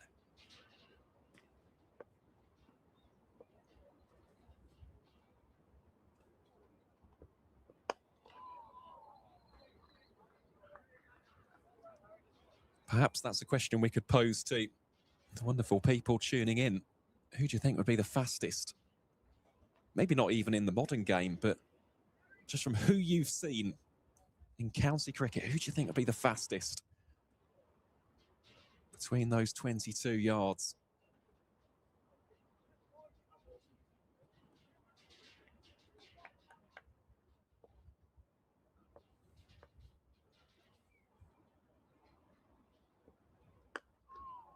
That'll be a dot ball to round out the over. Lancashire remain 209 for 3. Bohannon on 77. Michael Jones on 4.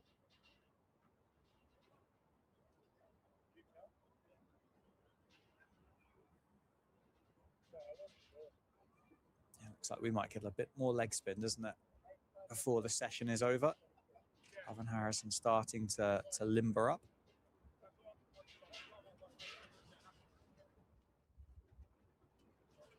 Well, he definitely had the desired impact, didn't he? Got Luke Wells out for 87. Simple stumping for someone like McManus. He's so good, isn't he? Keeping to spin. That's the key there for a keeper like McManus. It's a little bit different for us as club cricketers, but goodness me, really is a talent with the gloves. Here's Proctor then. Bowling to Bohannon, and Bohannon with yet another textbook cover drive. Races away for 4 runs. And he now goes into the 80s. He has played some very aesthetically pleasing cricket today. He's been brilliant. Absolutely brilliant to watch, isn't he? You mentioned about the game that he missed out upon last time out to break that record of the hundreds that he kind of churned against Northamptonshire, and kind of feels like he might have a bit of a point to prove. He wants to get that record back going again, doesn't he? 81 now. And it's hard really to, I mean, there was the chant off Sanderson, which, I mean, on another day, would McManus have located it? Could he have got there? Really hard to say. Pretty sure. Was it Bohannon that nicked the one that fell short of third slip? It was, wasn't it? But he's been brilliant.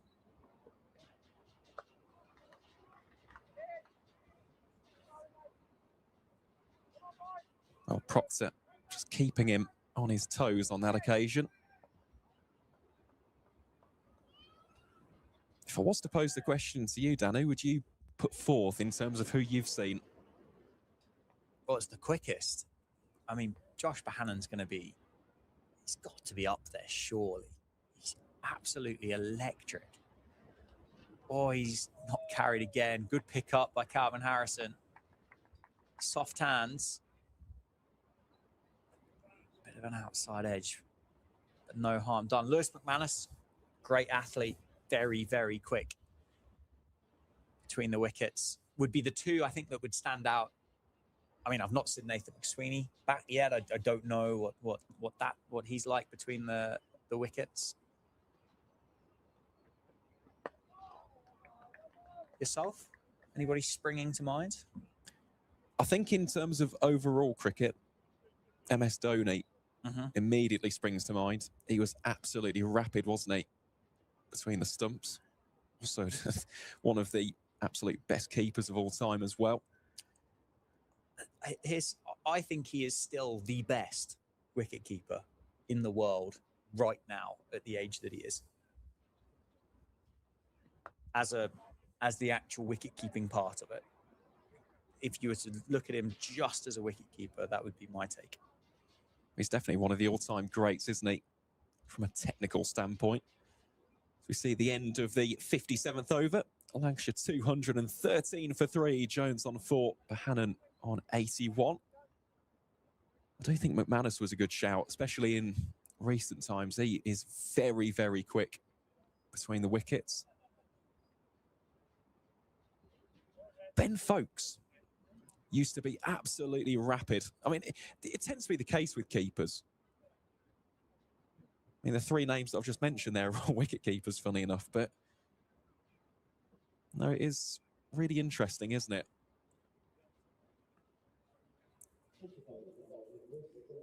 It certainly is. Maybe they just want, maybe obviously walking out at number 7, get as many as you can. Running out of partners at that point, you got to get your own. Calvin Harrison back into the attack, replacing Harry Conway. Again, just another opportunity to have a look at the new Michael Jones.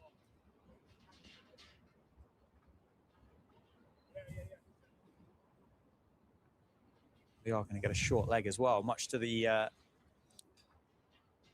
joy of my co-commentator. You say as I've got a massive grin on my face. Absolutely.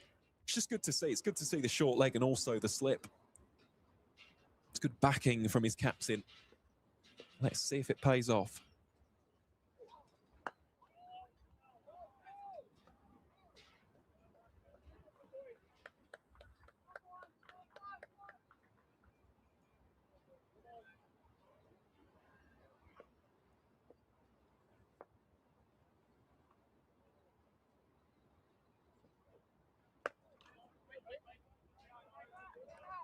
Tidy stop there from McSweeney in the covers.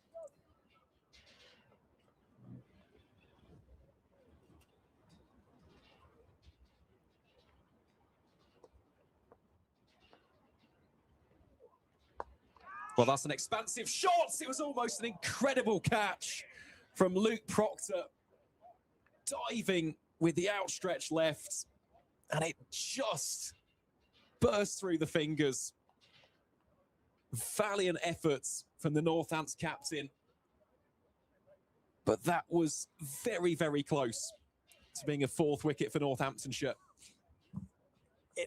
The way the ball travelled felt like he had ages to get in position, didn't he? It really did. It floated in the air, but the guys indicated that it swung. Almost the seam stood up as it went through, and he got himself into a bit of a tangle, a bit of a mess. Ended up trying to catch it one-handed on the dive. Disappointing for Northamptonshire. That again, it would have been a real freebie, wouldn't it, as Bohannon takes on Harry Conway for a quick single. Michael Jones survives.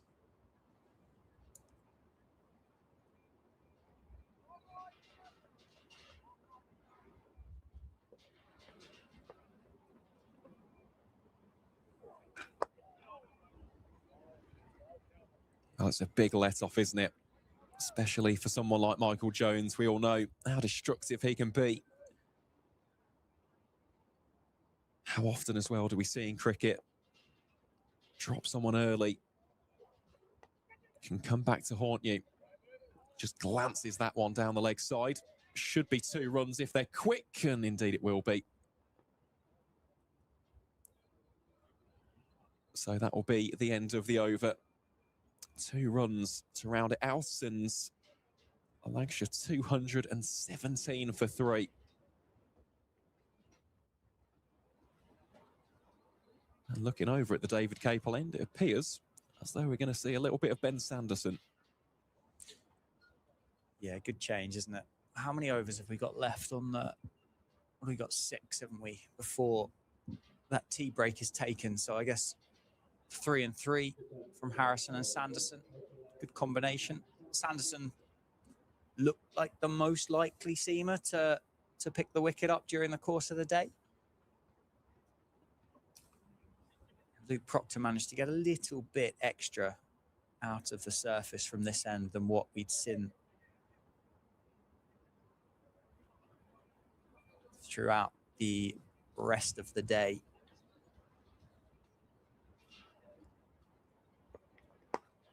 It is Sanderson. Watched and not timed by Bohannon as he defends it up to Luke Proctor. Floodlights still on here at the county grounds.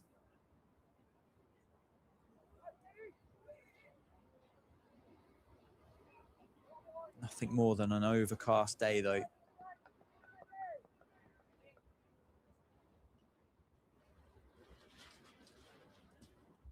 Two slips and the gully for Sanderson. With the 1 wicket to his name so far, this is the one they want, isn't it? Can they get rid of Josh Bohannon before lunch?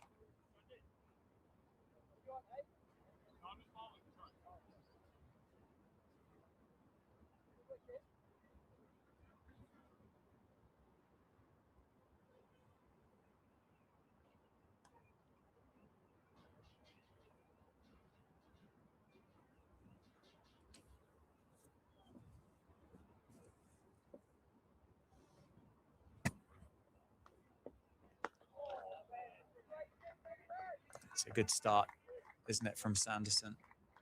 He's called Lewis McManus up to the stumps himself. Does not want to see Josh Bohannon walking at him.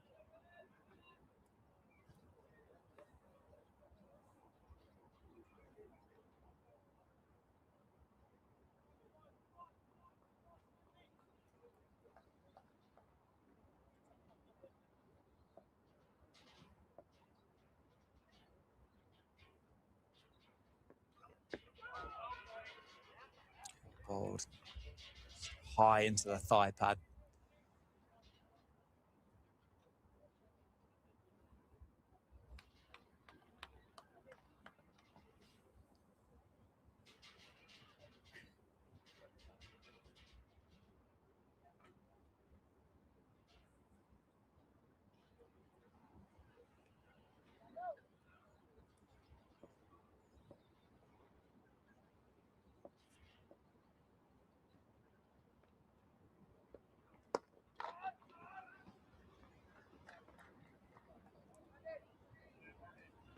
And just can't quite find the gap at the moment in the offside against Ben Sanderson.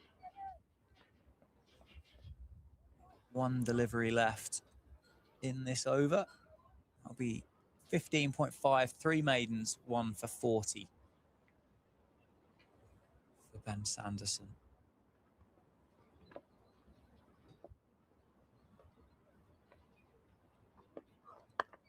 And does complete the maiden. Completes his 4th maiden of the day. End of the over, 217 for 3 after 60. Just a little bit of an update from Grace Road. Tom Clark is out for 101, so Sussex now 5 down in that game at Leicester. As for the other matches taking place across both divisions, we'll just give you a very quick and brief update. So Essex 118 for 3 at tea down in Southampton, having been put into bat by Hampshire. Somerset 208 for 4 on home soil against defending champions Nottinghamshire. Surrey have battled back very well indeed at Edgbaston. They're now 195 for 6 in the 63rd over. As Harrison cannons that one into the pad of Michael Jones. Up at the Riverside, Durham 240 for 7. I've had a little bit of a wobble there against Kent. Of course, the big score from that was Emilio Gay. He finished on 128, included 22 fours as well. So that is a serious way to kickstart the campaign. Middlesex 169 for 3 at Lords against Gloucestershire. Finally, in the other game taking place in the East Midlands, Derbyshire 219 for 4 in the 59th over. Martin Anderson has just reached his 50.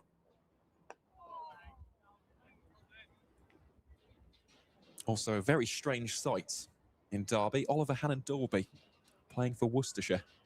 Yeah, I saw that. That was all very, well, that wasn't controversial circumstances, was it? But the reason why he signed that 2-game contract was interesting, for want of a better word. Is it Bayers? Is it Swanepoel? Is that how you pronounce Bayers it? Swanepoel. Leaving the ongoing game of cricket midway, well, not midway through, but towards the end of it. But the game was still ongoing, to go and catch the flight. And Cricket South Africa not enjoying that somewhat, I think would be fair to say, wouldn't you? Good over from Calvin Harrison. On the money. Lancashire maybe just looking to get through to this tea break at the moment. Good bit of control, good bit of pressure building, mate, between Sanderson and Harrison, these Northamptonshire bowlers. Yeah, and they've got to go into these remaining 4 overs of the session with a good attitude here. Get one more just on the stroke of tea. Does have a real impact on the psyche of the opposition. Always want to get through to those breaks in as healthy a position as possible. And look, so far, Lancashire have had a great day. If they can see out these final 24 deliveries, get through to tea, just 3 down, gives them a nice foundation for the evening session. Yeah, it certainly does, doesn't it? And it does feel like get through these last 4 overs and then really turn the screw. I mean, there's still not really been a lot, has there, for the Northants bowlers? And you think about the 2 wickets that have fallen in the session. Luke Wells ran past one, and Luke Proctor, I suppose, strangled George Bell down the leg side with a skiddy bumper.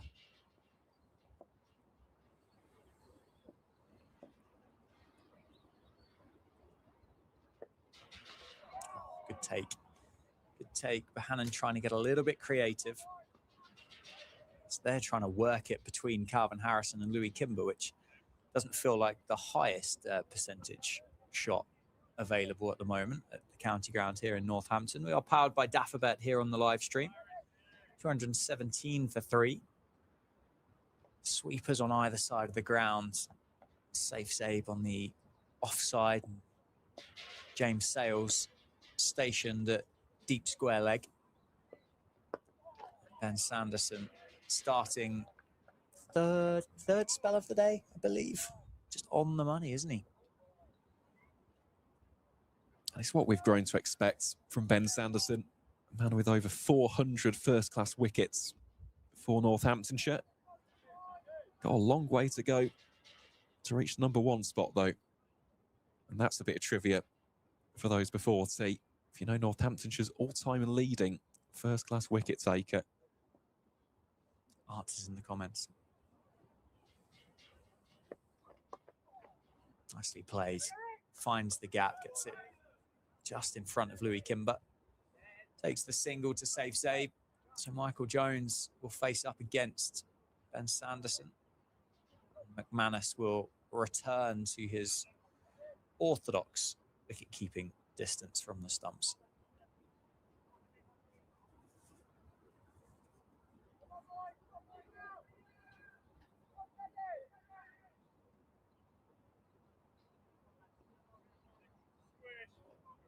Four slips for Sanderson to Michael Jones. So Northants very much thinking the end that they've got to attack is this one. Pick up a couple of runs.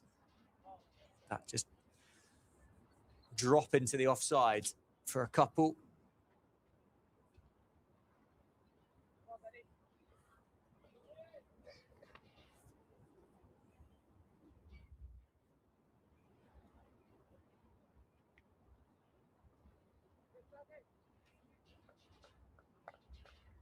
We have had a couple of suggestions as well about those fast cricketers between the wickets, and There are some very good suggestions.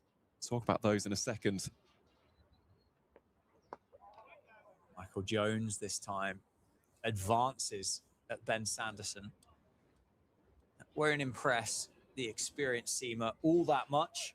End of the over though, 220 for 3. Who are the suggestions? So the first one is Johnny Bairstow, which is absolutely valid. Very, very quick, very athletic. Second one is Glenn Phillips.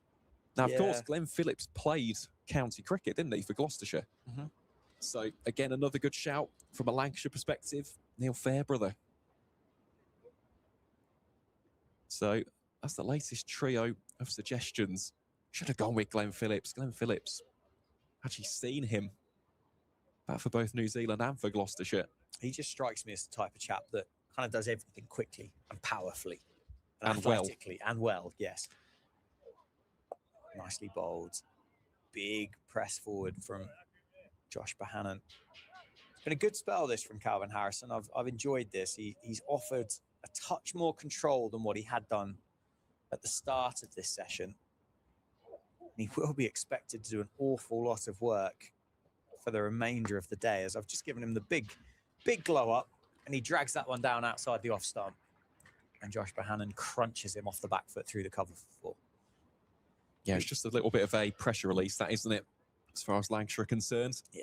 Moves Bohannon on to 87, just 13 runs shy of what would be a 5th career century against Northamptonshire in first-class cricket. It's quite the record that he's got against the Tudor Rose, and, well, he has been thoroughly deserving of each and every single one of those runs so far.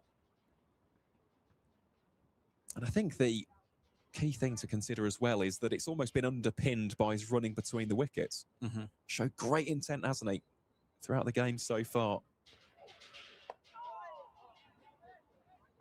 Yeah, the intensity, the standard that he sets himself as well to, yeah, you could, of course you could cruise the single that could have been a 2, but Josh Bohannon does not submit to that school of thought, that is for sure.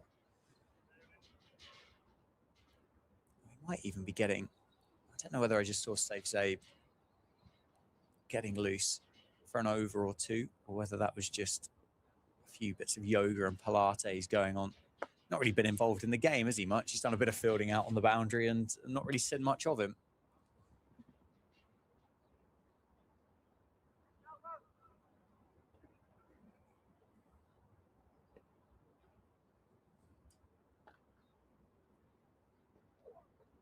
Quicker and flatter that time.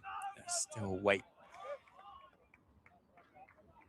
Good effort from Louis Kimber to try and cut that off. Just distract the 2 Lancs batters from taking that single. Well, backed up by Luke Proctor, allowing Louis Kimber to attack the ball. End of the over. 62 overs have been bowled now. It's 224 for 3. Josh Bohannon on 87. Michael Jones on 9.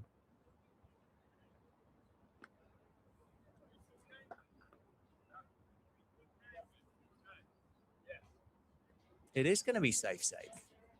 It wasn't yoga or Pilates. Well, it might have been, but it wasn't. It was the bowling warm-up. So we're going to get a bit of left arm finger spin to end the session. It will just be the 1 over. So we've got 34 remaining in the day. So we'll get 1 from Safe from the David Capel end, then 1 from Calvin Harrison, we would imagine.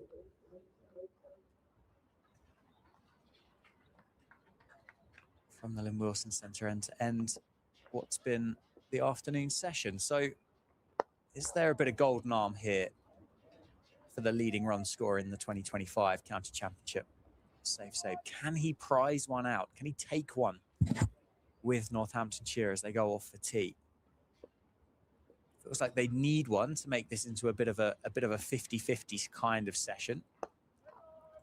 If Lancashire finish 2 down at the end of this, I think they'll be pretty happy with whether, well, not 2 down, but having lost 2 in the session, they'll be pretty happy. And they've scored more runs than the morning session as well. Currently 125 after being 99 for 1 at lunch.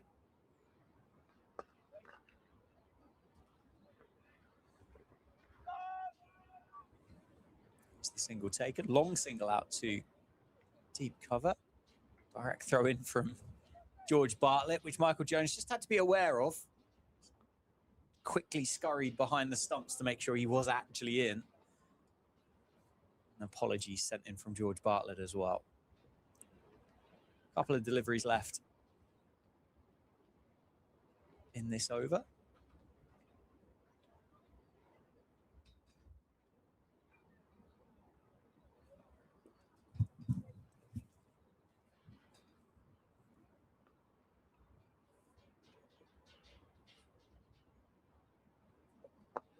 Well bowled, bit of extra flight on it. This angle here and the speed that Safe bowls at feels like if there is going to be any drift assisted by this cross breeze, he's really going to get it, isn't he? If he gives it a chance and flights it up there. Not that we're going to see much of him, I don't think. Let's cut away for a single.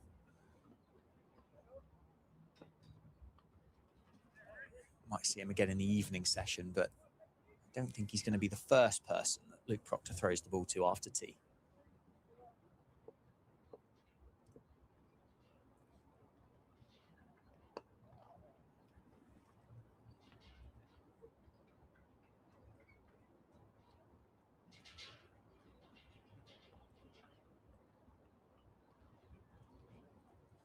So that'll be the end of the over.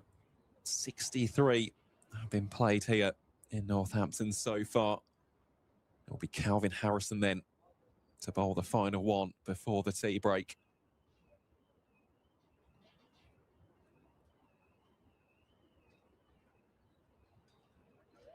Still very much a bit of a spread field, isn't it? Here for the leg spinner. Appears to be a 5-4. Favour of the offside.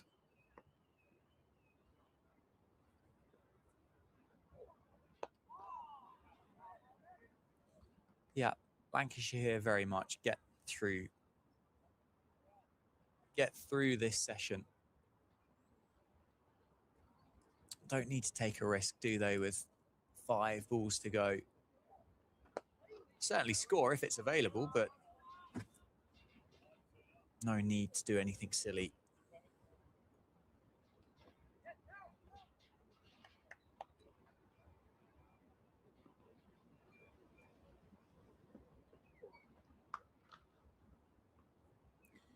It's one of those simple singles taken out to it. I had to double check, and it was Harry Conway that's found himself stationed at deep point.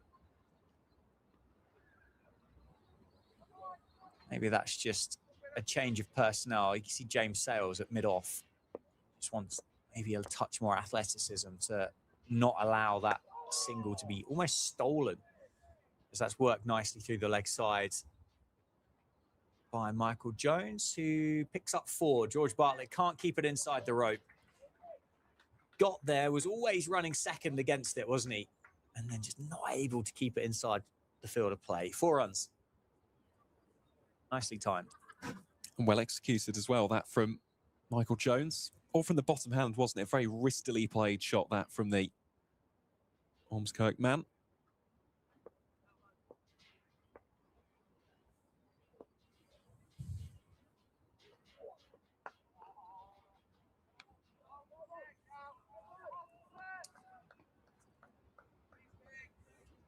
Solid in defence. Final delivery then of the afternoon session will be delivered by the leg spinner Calvin Harrison.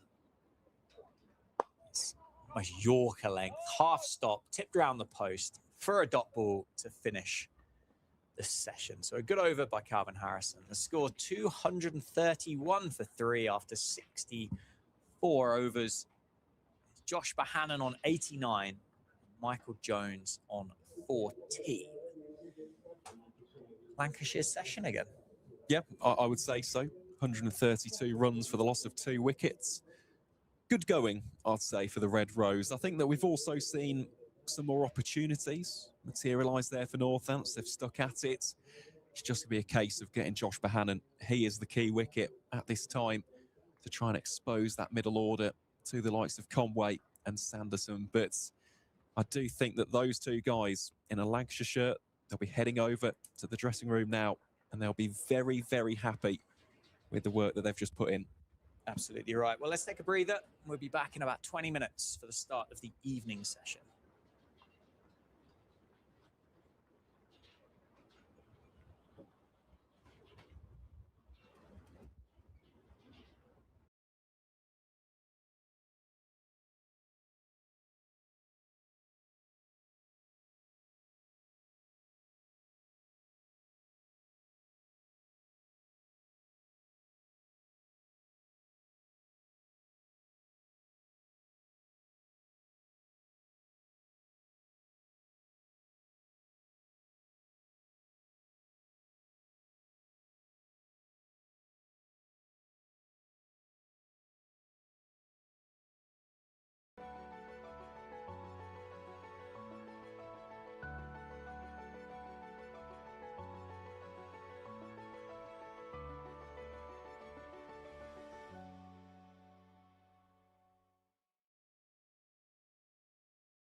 With the biggest range of cars to buy entirely online, it's no wonder everyone's cinching it. Alf cinched it. Becky cinched it with a 14-day money-back guarantee. I cinched it. You're supposed to play dead. Even my mum cinched a quality motor. You know you're everywhere. Chris and Sue cinched it with no surprise fees. Everything was covered. With so many great reasons to buy. The nation aren't just nailing it, they're cinching it.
With the biggest range of cars to buy entirely online, it's no wonder everyone's cinching it.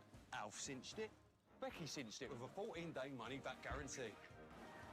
I cinched it. You're supposed to play dead. Even my mum cinched a quality motor. You know you're everywhere.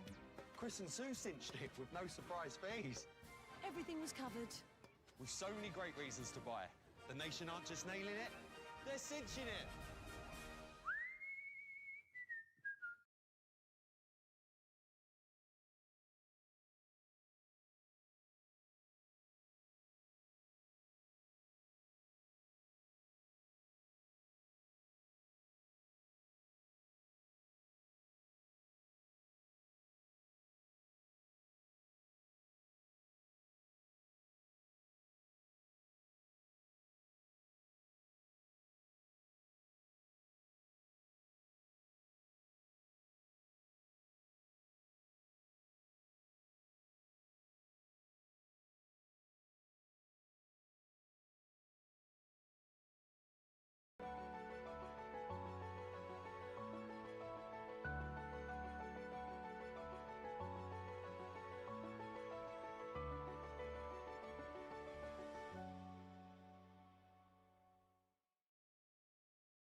With the biggest range of cars to buy entirely online, it's no wonder everyone's cinching it.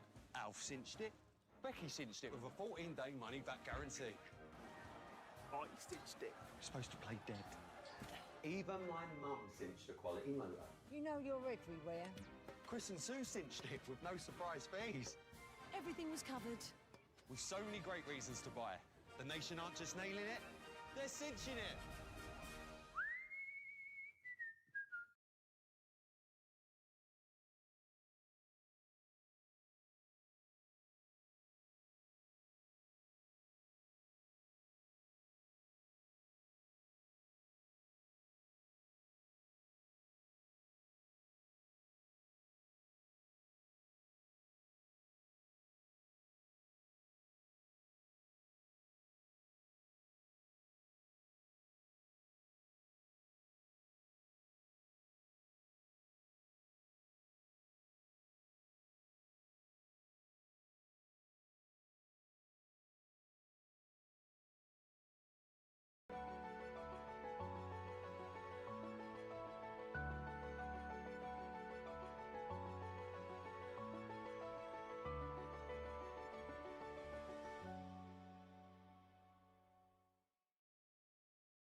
With the biggest range of cars to buy entirely online, it's no wonder everyone's cinching it. Alf cinched it. Becky cinched it with a 14-day money-back guarantee. I cinched it. You're supposed to play dead. Even my mum cinched a quality motor. You know you're everywhere. Chris and Sue cinched it with no surprise fees. Everything was covered. With so many great reasons to buy. The nation aren't just nailing it, they're cinching it.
With the biggest range of cars to buy entirely online, it's no wonder everyone's cinching it.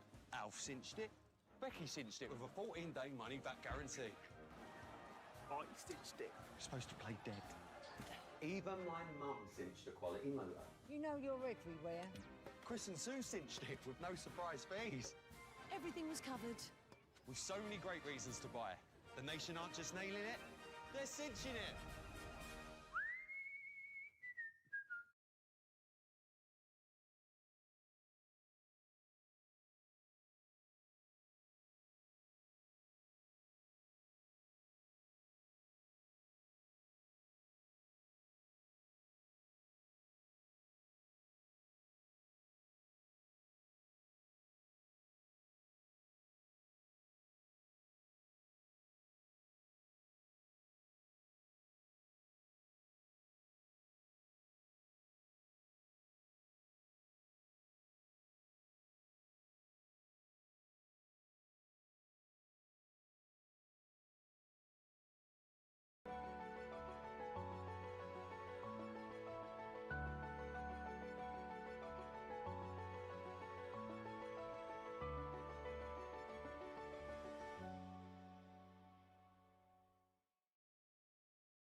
With the biggest range of cars to buy entirely online, it's no wonder everyone's cinching it. Alf cinched it. Becky cinched it with a 14-day money-back guarantee. I cinched it. You're supposed to play dead. Even my mum cinched a quality motor. You know you're everywhere. Chris and Sue cinched it with no surprise fees. Everything was covered. With so many great reasons to buy. The nation aren't just nailing it, they're cinching it.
With the biggest range of cars to buy entirely online, it's no wonder everyone's cinching it. Alf cinched it. Becky cinched it with a 14-day money-back guarantee. I cinched it. You're supposed to play dead. Even my mum cinched a quality motor. You know you're everywhere. Chris and Sue cinched it with no surprise fees. Everything was covered. With so many great reasons to buy. The nation aren't just nailing it, they're cinching it.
With the biggest range of cars to buy entirely online, it's no wonder everyone's cinching it. Alf cinched it. Becky cinched it with a 14-day money-back guarantee. I cinched it. You're supposed to play dead. Even my mum cinched a quality motor. You know you're everywhere. Chris and Sue cinched it with no surprise fees. Everything was covered. With so many great reasons to buy. The nation aren't just nailing it, they're cinching it.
We're back.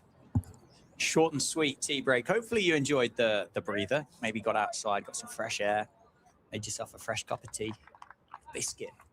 Treat yourself to a biscuit on a Friday afternoon. Score is 231 for 3. Josh Bohannon on 89 and Michael Jones on 14. It's Luke Proctor from the David Capel end, bowling to Josh Bohannon. We are powered here on the Northamptonshire stream by Daffabet. It is wonderful to have you all along, whether you're supporting Northamptonshire or Lancashire. Very, very welcome. Very glad that you're here. We've got 32 overs remaining in the day's play. The floodlights have been on all day. I suppose light could come into the conversation later on as we get there. Obviously, those lights are there to aid, aren't they, rather than to take over. But other than that, we're good to go again. Continue what has been a pretty dominant day for Lancashire so far. Having won the toss, elected to have a bat first, much to the eyebrow raise of my co-commentator, Aaron Viles, at the time. But looks like a good decision now, doesn't it? I don't think it was that dramatic. But no, it's definitely paid off, hasn't it, for Lancashire?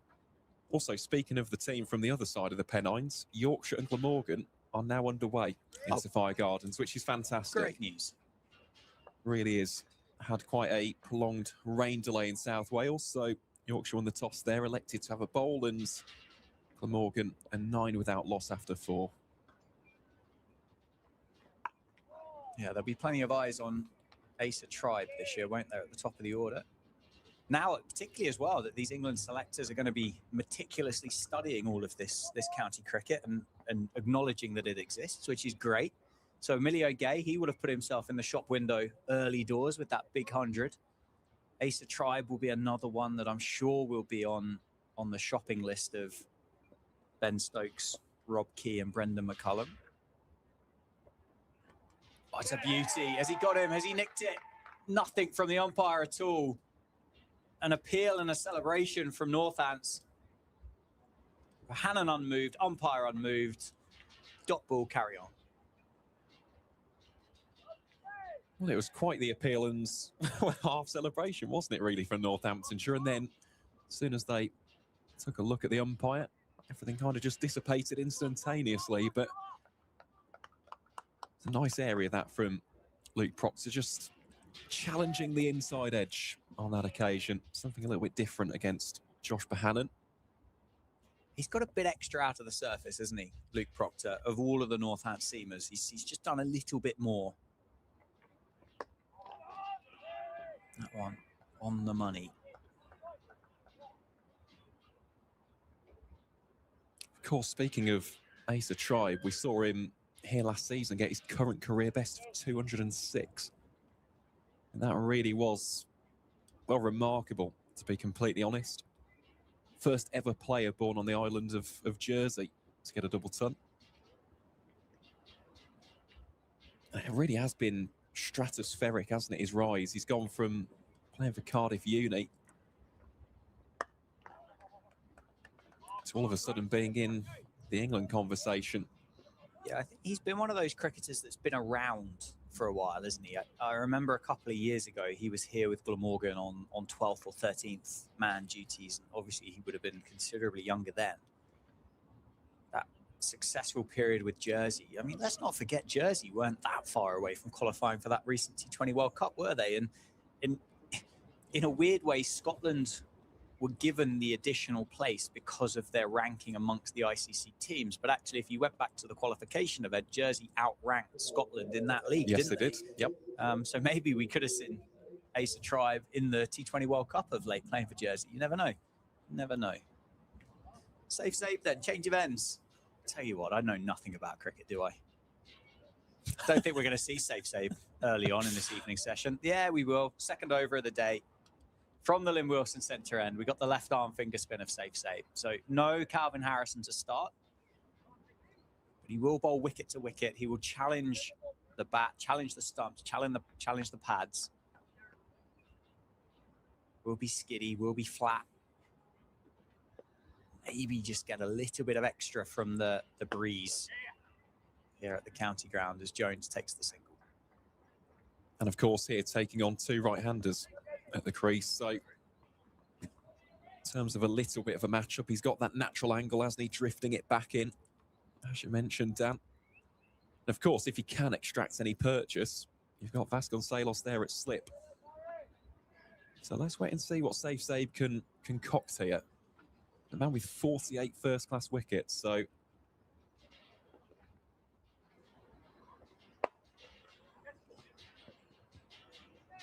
certainly useful. That's a useful stop in the end as well from James Sales. He's a cricketer that loves cricket. Save. So to get him in the game, get him involved, get him doing more, I think only makes his enjoyment and then return better. Certainly more of a batter than a bowler, but a very, very handy left arm finger spinner, and someone that probably would look back and go, I think I should have bowled a bit more.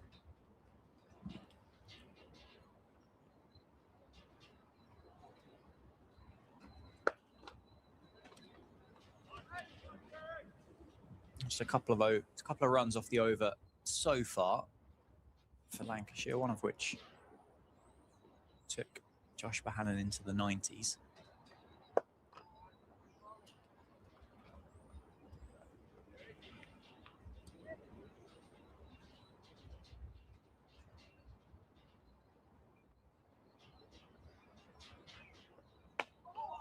Well bowled, good pace on that. No real turn on offer. End of the over, 234 for 3 after 66.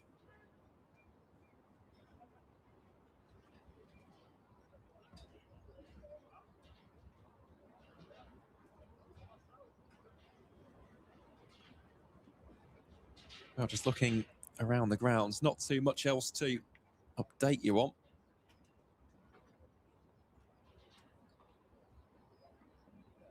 Middlesex going a lot better than they were in the morning session. Currently 188 for 4. And Laius Deploy is on 66. He's a very good cricketer, isn't he? Laius Deploy. Saw it for years for Derbyshire. Went and played in the SA20 as well, didn't he, for Johannesburg Super Kings? Yeah, he just a good cricketer, isn't he? Just a solid, dependable cricketer. Played those couple of games for Hungary, didn't he? which all went quite well and quite viral across social media a couple of years ago. Very good cricketer. Good bit of business for Middlesex to tempt him away from Derbyshire. Those Lords lunches, I'm sure, were a bit of value-added tax on the contract, weren't they?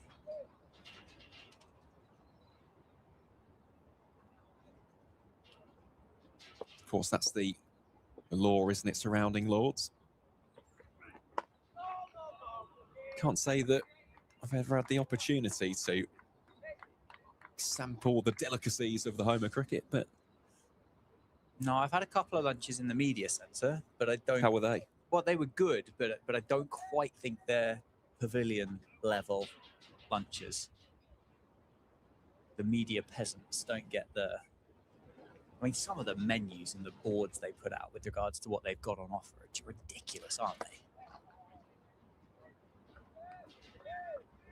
It's kind of like the fixation of a master's dinner, but every single day of a test match or a 4-day game.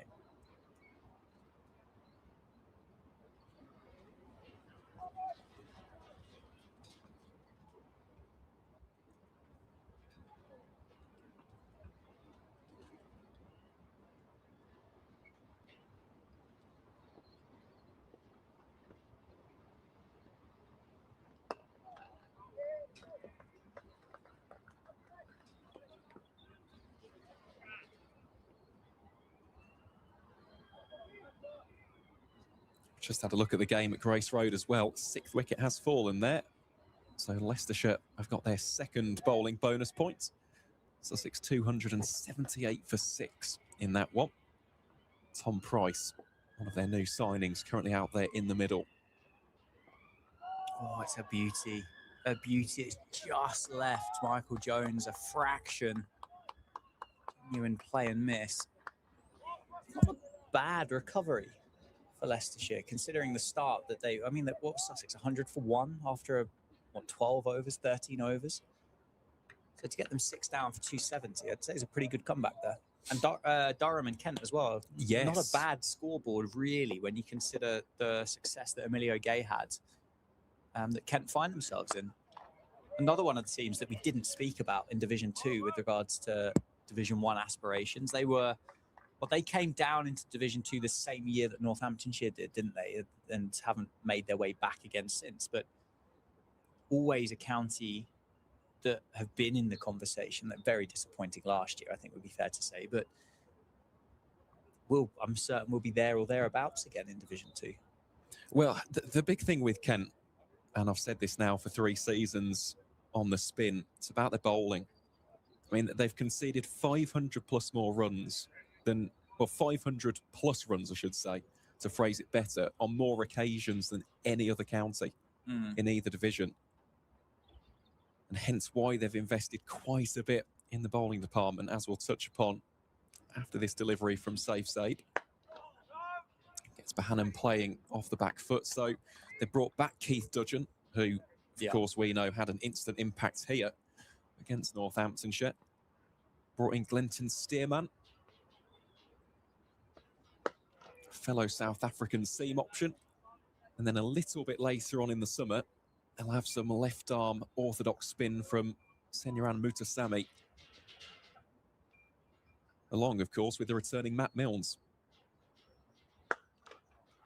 Yeah, which is a good piece of business, isn't it? To get Matt Milnes back in a Kent shirt.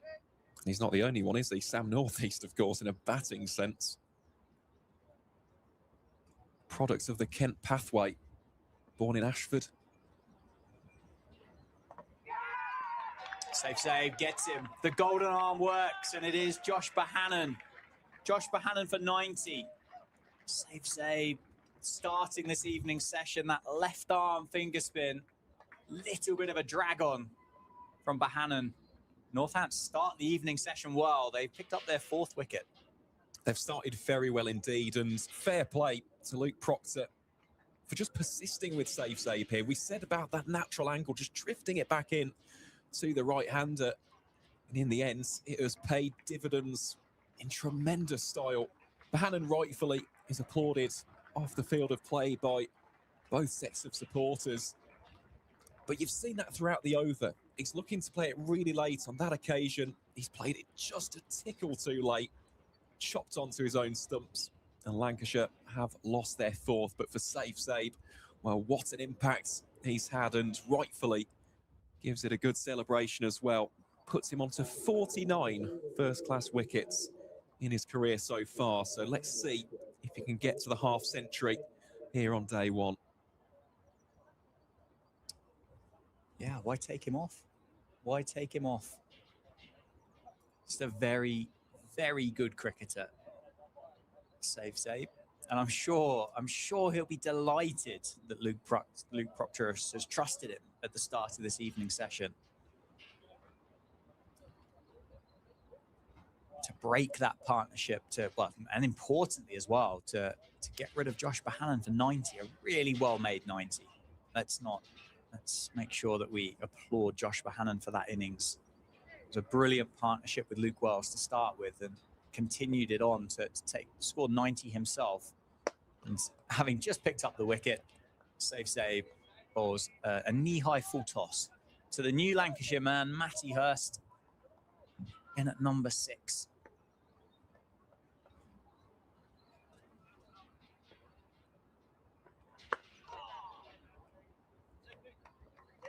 Into the over, a successful over, 234 for 4.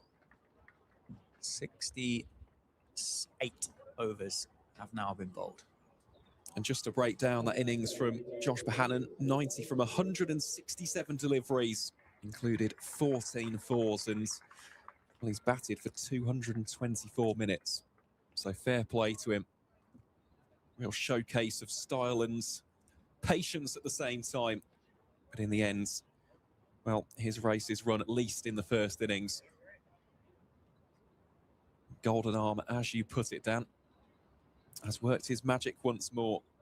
Really, really happy for safe save, and well, as I said, he's going to have a big role to play if Northamptonshire are going to vie for promotion. That's across facets, as that's a well-ran single between Jones and Matty Hurst. Good to see Matty Hurst as well. Of course, someone else who, like George Bell, has played for Newton Llewellows, also played for Lee. Made his second 11 debut for Lancs back in 2020, and of course has been fully contracted since, I think it was the end of the 2022 season, so heading into 2023 onwards, and yeah, definitely someone to watch out for. Good wicket-keeping option and a very classy batting prospect as well. Forgive me, I'm going to consult the Oracle. George Bell is a wicket-keeping option for Lancashire as well, right? Yep. So there is some competition here for the gloves with Matty Hurst. Matty Hurst is the designated keeper in this fixture. Yep.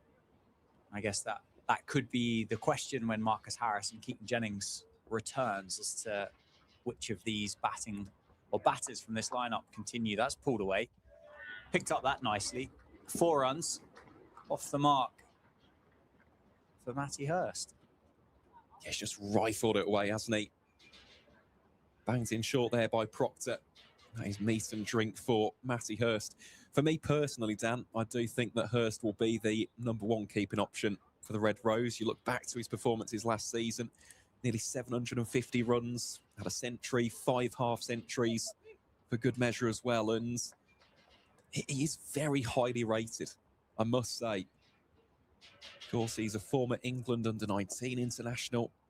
As part of the Lions squad for the South Africa tour in 2024. That's a well-weighted shot by the number 21. Half stopped in the end by Zabe. Allows for the singles to be scored. And let's not forget as well, he's played in the Big Bash. He's still only 22.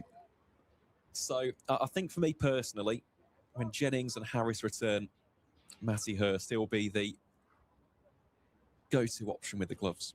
Yeah, agreed. Who do you, out of this lineup today then, who do you see the guys? Is it Harry Singh being one? And then, that's nicely played. That's going to get past James Sales. It's going to be a long, long chase over the square. James, he does keep it inside. But Lancashire's high standard of running continues, and Michael Jones completes the third. And then would it, George Bell, Michael Jones, would it one of those, or would it be George Bell as he's occupying that place at number 4 to slot out for Marcus Harris? So for me, and again, this is just my opinion, you've got to have Wells and Jennings opening.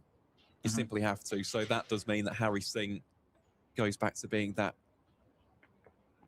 almost reserve batting option up the top order. Of course, he's still got plenty of years. He's only 21. Is Harry Singh, as we see the end of the 69th over. Lancashire 243 for 4, with Jones on 20, Hurst on 5. Then, of course, you've got Bohannon and Harris. I mean, what a top 4 that is. Crikey, especially given what we've seen from Josh Bohannon today. I think they will persist with Michael Jones. He's someone who really evolved his game during his time at Durham. I know that Ryan Campbell was very impressed with him. He was disappointed to see him go. And of course, you've got Matty Hurst and George Balderson. That as a top 7, I think is phenomenal, especially when you've got Phil Salt. He's away at the IPL. I think there's a lot of strength in depth there. And then, of course, you've got Tom Hartley. Tom Hartley can certainly bat. We saw him score a century last season. So that would be my thoughts. I think without those international contracted players, that's probably the strongest septet that Lancashire can go with. Yeah, I like it. I do like it. I enjoy that. Phil Salt is, well, firstly, he's a terrific cricketer. Secondly, full toss, that Michael Jones is going to be gutted that he's missed out on that. A while ago, he made it very clear, didn't he, that he wanted to play as much red ball cricket as possible. Obviously now that full-time IPL contract, the England white ball cricket, the other franchise leagues around the world, including obviously the 100 later on. Kind of, I mean, the IPL takes up such a chunk of the calendar. Not to say that he would find it hard to get back in the team, but do you end up running the risk of upsetting your team if you bring in a guy that, because at the end of the IPL is 31st of May, isn't it? By which point we'll have gone into the blast. Correct. And there'll be a couple of rounds in July. Yeah, June, July, isn't it?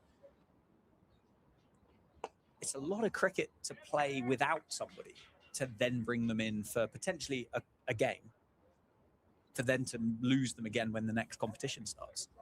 It isn't. I think it boils down to where Lancashire find themselves.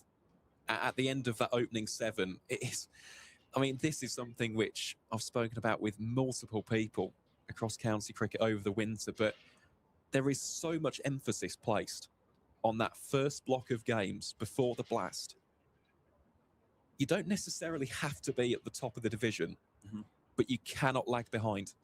That's the key. It's so difficult to almost scrap and claw your way back into it if you start off poorly. It's something which Adam Hollyoak spoke to me about at the Kent Cricket Media Day. So I think if Lancs can have a strong opening block, I think it'd actually be difficult to almost make that change, wouldn't it? Yeah. On the flip side, though, if they're probably middle of the pack, they almost need that catalyst, they need a spark to reignite them. Well, you can hardly go wrong with Phil Salt, can you? True. He is an absolutely top-tier cricketer.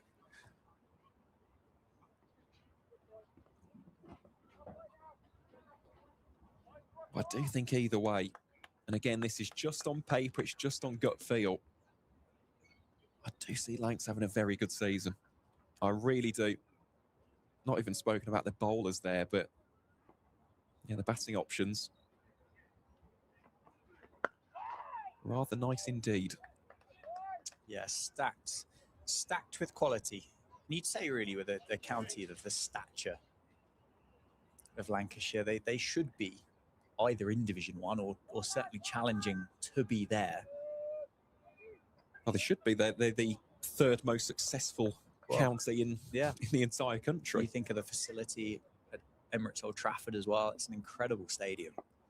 Or cricket, well, this is a cricket stadium, isn't it now? It's obviously a ground to start with, but it's morphed somewhat into, I think, what we can call it, I suppose, it's a hybridized ground / stadium, isn't it? As so many of these county grounds are now. Like Edgbaston's a stadium, isn't it? But still kind of has a bit of a ground feel about it.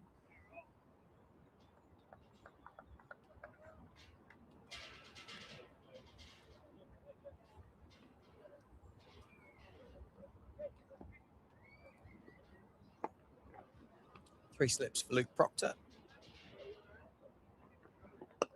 Squared up a fraction, but played nicely by Matty Hurst. And to George Bartlett, who finds himself at cover.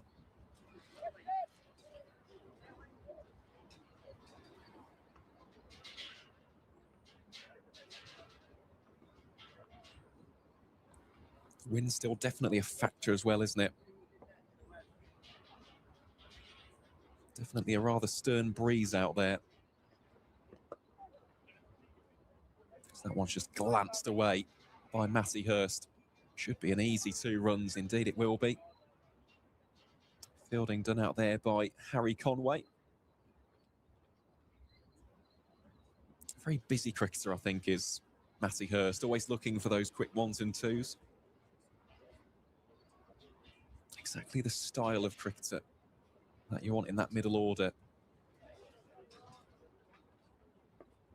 Provides very valuable contributions indeed.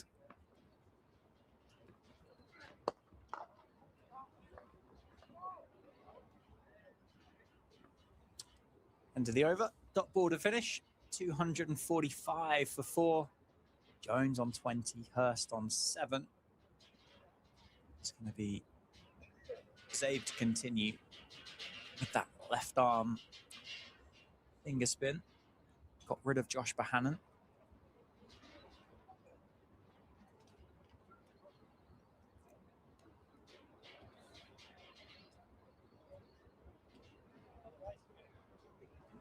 It feels like it's in the balance, doesn't it, at the moment? This another wicket here for Northamptonshire. Feels like they've kind of wrestled themselves kind of right back into the mix. Oh, 100%. And it goes back, doesn't it, to the ebbs and flows of red ball cricket. That's why we absolutely adore this format. It's so good to be back and covering this competition. So I'll tell you what, if Lancashire find themselves 270 for 6, it's a very, very different outlook, isn't it? Yeah. Just a slight delay in play as Luke Proctor was unable to get his jumper on. He's just taken it off, hasn't he? Yeah, just given up on it. Got halfway on and then thought, nah, I can't do this. And then ripped the jumper off and popped it out over the boundary edge. Nicely played. Beautiful cricket shot. Beats James Sales. Wonderfully timed through the offside by Michael Jones. 4 runs added. 1 run away from another batting bonus point now, Lancashire. 249 for 4. Yeah, made a lovely noise off the bat, didn't it? That from Michael Jones. Proctor putting his jumper back on. Well, trying to. Oh, he's got it. Great news. You can't not have the jumper on today, can you? You've got to get the layers on.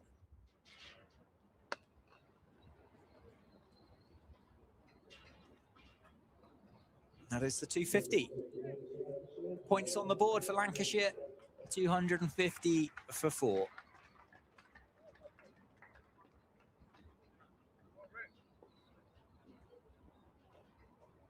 Dragged down. Dare say could have gone anywhere as it was. It's defended to Nathan McSweeney.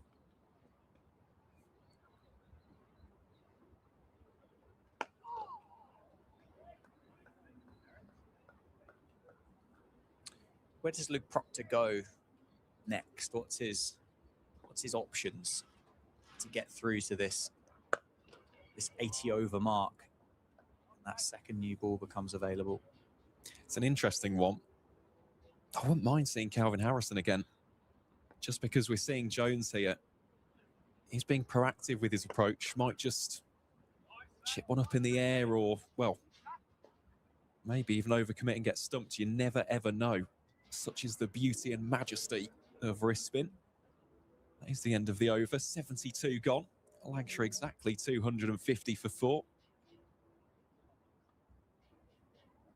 It appears as though my premonition or prediction may come through sooner rather than later. Harrison there just going through a little bit more of a vigorous warm-up. Double bowling change as well, I think. James Sales replacing Luke Proctor at the David Caper lens as well. I mean, James Sales, he could do with a spell here, couldn't he? It's been, well, less than impressive so far for James Sales. 4 overs, no maidens, none for 35. I think it would be fair to say has bowled, well, both sides of the wicket, all manner of lengths, has not been able to back up Sanderson, Conway and Proctor in that seam bowling quartet. So if there's time now to have a good spell and offer a bit of control, it would be a great one for James Sales. Not just for the team, but also for his confidence as well. I'm sure we spoke to him. He was under bowled, lightly bowled last year. Now, obviously, he had a very different role in the batting lineup than what he has today. He was carded at number 4 throughout the course of the 25 county championship. Very successful year with bat in hand, but lightly bowled. Now, whether that was personal choice, whether that was role and responsibility choice, whether there was injuries, we don't know, but it's not started off brilliantly, has it? 1 through the leg side and then 4 through the offside. 255 for 4 now. Well, I think the word that I'd use to describe that shot from Matty Hurst is dismissive. Almost looked at that with borderline disdain. Just cracks it away for 4 runs, and see down the far end now. 2 veterans in Proctor and Sanderson offering some words of encouragement here for James Sales. He bowls here to Hurst, and McManus.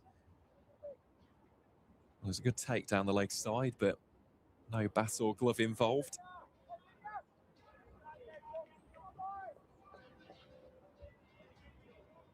Calvin Harrison now really just going through those bowling motions. And for him, this will be the part of the game he'll relish if he can get another breakthrough. Northampton suddenly aren't in that bad of a position. Yeah, you kind of think one more just starts to even it again a little bit. I still think Lancashire have had the better day, haven't they? They've still had the better day so far. That second new ball around the corner is an interesting proposition, but the first one didn't do a lot. Hard to think that there's... And the only thing you would say is that's half stopped in their short mid-wicket. That you would say with the second new ball is that Conway and Sanderson will just kind of provide a bit of control. They'll go at 2.5, 3 and over, slow it down a touch. It wasn't like it was doing much. No, it wasn't. It was the occasional one, wasn't it? As a bowler, it wasn't the most encouraging thing, especially given the overhead conditions this morning. Would have expected a little bit more assistance from the lateral movement, but alas, it wasn't to be.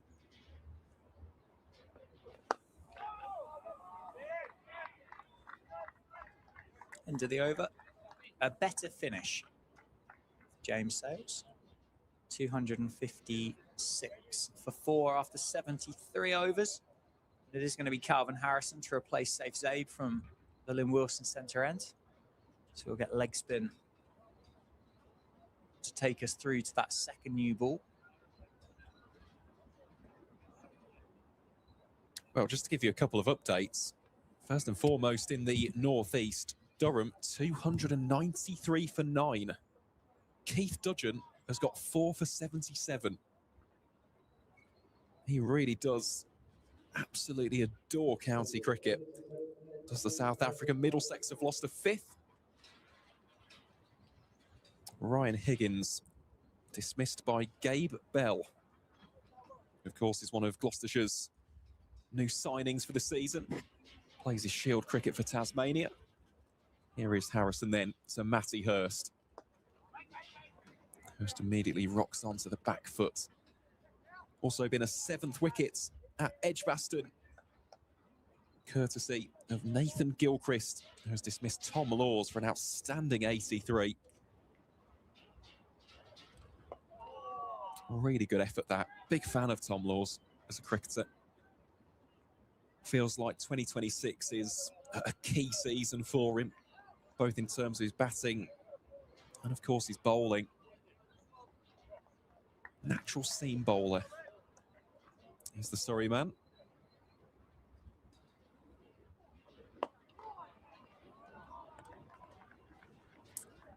As for the game down in South Wales, well, there's been 2 wickets, both of Glamorgan's openers dismissed.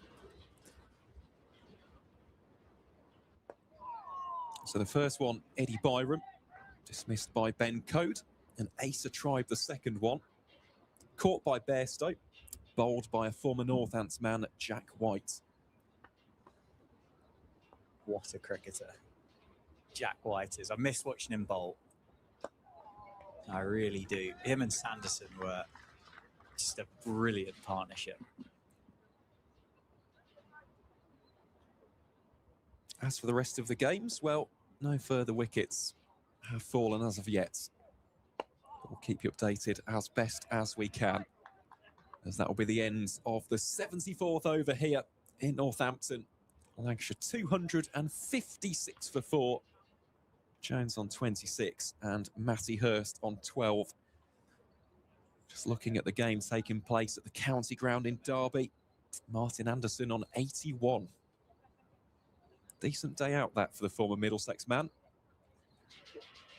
Just waiting for that bronze medal 100, aren't we? Keith Dudgeon potentially on for the first fifer? Well, I'd say so. He's bowling to Casey Aldridge and Kemar Roach. In fact, he's bowling as we speak. That is an absolutely terrific stop by Safe Zabe. Saving the certain boundary there. Earned some rightful praise from his teammates, along with his bowler, James Sales. Start of his 6th over of the game so far.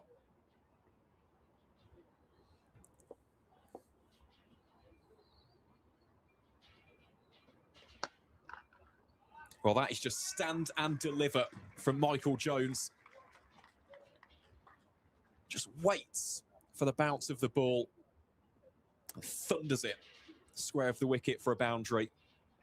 Lancashire now 260 for 4. And Michael Jones, well, he goes into the 30s, having been dropped on 4 runs a little bit earlier on in the day's play. That was punished, wasn't it? That raced across the outfield. I think this is it's tricky here, isn't it, for Northampton, James Sales? I mean, his protection at the moment is out on the leg side.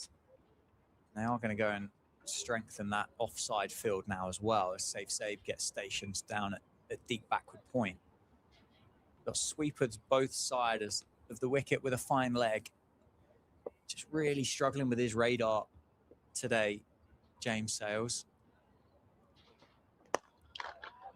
Now, is that the breeze? Is that contributing to it? It could be. Really were looking for somebody, weren't they, to just try and take them through unscathed, really, to this next new ball. Well, it's rather apt that you mentioned that, Dan. Sales testing Jones's reactions there with a genuine bumper. In fact, too much of a bumper on that occasion, given as a wide, but still 5 overs here for Jones and Hirsch just to cash in on the older ball. So do need some semblance of discipline here, the Northamptonshire.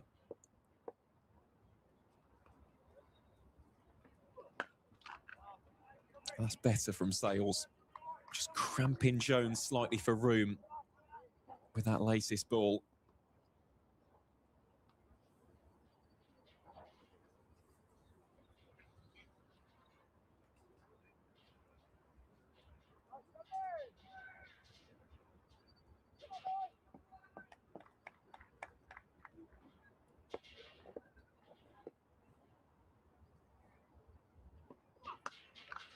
Jones once more just leans into that one. Plays it very stylishly out towards deep backward point, but as you alluded to, safe Zabe now perfectly positioned to cut off the boundary.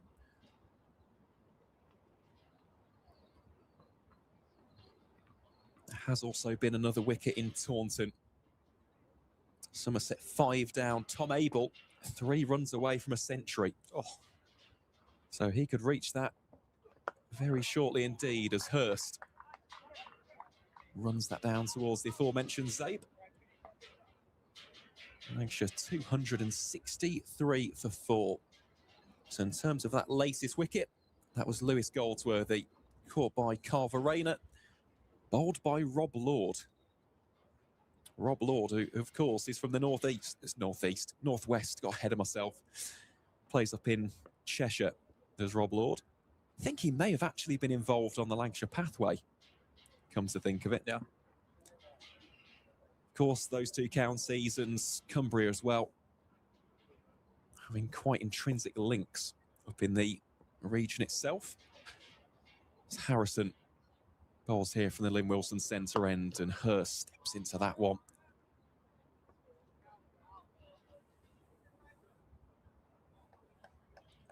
That innings of Ben Folkes is going to be an interesting one to look at, isn't it? And the other thing that is interesting to look at is it was Jamie Smith who batted 3 for Surrey today. And Ben Folkes with the gloves batting 7. How much can you read into that with regards to, and we've got a long way to go before England start thinking about playing Test cricket again, but I mean, how much do you read into that from an England perspective? It's fine, fair enough. If you can score runs at number 3, you can probably do it at number 7, but to not be keeping is an interesting take from Surrey. The consideration there, though, is how on earth do you take the gloves off of Ben Folkes? Yeah, England did.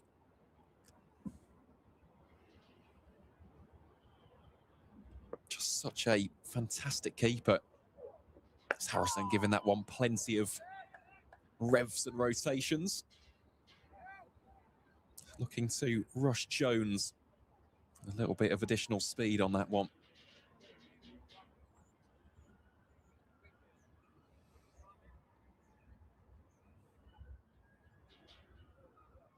Still got it though, hasn't he, Ben Folkes, with the bats? Certainly does. It will be very, very interesting to see what the repercussions of the winter have when it comes round to Test selection later on this summer. Down the ground, beautiful cricket shot. 1 bounce 4, crunched into the boards in front of us. Over pitched from Harrison. Long levers of Jones, just stylishly flows the bat through it. Picks up 4, moves to 35. What a shot. Yeah, I mean, that is Michael Jones to a T, isn't it, really? Seen that on many an occasion in shorter format cricket, and as you said, just over pitched there by Harrison.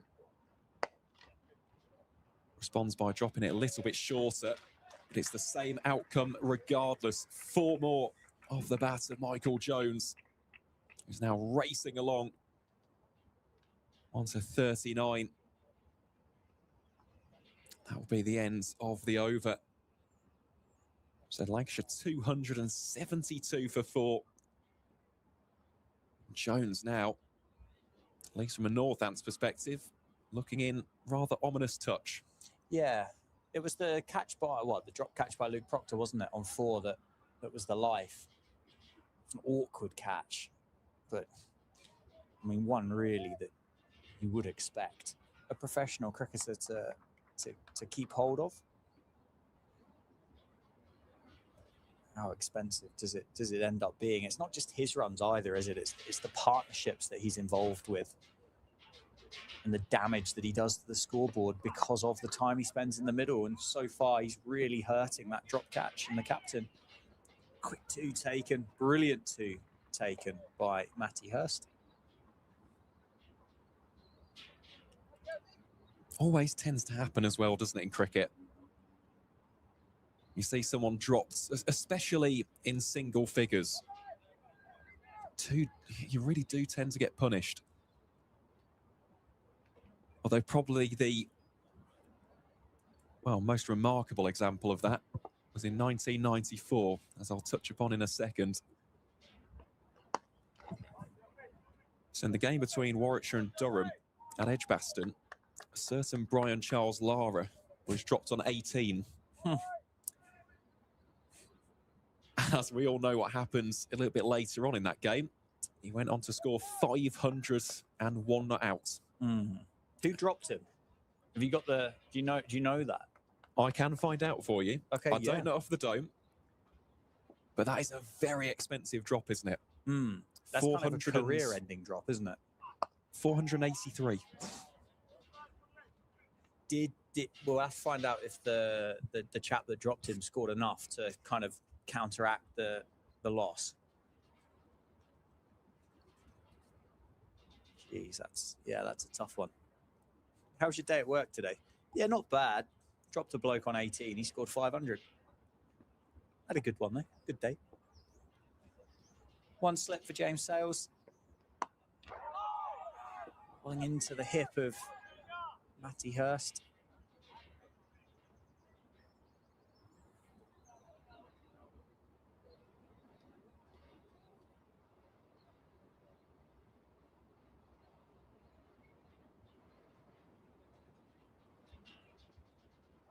So the keeper in question was Chris Scott.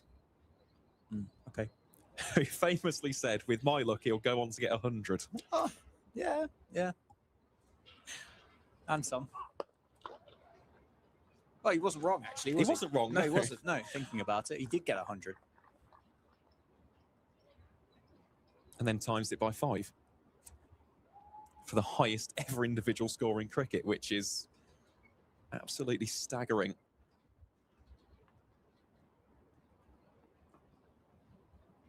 Of course, hopefully for Northamptonshire, won't be that punishing for Michael Jones.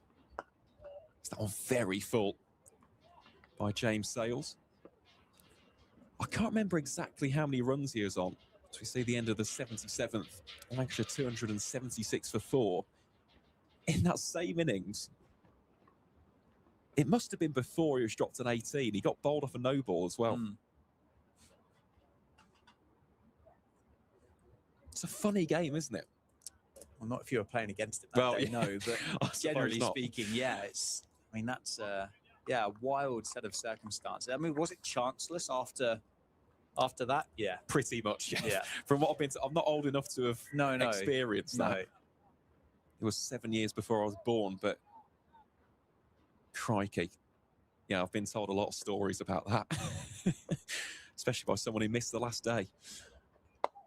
Yet again, that one just flailed out through extra cover by Michael Jones, moves into the 40s in sumptuous style. He is certainly making the Tudor Rose pay for dropping in on 4.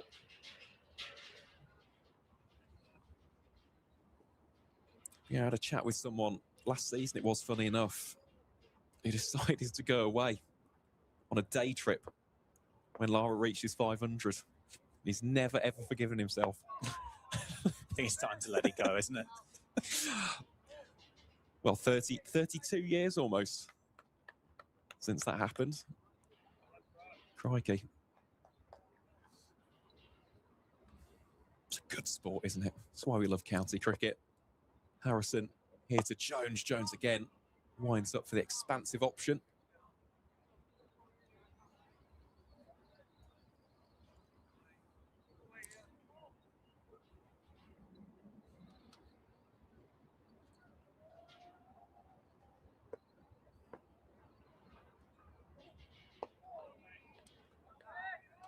Definitely a tactic here, isn't it, for Jones to get as many as he can before this second new ball is taken by Sanderson and Conway. Like, he's raced up to 43. Still got a few deliveries left before it becomes available. I would imagine it'll be one that Northampton takes straight away as that burst through the hands of, is it Sanderson there at backward point?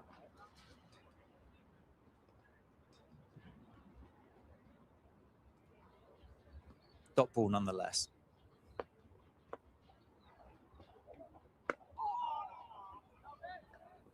And a dot ball to finish the over. 280 for 4 after 78.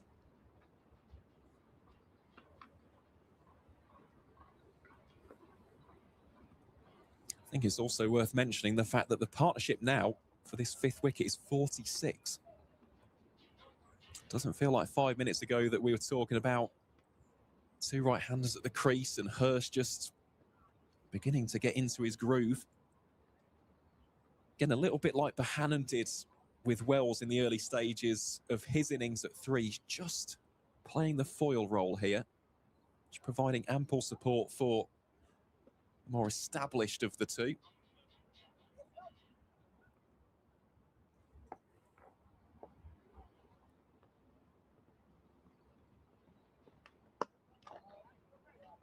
Robbie Sales on for his 8th over.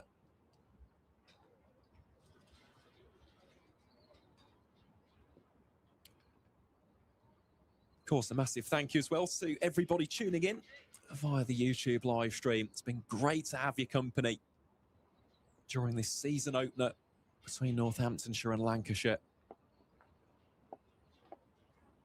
Some really good numbers as well on the stream. That one is short, pulled away very powerfully by Hurst. In the end, that's a very tidy stop. A deep backward square leg. Limits it to just the single.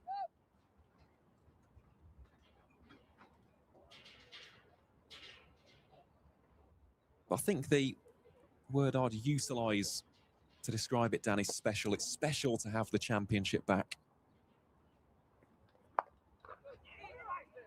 Quick single will be taken, shy at the non-striker's end, and I think Jones would have been in comfortably in the end. It's great to have it back, isn't it? It does.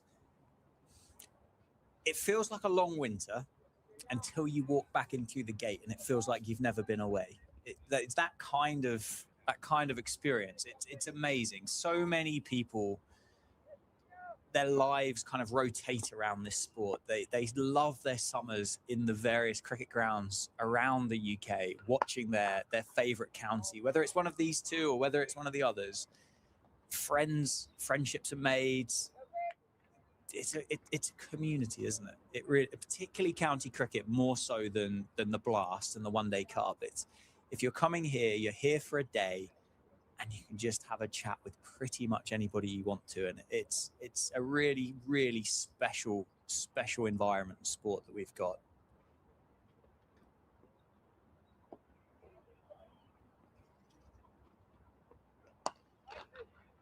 And it spans all ages as well. That stereotype of the elder generation enjoying this. I mean, you yourself would be a case in point that that's absolute nonsense. This is something that you're so passionate about at such a young age. And it isn't just you either, is it? There are so many people, and a lot of these live streams are going to be a big part of that. Absolutely. And that's important, isn't it? It's about developing that love within the next generation of county cricket fans. Sales bowling here to Matty Hurst. That's a lot better. The Northants all round a good way to round out the 79th. Lancashire 282 for 4. Well, of course, I do say this from an extraordinarily biased perspective, but this is a tournament, it's a competition which is to be cherished. And it's not just for the action that we see out there. I mean, bear in mind, this is just the first day of the season. We've got plenty more tidbits of trivia and interesting facts from what is nearly 140 years of history of domestic cricket here in England and Wales. And it is part of the sporting fabric in this country, is county cricket. It's staggering, really, because, of course, growing up in, well, Warwickshire, I kind of almost had that view of, oh, well, I know my localised community. But then when you actually go to away games, you go up to Manchester, you go to Northampton as Harrison bowls here to Jones, and Jones plays that gloriously. 4 more runs from the former Durham man, and he now is 2 runs shy of what would be a richly deserved half-century. That was as stylish of a cricket shot that we've seen today, wasn't it? The arc of that delivery from Harrison just felt like it all synced up perfectly for that lofted cover drive. Timed the absolute pants off it as well. 286 for 4. As you say, he's 1 shot away from a half-century. Lancashire have raced up from that first batting bonus point as well. Only 14 runs away from picking up their second. Yeah, I think NV Play might be struggling at the moment. I think there's too many people, Aaron, checking the county cricket scores. You're gonna have to use another platform. This is a single taken into the leg side. Oh, we'll wait and see. Said just looking to give you a little bit of a score update. Might have to do that in a couple of overs' time. But Michael Jones now is on 49. Just 1 run away.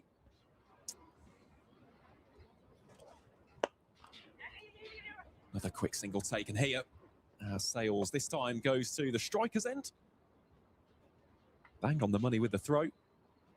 Jones was safely into the crease. So this here, a nice moment for Michael Jones just before the new ball comes into play to reach his half-century. Harrison it is to Jones. Just plays it back to the bowler for no run.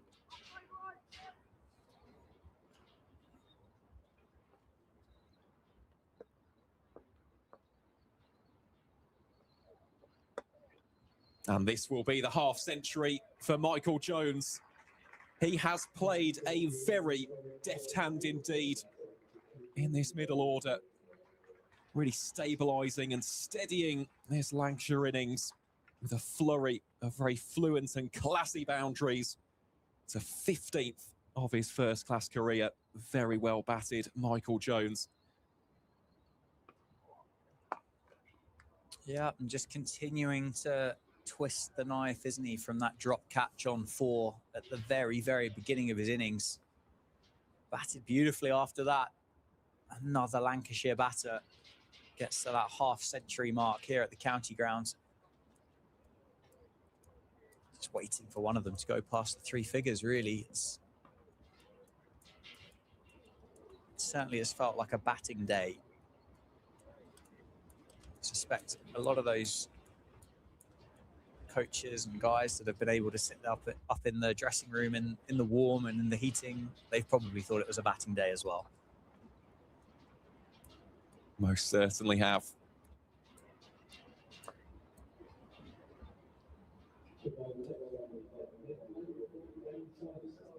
So the new ball has unsurprisingly been taken here by Northamptonshire, and it will be the ever-reliable Ben Sanderson to spearhead the bowling attack with the new cherry in hand. 17 overs he's bowled today. 1 wicket for 43, includes 4 maiden overs. Here he is bowling to Michael Jones, who immediately clips him away. Down towards backward square for one.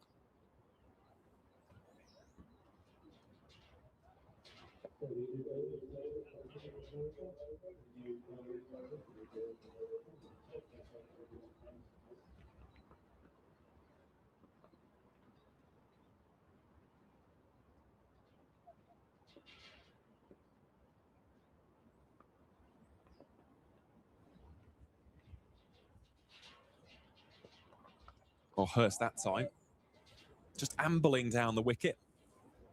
Hooks it away down towards Harry Conway for a single. Just going back to that point we were making as well, Dan, in terms of county cricket as a community. It's wonderful to see, isn't it? I've seen today on social media the amount of people either posting about it or putting pictures up. Yep. Like, it just means the world, doesn't it? To go out here and enjoy a day at the cricket. Let's just take a little bit of a breather from what is a very modern and busy way of life. It's a nice way to just, well, I would say relax, depending on what situation your county find themselves in. Yeah. Sometimes, trust me, it's not that relaxing. You don't have time to unwind when it's coming down to the wire, but it is just the perfect way to enjoy a bit of fresh air. We get to enjoy the sport that we love. You get to enjoy that sense of community. And it's steeped in so much history. Like, for me, it's some parallels. I love first-class cricket around the world. I'll watch the Sheffield Shield. I'll watch the Plunkett Shield in New Zealand. I'll watch the CSA four-day stuff. I'll watch the Ranji Trophy. But for me, nothing tops the county championship. That sense of almost local belonging, local identity, and what it means to represent that badge. To think of all those people who have come before you, to think of all the people who have sat in these stands before you, hoping and wanting the same thing. That's edged and it's been put down. Oh, it's a decent effort from McManus. Keeper of his standard, keeper of his calibre, would have been hoping to hold on to that one. And that is yet another life for Michael Jones.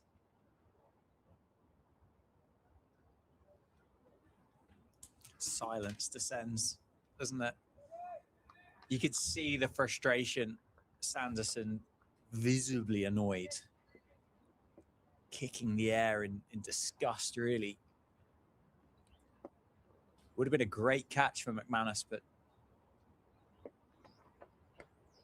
disappointed, won't he? And Sanderson will feel like there's two now that have got away from him, and both from Lewis McManus. End of the over, despite the drop catch. A good over for Ben Sanderson, 292 for 4. 81 overs bowled. Encouraging start, though, from the veteran. Of course, the second half of the dynamic duo, Harry Conway, now getting loose and limber, ready to bowl here from the Lynn Wilson centre end. Sun, of course, has dipped as we head towards 5:30 local time. And what's thankfully been a dry day in the East Midlands. Looking at the forecast before, there's a slight danger. Some bands and spots of rain, but thankfully that hasn't been the case. We've enjoyed a full day of cricket so far. If you are of a Lancashire persuasion, I imagine you'll be very happy with how your side are going so far. 292 for 4. 8 runs away from what would be a second batting bonus point.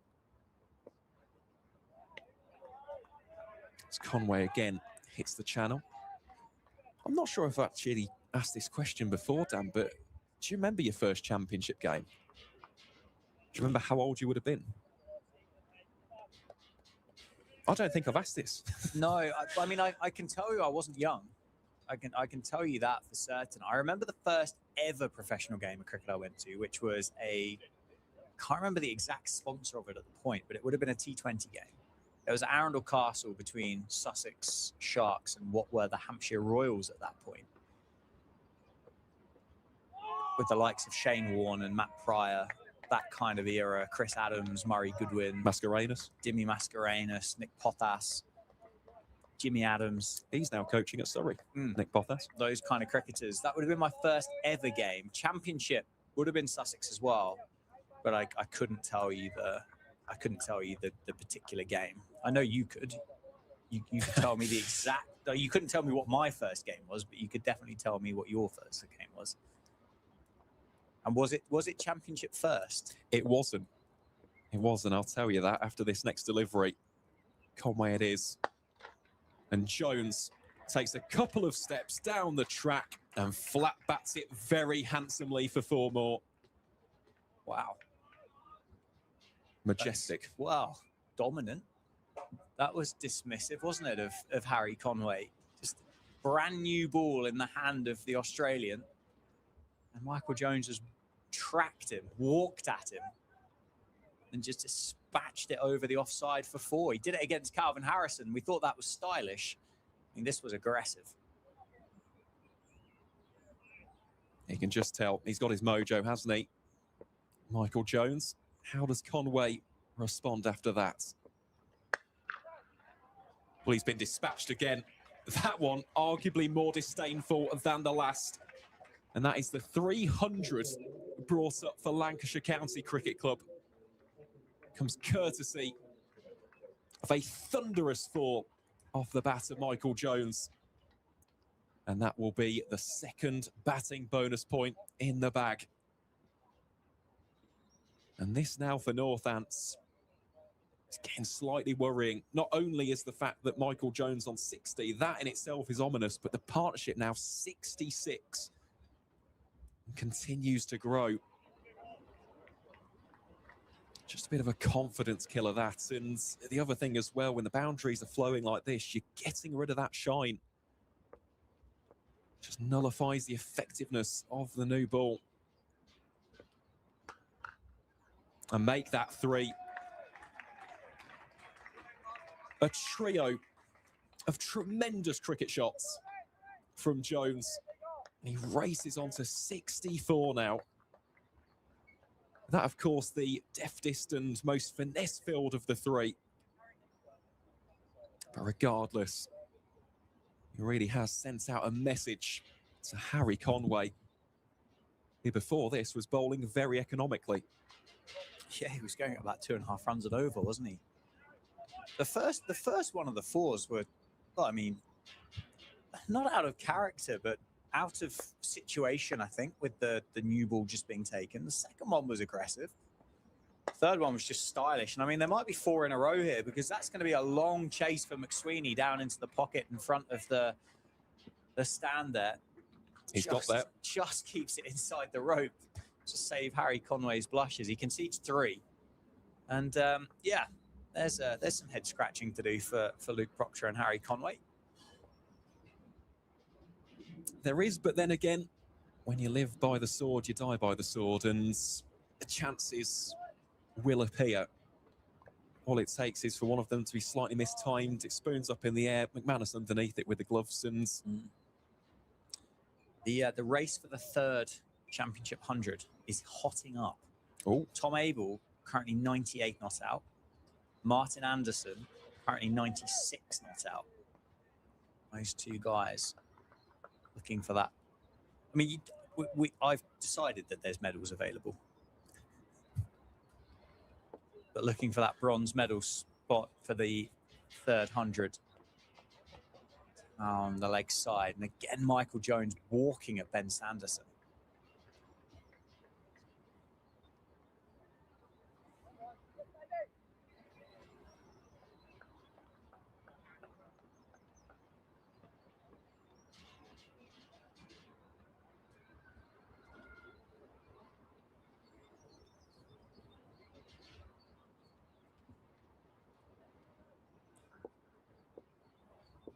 looking there, Harry Conway's just gone slightly finer.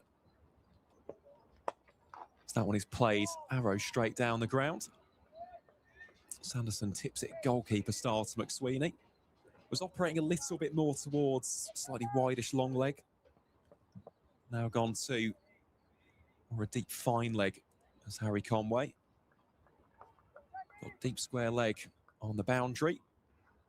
Of course, the aforementioned McSweeney there at mid-on, and the other 6 fielders on the offside. And he's the tried and tested field placement for Sanderson. 3 slips awaiting the cordon.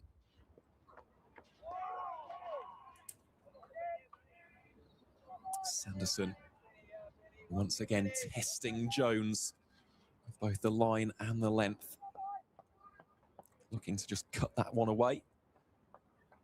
Safe save, of course, providing some protection there at backward point. Enjoying this from Michael Jones. You don't see it every time, do you, when the opposition take the new ball, that there's a further aggression, sense of aggression. That's going to go fine. Is Harry Conway going to get to that one? He is indeed, and keeps it down to, well, nothing actually. It's a dead ball in the end. No shot offered, I suspect, is the reason why. I also imagine that Harry Conway's quite happy that before that he took a few steps to his right. Yeah, otherwise I think that was going to beat him, wasn't it? Going to beat the race. But yeah, Jones has just put his foot down, hasn't he? Second new ball's been taken. I mean, it's harder. It's going to come off the bat a bit nicer than the one that he would have faced a while ago. But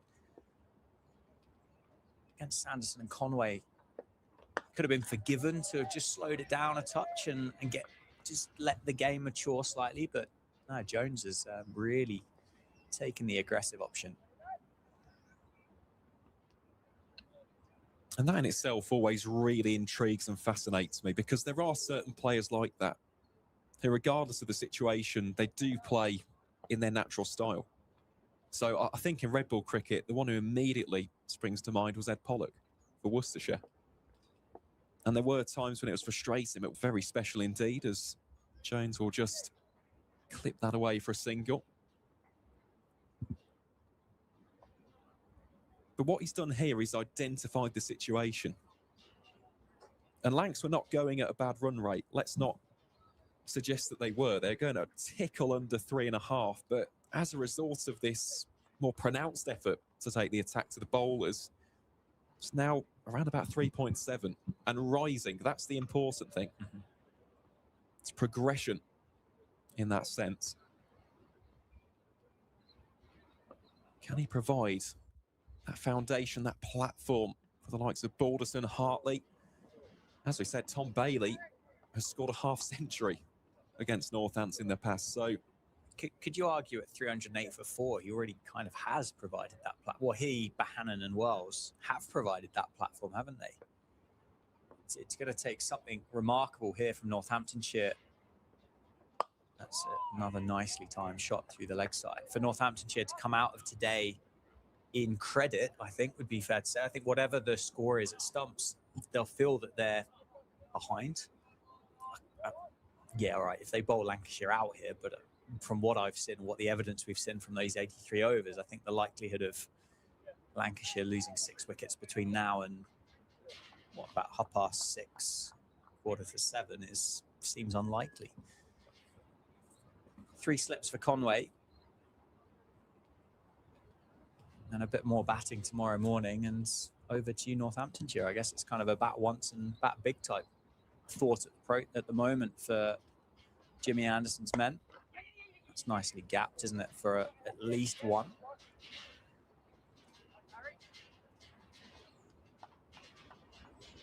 yeah, and again, Matty Hirsch just recognising and appreciating the role that he's got to play here. Doesn't have to do anything outside of the box, doesn't have to do anything unorthodox. Play the ball on its merits. And just find those gaps, just gets Michael Jones on strike. Give him the lion's share of these deliveries. Let's see what he can produce from this next one. Slides down the leg side. Fortunately, Harry Conway does have Ben Sanderson down on the boundary rope for cover. It's a long way out there, which has allowed Michael Jones to come back for a second run.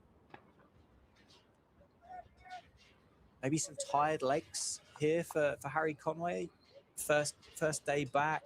As you mentioned it earlier on in the stream, it would have been his first professional game of cricket since, what, the end of April last year. So certainly the radar's not quite dialed in this time around, but it's got him this time. Michael Jones goes, a change-up for Harry Conway. It does the trick. It gets the outside edge of Michael Jones through to first slip. Conway gets his first in 2026, and it's the end of a really, really exciting innings of 71 for Michael Jones, and Lancashire are 5 down. Yeah, must say, very, very happy for Harry Conway there. He's just toiled away indefatigably. Deserves that wicket as well. Also, the type of dismissal. It's one which, of course, with the additional bounce, where it's actually come off the edge of Jones's bat, he'll be absolutely delighted. And, well, it was a simple catch, wasn't it, for Vasconcelos? Nice catching height. No mistake made whatsoever. But I'll tell you what, Jones has certainly done his job. Let's not forget he was dropped initially on 4, then again on 51. And in the end, he will depart for an excellent 71, which has included some of the most thumping boundaries that we'll probably see in the entirety of this game. So well batted, Michael Jones, as George Balderson comes in to the mix. Lancashire's leading wicket taker from last season, took 40 scalps over the course of the campaign. As for the batting, he'll be hoping to produce a little bit more. Scored 476 runs across all 14 matches. So let's see what 2026 has in store for him. Just to give his clubs a little bit of a shout out, it's what we like to do here at Northamptonshire. Played for Cheadle Hulme, also played for Hyde, which is a club up in Cheshire. So I always think it's important. You don't just magically teleport to becoming a county or an international cricketer. You've got to start somewhere. I think it's always important that we recognise and appreciate the effort of those local clubs who, of course, now are ramping up themselves for the start of a new season. Yeah, it's not far away, is it? And days like today will only excite all of us club cricketers to know that summer's getting a bit closer. Oh, I thought there was a noise on it. There was a little snick through the effects mic, wasn't there? I wonder if Balderson just brushed the turf there. But there certainly sounded like a little click, wasn't there? Good start for Harry Conway. Gets the man that took him to the cleaners the over before. A great comeback. So often, isn't it, the bowlers get the last laugh. Does that just, you can hear again, can't you, through the effects mic. It's just lifted Northamptonshire a bit. That wicket has just added a few extra decibels in the support for one another. A bit quicker between overs. A bit more lively. Now can Ben Sanderson back up Harry Conway's previous over? We've got 12 overs to go in the day's play. Assuming we get them all, but I mean, it looks pretty bright out there at the moment, doesn't it? It would be... Almost can't see light being an issue, I don't think. No, it's definitely improved, hasn't it, as the day's gone on. Tom Abel has also reached that century, currently on 108 down in Taunton. Martin Anderson get over the line as well, or is he still just shy? I'll check that for you now. Hurst just shuffling down towards Ben Sanderson. We've seen McManus go up to the stumps. He won't do that with the new ball with the extra movement.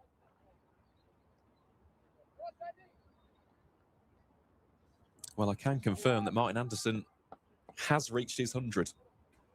And actually, he's going better than Tom Abel. He's on 118. Oof. With Lewis Rees on 69. Lewis Rees, who, funny enough, learnt his trade up in Lancashire for Blackpool. He was on the Lancashire staff, wasn't he, for a while? Yes, he was, Lewis Yeah. Rees, yeah. 4 slips in place for the new man, Balderson, on strike. One off the back foot. Played straight to McSweeney at mid-off.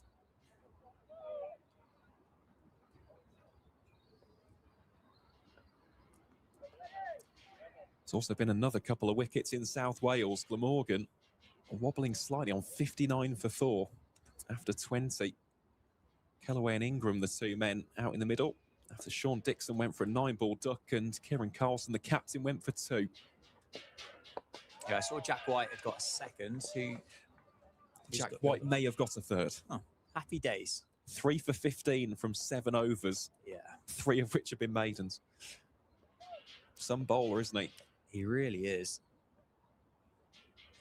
Big loss for Northamptonshire when he made the move up to Yorkshire to go and play Division 1 cricket. Can't blame him for that when the opportunity arose.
Side edge that time. Balderson, I'll look on the umpire, but I think is probably off the mark, just off that shoulder of the cricket bat. He is. So he gets off and running in 2026. End of the over, 85 have been bowled.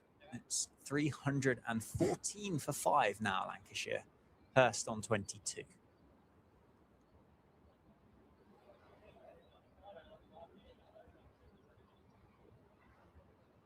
I've just seen a nice comment from Tim Singleton about Hyde Cricket Club, a few doors down from where I grew up. And Harry Pilling was his first coach. Pilling, of course, bit of an icon, which in itself might actually be a bit of an understatement. I think he spent the best part of 20 years, I want to say, at Lancashire. Definitely played in the 60s and 70s. Encyclopedic knowledge that you've got. The Oracle. Oh, it's gone down. That's 3 now, isn't it? For McManus today. 3 if you include the inside edge that ballooned up off Bahanan. Great delivery from Conway. McManus almost wrong-footed himself, I think, on that one. Had to take a big dive to try and catch back up with that. Second new ball starting to ask a few questions for Northamptonshire. That one pitched and driven to George Bartlett.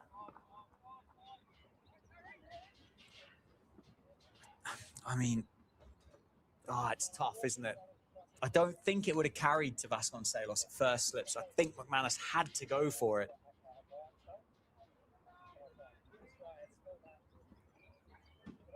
Would it have carried? Oh, it would have been close, wouldn't it? It would have been close. As it is, it's one that goes down. Oh, it's a beauty this time. It's gone the other way.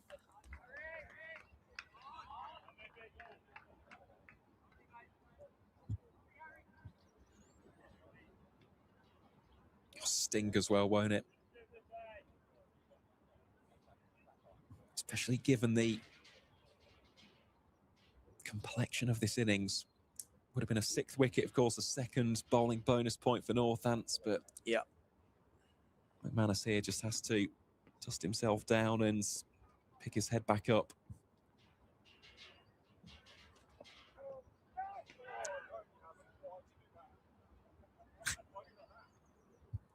It's Conway overstepping. Just muted the excitement that time. He's a great character to watch and observe, isn't he? You can kind of imagine what he would be like to share a cricket field with, or a dressing room, and you just know that your day would be better having spent it in the company of Harry Conway. I think that's a really nice way of putting it, actually. It really is a larger-than-life character. Oh, jeez.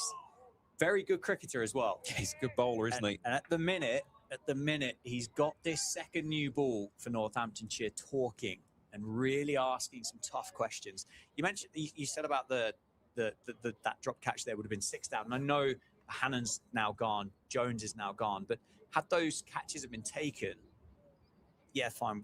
Lancashire wouldn't necessarily have been more wickets down, but would have been in a much better position for Northamptonshire with regards to the runs on the board.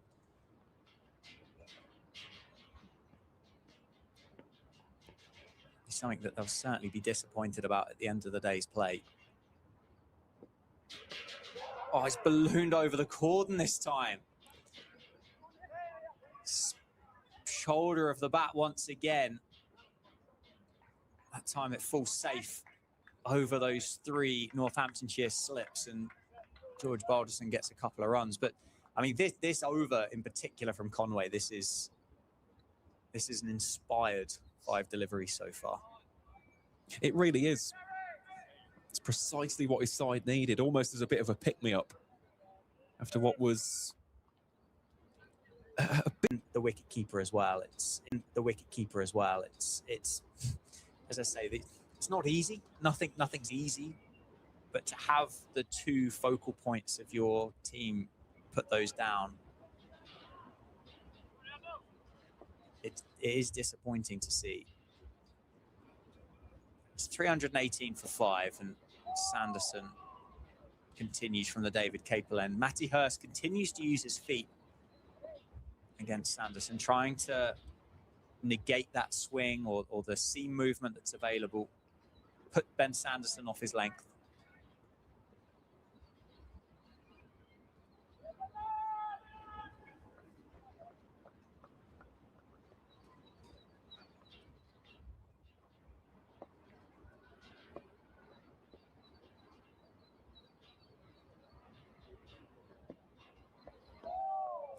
Again, down the leg side. It's almost, and I'm sure it isn't, but it almost looks like a bit of a plan here, doesn't it? I don't think it is, but the consistency at which we got these drifting past the thigh pad of Matty Hurst. Certainly, Sanderson's trying to bowl very straight to Matty Hurst. That is for certain. Maybe setting him up for that away swinger.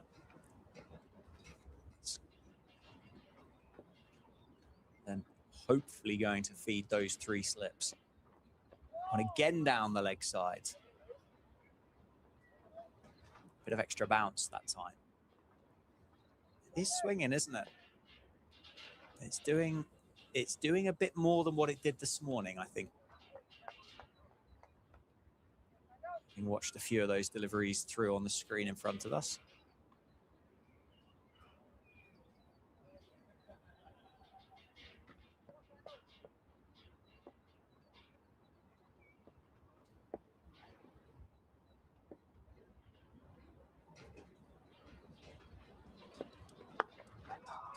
First advances once again.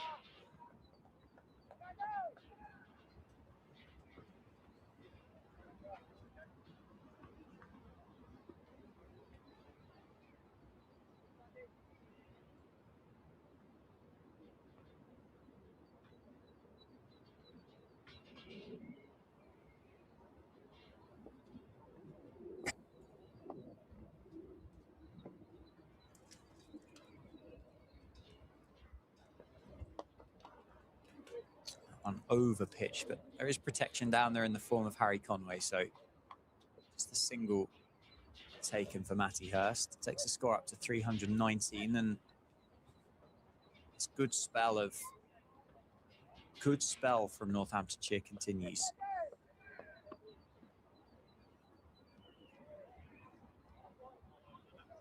It's definitely been an eye-catching contest between Sanderson and Hurst.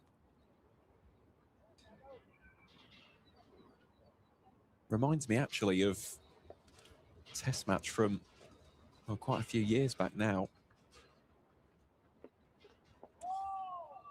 Sanderson finishes off with an absolute beauty. Over the end of the 87th, Lancashire 319 for 5. But do you remember when England toured South Africa? Was it 2019-20 around? It's that winter, wasn't it? In one of those tests, it was Stuart Broad bowling to Rassie van der Dusen. And what England did, they bowled really dead straight at him, almost down the leg side. And he kept on trying to play this shot, almost like Matty Hurst has done there on 4 or 5 occasions. And then midway through the over, England put in a leg slip. And on the 4th delivery, Broad bowls it straight, angles back down the leg side. Van der Dusen, basically, as he'd been doing for the past 2 overs, looks to glance it, straight to leg slip. Another bit of movement. It's a terrible time of the day for this cricket ball to start doing something, isn't it, for Northamptonshire? But it really does feel now that this is offering something for Harry Conway and Ben Sanderson. It's remarkable how quickly it's changed as well. I mean, they are all marginally different, aren't they, these cricket balls? There's no set rule. There's no set reason as to why one may swing more than the next one. But this one in particular, this is behaving like a good one if you're a Northamptonshire supporter. From a Lancashire supporter, and these two in the middle, I think their lives just got a little bit tougher. That was a beautiful cricket shot. Well stopped, George Bartlett at cover. On the matting as well. Matty Hurst will be thinking he deserves 4 for that. Really was a pretty shot.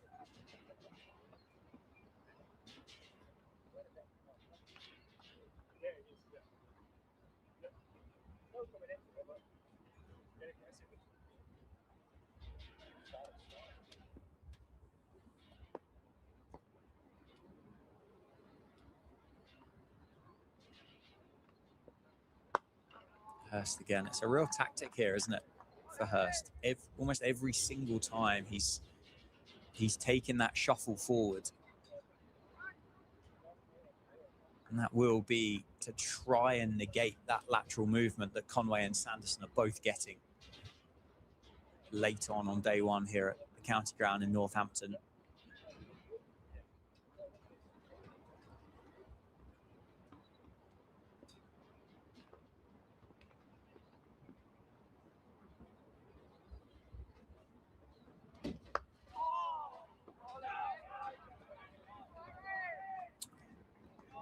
Getting to the point now, Northamptonshire need to do everything they can for Ben Sanderson to have an over at George Balderson here, because he has struggled in these 15 deliveries that he's faced so far.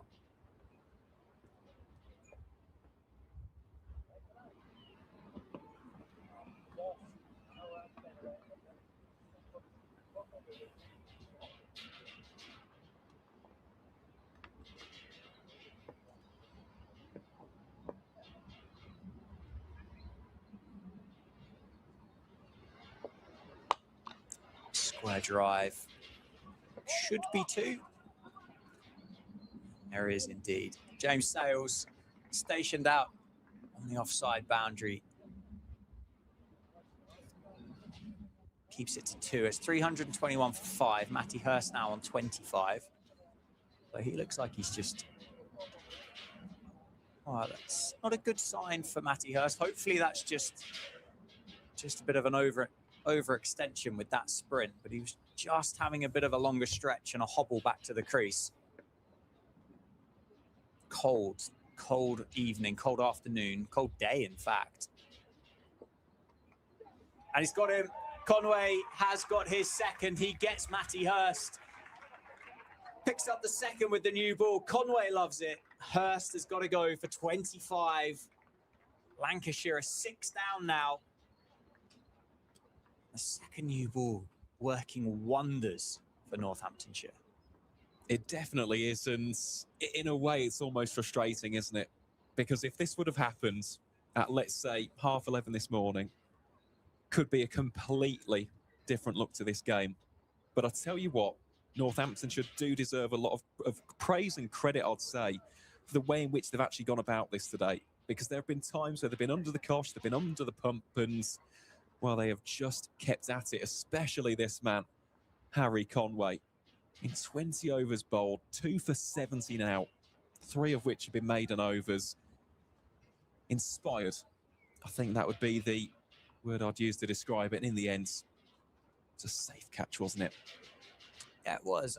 I wonder where Conway's bowled that he's been able to drag Matty Hurst across the stumps. That one in particular didn't do much, did it? It was more the angle that I think did for Matty Hurst.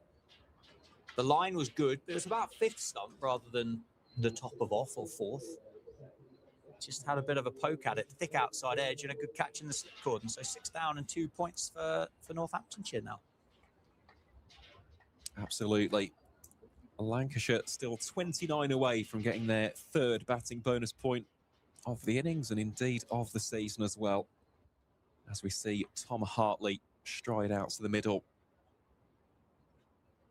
Already mentioned it a little bit earlier, but a product of Ormskirk Cricket Club up towards Merseyside Way.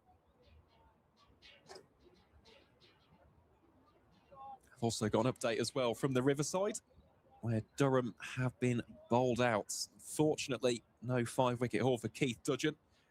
It's Grant Stewart, the Italian international, got his 3rd wicket, dismissing Kemar Roach for 21. Here comes Sanderson. Bowling here to Balderson, just tickles that one fine down the leg side. Half stopped by McManus. And that will just be 1 run taken. Speaking of Kemar Roach as well, he has just got the 1st wickets of the Kent reply. Ben Compton trapped LBW for 4. Kent 7 for 1 in the 2nd over. Sussex have also been dismissed for 361. Get some more info on that after this next delivery from Ben Sanderson.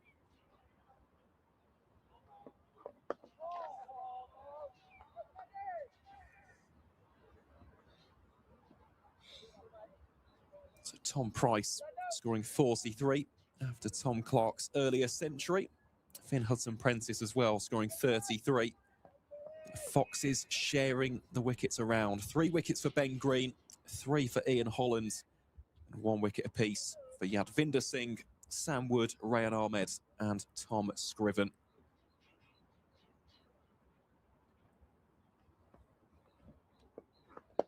Someone full and driven.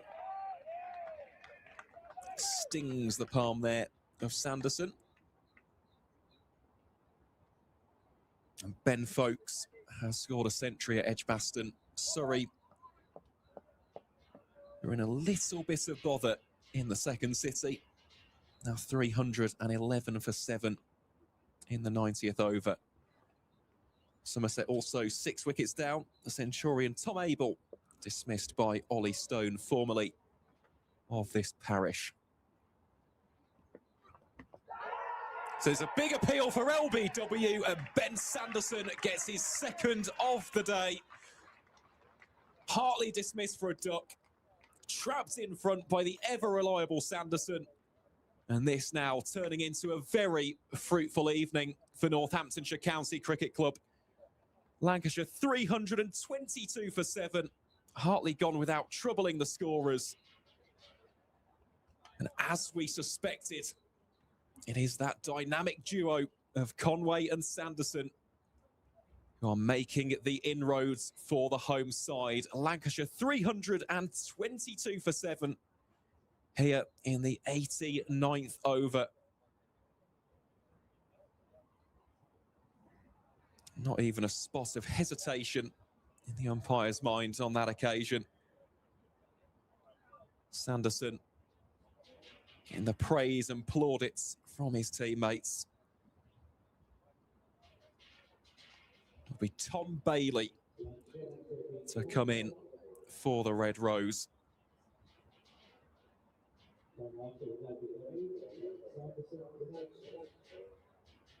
Well, just taking another couple of looks at that one, Dan. Plumb in front. Wonderful news.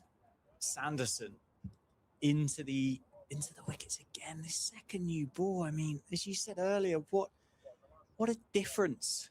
What a difference this scorecard could have looked like had Northamptonshire picked this one out the box at 10:30. Toiled away, haven't they, Northamptonshire? Lancashire will be frustrated. They've looked like they've been significantly in control throughout the course of this day. Wells and Bohannon, that 100-run partnership was brilliant to watch. And Northamptonshire have, that's not gonna make anybody any happier from a Northamptonshire perspective. I think Safe Save having a shy at the stumps and allowing Tom Bailey to get off the mark for a couple of runs. But they've wrestled the game, haven't they, Northants? They've fought them well, fought themselves back into it. 7 down now. Still, what have we got? 7 and a bit overs to go. Tom Bailey, Balderson has struggled so far. It's 7 down at the end of the day's place. Not a bad result. Any more than that would be great for Northamptonshire. And Lancashire have got themselves a score that puts them in the game, regardless of what happens from now. Slight alteration in the field here for Ben Sanderson. Love the fact that there is now a leg slip. Big fan of that. If you're going to bowl it straight, you never know. And that's why. It's for moments like that. I felt you jump up in excitement then. You thought there was a little tickle on it, didn't you, down the leg side? Good over from Sanderson. Yeah, marvellous that from the Yorkshireman. Of course, it'll be Conway to continue here from the Lynn Wilson centre end. For those as well tuning in on the YouTube live stream, if you haven't already given today's broadcast a like, please do feel free to do so. Just helps out in terms of pushing the content even further and allowing for more people to just get county cricket in their feeds. It really does help. Conway bowling here to the left-handed Balderson, who leaves that one well alone. And he'll be relishing this now, will Harry Conway. He's got his tail up. He's got 2 players who between them have got 5 runs. He's bowling around the wicket to a left-hander. If he can get his angle of approach bang on here, this will be very, very tough for Balderson. Just looking at his field, he has got a long leg in place, so just in case he strays a little bit down the leg side, should hopefully cut off the boundary. Here he is again, bounding in with real purpose. Not sure that's the width to be driving at for Balderson at this stage of the day's play, and Tom Bailey just goes down and offers a couple of words. Bailey, of course, coming from Preston, played his club cricket for Vernon Carris. A club which I believe, actually, when you go up on the train, you actually see it. I'll defer to your expertise on that one. Oh, Conway here has overstepped again, so I'm more of a motorway man than a train line man, so maybe I wouldn't get the joy of seeing that cricket club on the way past on the train. I'll tell you another one in Lancashire, which is quite cool to see, is Wigan. Wigan's got a really nice cricket club. Matt Critchley, of course, played for Wigan. Yeah, he's in the runs today, isn't he? He is. 97 not out at stumps, I think, for Essex down at Hampshire. It's going to be 4 more. Width on offer from Conway asking the ball to do a lot from out there. It was mistimed by George Balderson off the toe of the bat. Beats a diving safe save, a backward point. 330 for 7 now.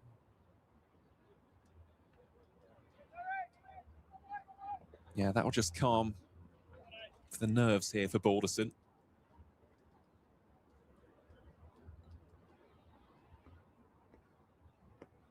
What does Conway have in riposte?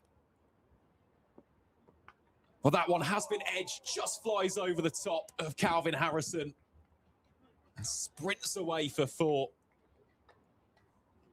Another opportunity almost materialising for Northamptonshire. But in the end, Balderson survives, threw the hands at it, and just got enough to get it over the top of the South African. That was very, very close, wasn't it? The reaction from Harrison would indicate there was probably a fingertip on this. Wrung his hands, doesn't he? When he ends up getting down on the turf. Maybe it's the lights. Maybe that's just kind of started to offer a bit of extra assistance as we get later on in the day. You can kind of see, can't you, from Conway's boots as he's walking about, that you've got those 4-way shadows casting off. Whether that's had an impact with this second new ball, but it does look tough. And I mean, if anybody was dozing off after a long day of county championship cricket, I mean, this has certainly provided you with a great piece of entertainment for the final hour here in Northampton. Still the 3 slips in place as you'd expect. Oh, it's a beauty again. Conway can't believe it. End of the over, top ball to finish, 334 for 7 after 90. Yeah, it's precisely the burst, really, Northants needed. If they would have finished day 1, having only taken 4 or 5 wickets, I think they would have been disappointed. Now they probably look back on this. Could they have been a little bit more efficient with regards to the drop chances? Who knows? But that's been and gone now. They've just got to focus on getting these final 3 wickets. They've got 20 overs to get maximum bowling bonus points. Let's see what these final few have got in store for us. Either way, what a fantastic bit of drama and theatre to round out the opening day of the season. Will be Ben Sanderson to continue from the David Capel end. Bowling here to Tom Bailey. 2 very experienced campaigners from opposing sides of the Pennines. Harrison also continuing to just get loose. Harry Conway makes his way just past us down below. I don't think he can believe he's only got 2 wickets to his name. You can kind of see him walking along, shaking his head. He's bowled well enough there to pick up, well, 5, I'd say, some of the deliveries that he put together. That's not going to cheer him up, is it? A long chase round to get that one that's been flicked off the hip by George Balderson for 2.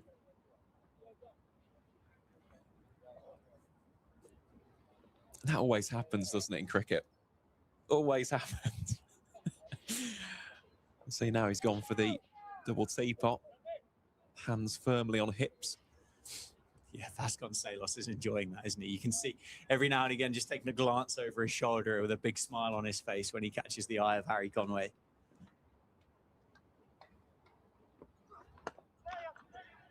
That's a smart run from Balderson. Just drops it almost casually into the offside. Knows exactly where he wanted to place it. Lancashire now 338 for 7. What's been a very absorbing evening session. Let's not forget that at the tea interval, Lancashire were 231 for 3. So that's 107 runs for the loss of 4 wickets. For the first time today, Northants have been in the ascendancy.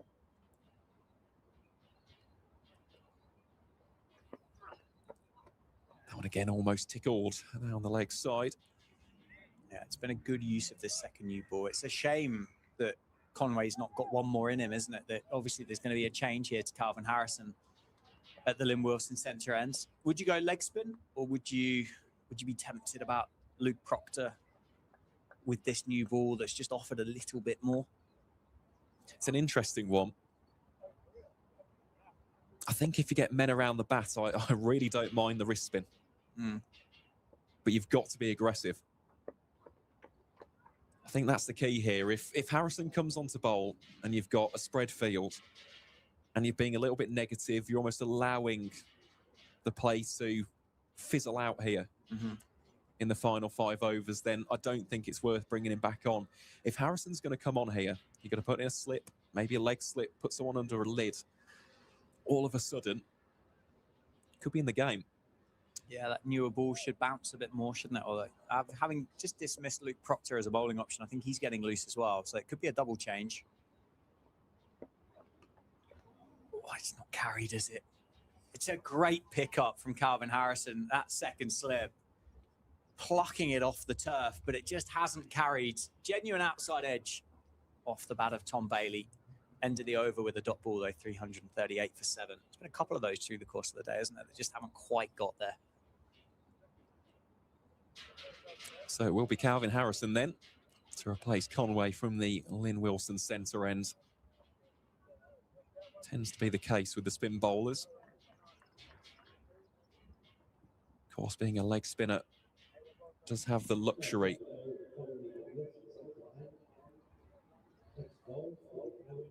spinning the ball both ways.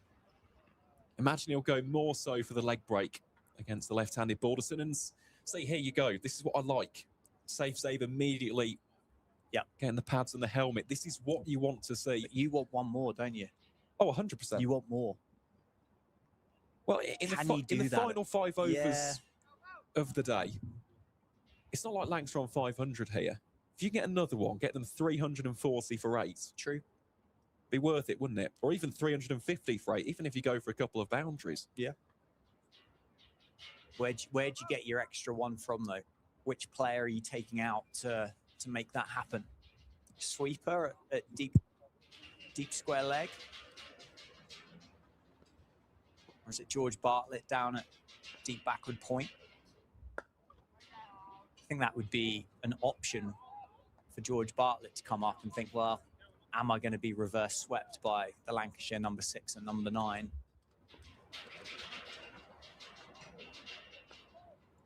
As it is, it just slides off the outside edge, and George Bartlett does do the fielding. Balderson gets 2.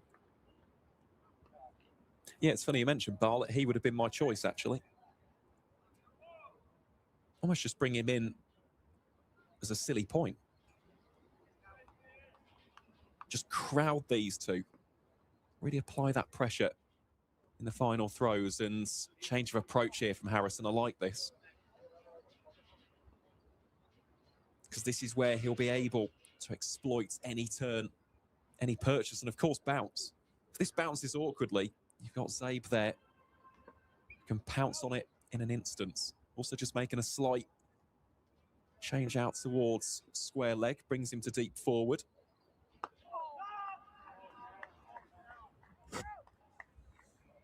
Question here for Harrison, though. Does he opt to give it a little bit more flight and drift, or does he just fizz it into the surface? Almost try and catch Balderson unawares, so it'll be a low catch for Zabe, as opposed to pop up off the pad. Well, that one's definitely been bowled with a nice bit of flight, hasn't it? Really giving the ball an opportunity to bite into the surface. And there is turn as well.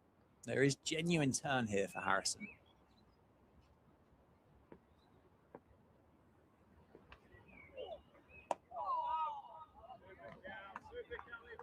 Yeah, I'm liking what I'm seeing here from the former Notts man. Just looking to get a little bit of dip with these deliveries. Just entice Balderson into mistiming his shot here. He times that one very nicely, but we comfortably stopped by Louis Kimber. End of the over.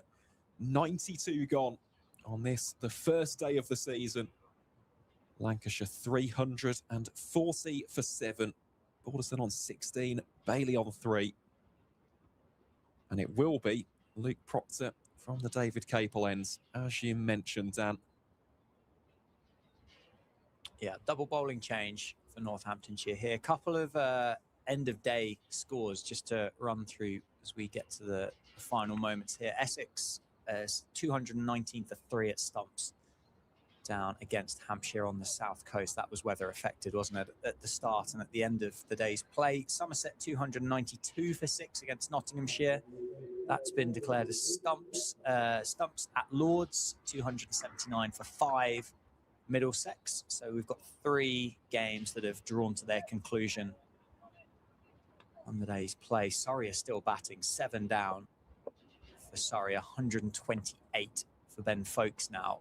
So a great recovery job considering their point and their score earlier on in the day. Kent are 28 for 2, having lost both openers, Ben Compton and Zach Crawley, early on. Glamorgan 76 for 4, so they have stabilised a little bit since our last update. Both Ingram and Kellaway in the mid to late 20s. Leicestershire batting, they bowled Sussex out for 361, so the second innings in the championship so far. They're 11 for 1. Great delivery from Proctor. Robinson with the breakthrough there, and then Derbyshire 388 for 4. Martin Anderson now moving on to the highest score of the 2026 County Championship so far, 134, not out of 164.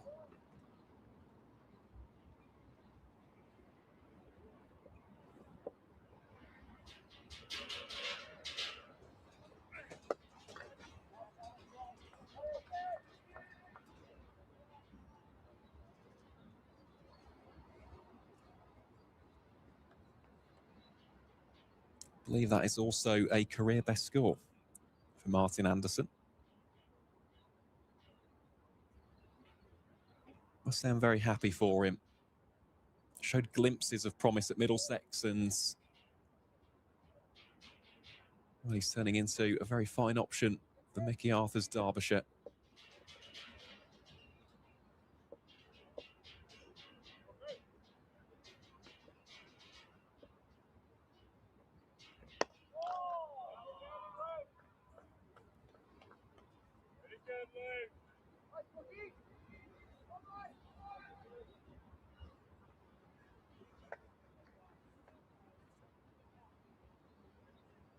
Still plenty of hardy supporters in the ground this evening, aren't there?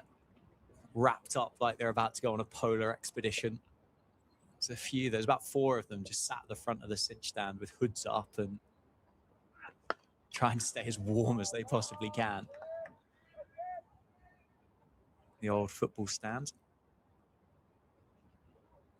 From experience, it does get very, very cold there, just because of the cross breeze. So fair play to them. They've stuck it out pretty much all day, actually. It's been a smattering of spectators.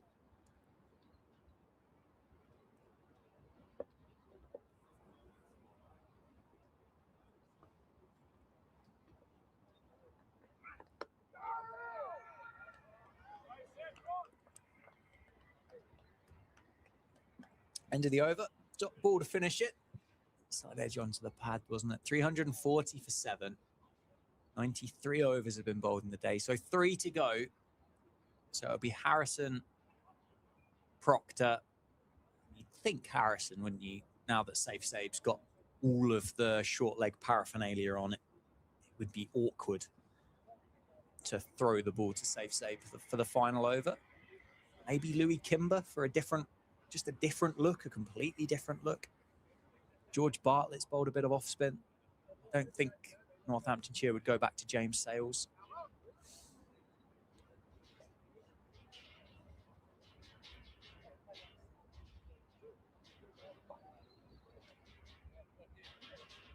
It is Calvin Harrison from the Lynn Wilson centre end. First slip, short leg. Nathan McSweeney is just on the edge of the square at mid-wicket as well, walking in aggressively. Nicely bowled. Well stopped by Louis Kimber. Took a bit of a nasty bounce, didn't it, off that practice wicket just in front of him.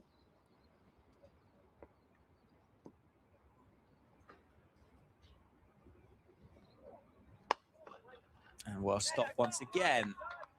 Certainly saves one run at least. Half stop parried. I bet there's some county cricketers around the country now and this evening going, geez, those cricket balls are hard, aren't they?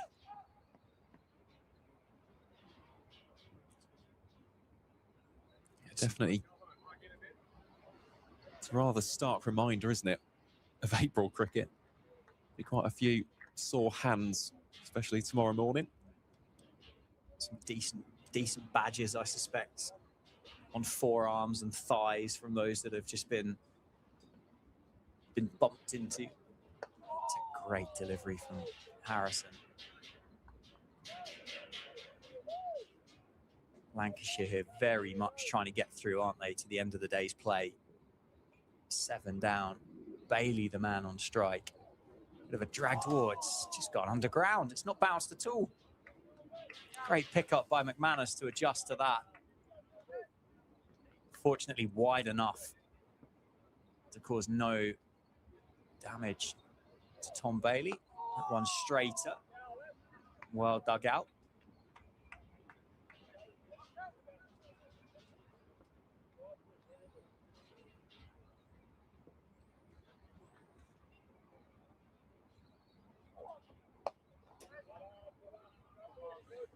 End of the over. Top border finish. So 1 run conceded, 341 for 7, 12 deliveries to go. What's your summary of the day, Aaron, with a couple of overs left to go? Well, I still think it's been Lancashire's day. I think they've been vindicated by the decision at the toss to go out there and have a bat first. We didn't really see too many demons from the surface early doors, and Luke Wells and Josh Bohannon, well, they batted exceptionally well. And of course, we've seen a barnstorming knock courtesy of Michael Jones. Contributions as well from the likes of Matty Hurst, and we're seeing Balderson now on 17. I think they'll be the happier of the two sides. You see Proctor here bowling to Balderson, squares him up slightly, whistles away, and this should go all the way for 4 runs. Indeed it will. There was no stopping that one, regardless of the pursuit. Lancashire now 345 for 7. I do think at the same time, though, Northants can at least take away some positives from today. Yeah. The fact is they have chipped away. They've got wickets, especially the evening session. This has been by far and away the best one for the home side. So that's just what we need to see over the course of the season from Northamptonshire. Even if you're not, quote unquote, on top of the game, you've just got to keep on plugging away. Keep trying to get those wickets, keep the body language in a good place. And I think today they have done exactly that. But yeah, with regards to an overall summary, think of the two sides, especially if they can get to that third batting bonus point, 5 runs away. I think Lancashire will be pretty happy.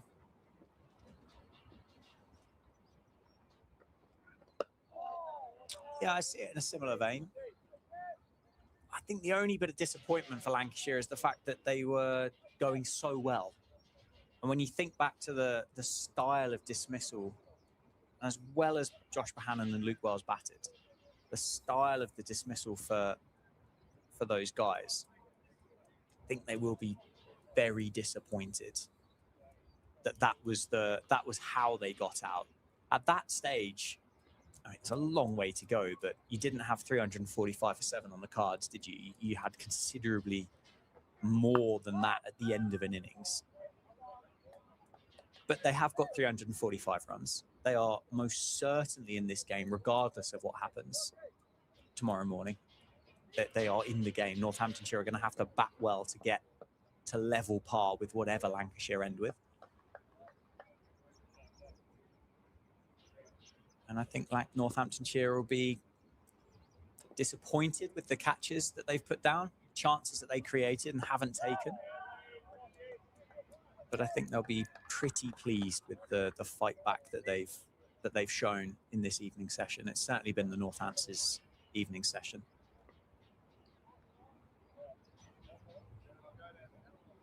tomorrow morning. It sets up our favourite kind of first hour, doesn't it? A crucial first hour. They're always crucial. That first hour, more crucial than the next one. And the one after that. Less crucial than the one before.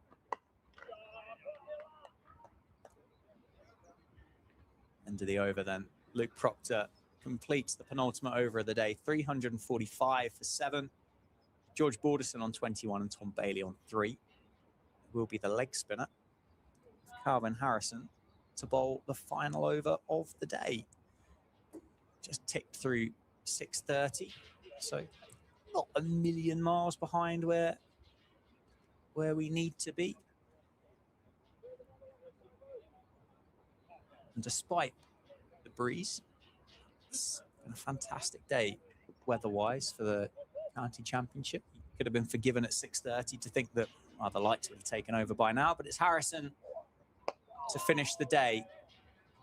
And I don't think Tom Bailey's going to have much interest in doing much here other than make sure that he's not out overnight and can have another go again tomorrow morning with George Borderson.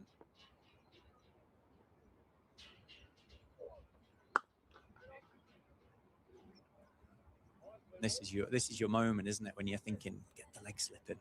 Is he going to play a big shot? Can you get another catcher in for the last 4 deliveries of the evening?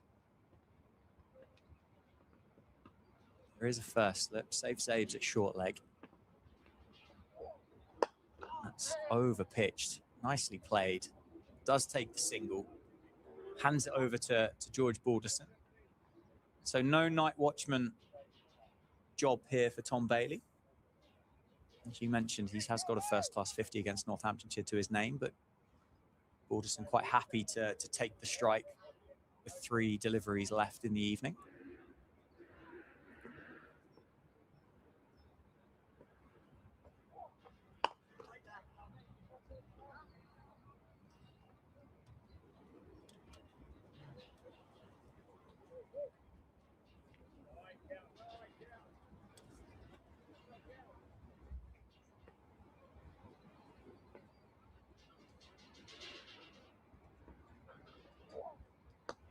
Big turn, and that's just hit Save at short leg.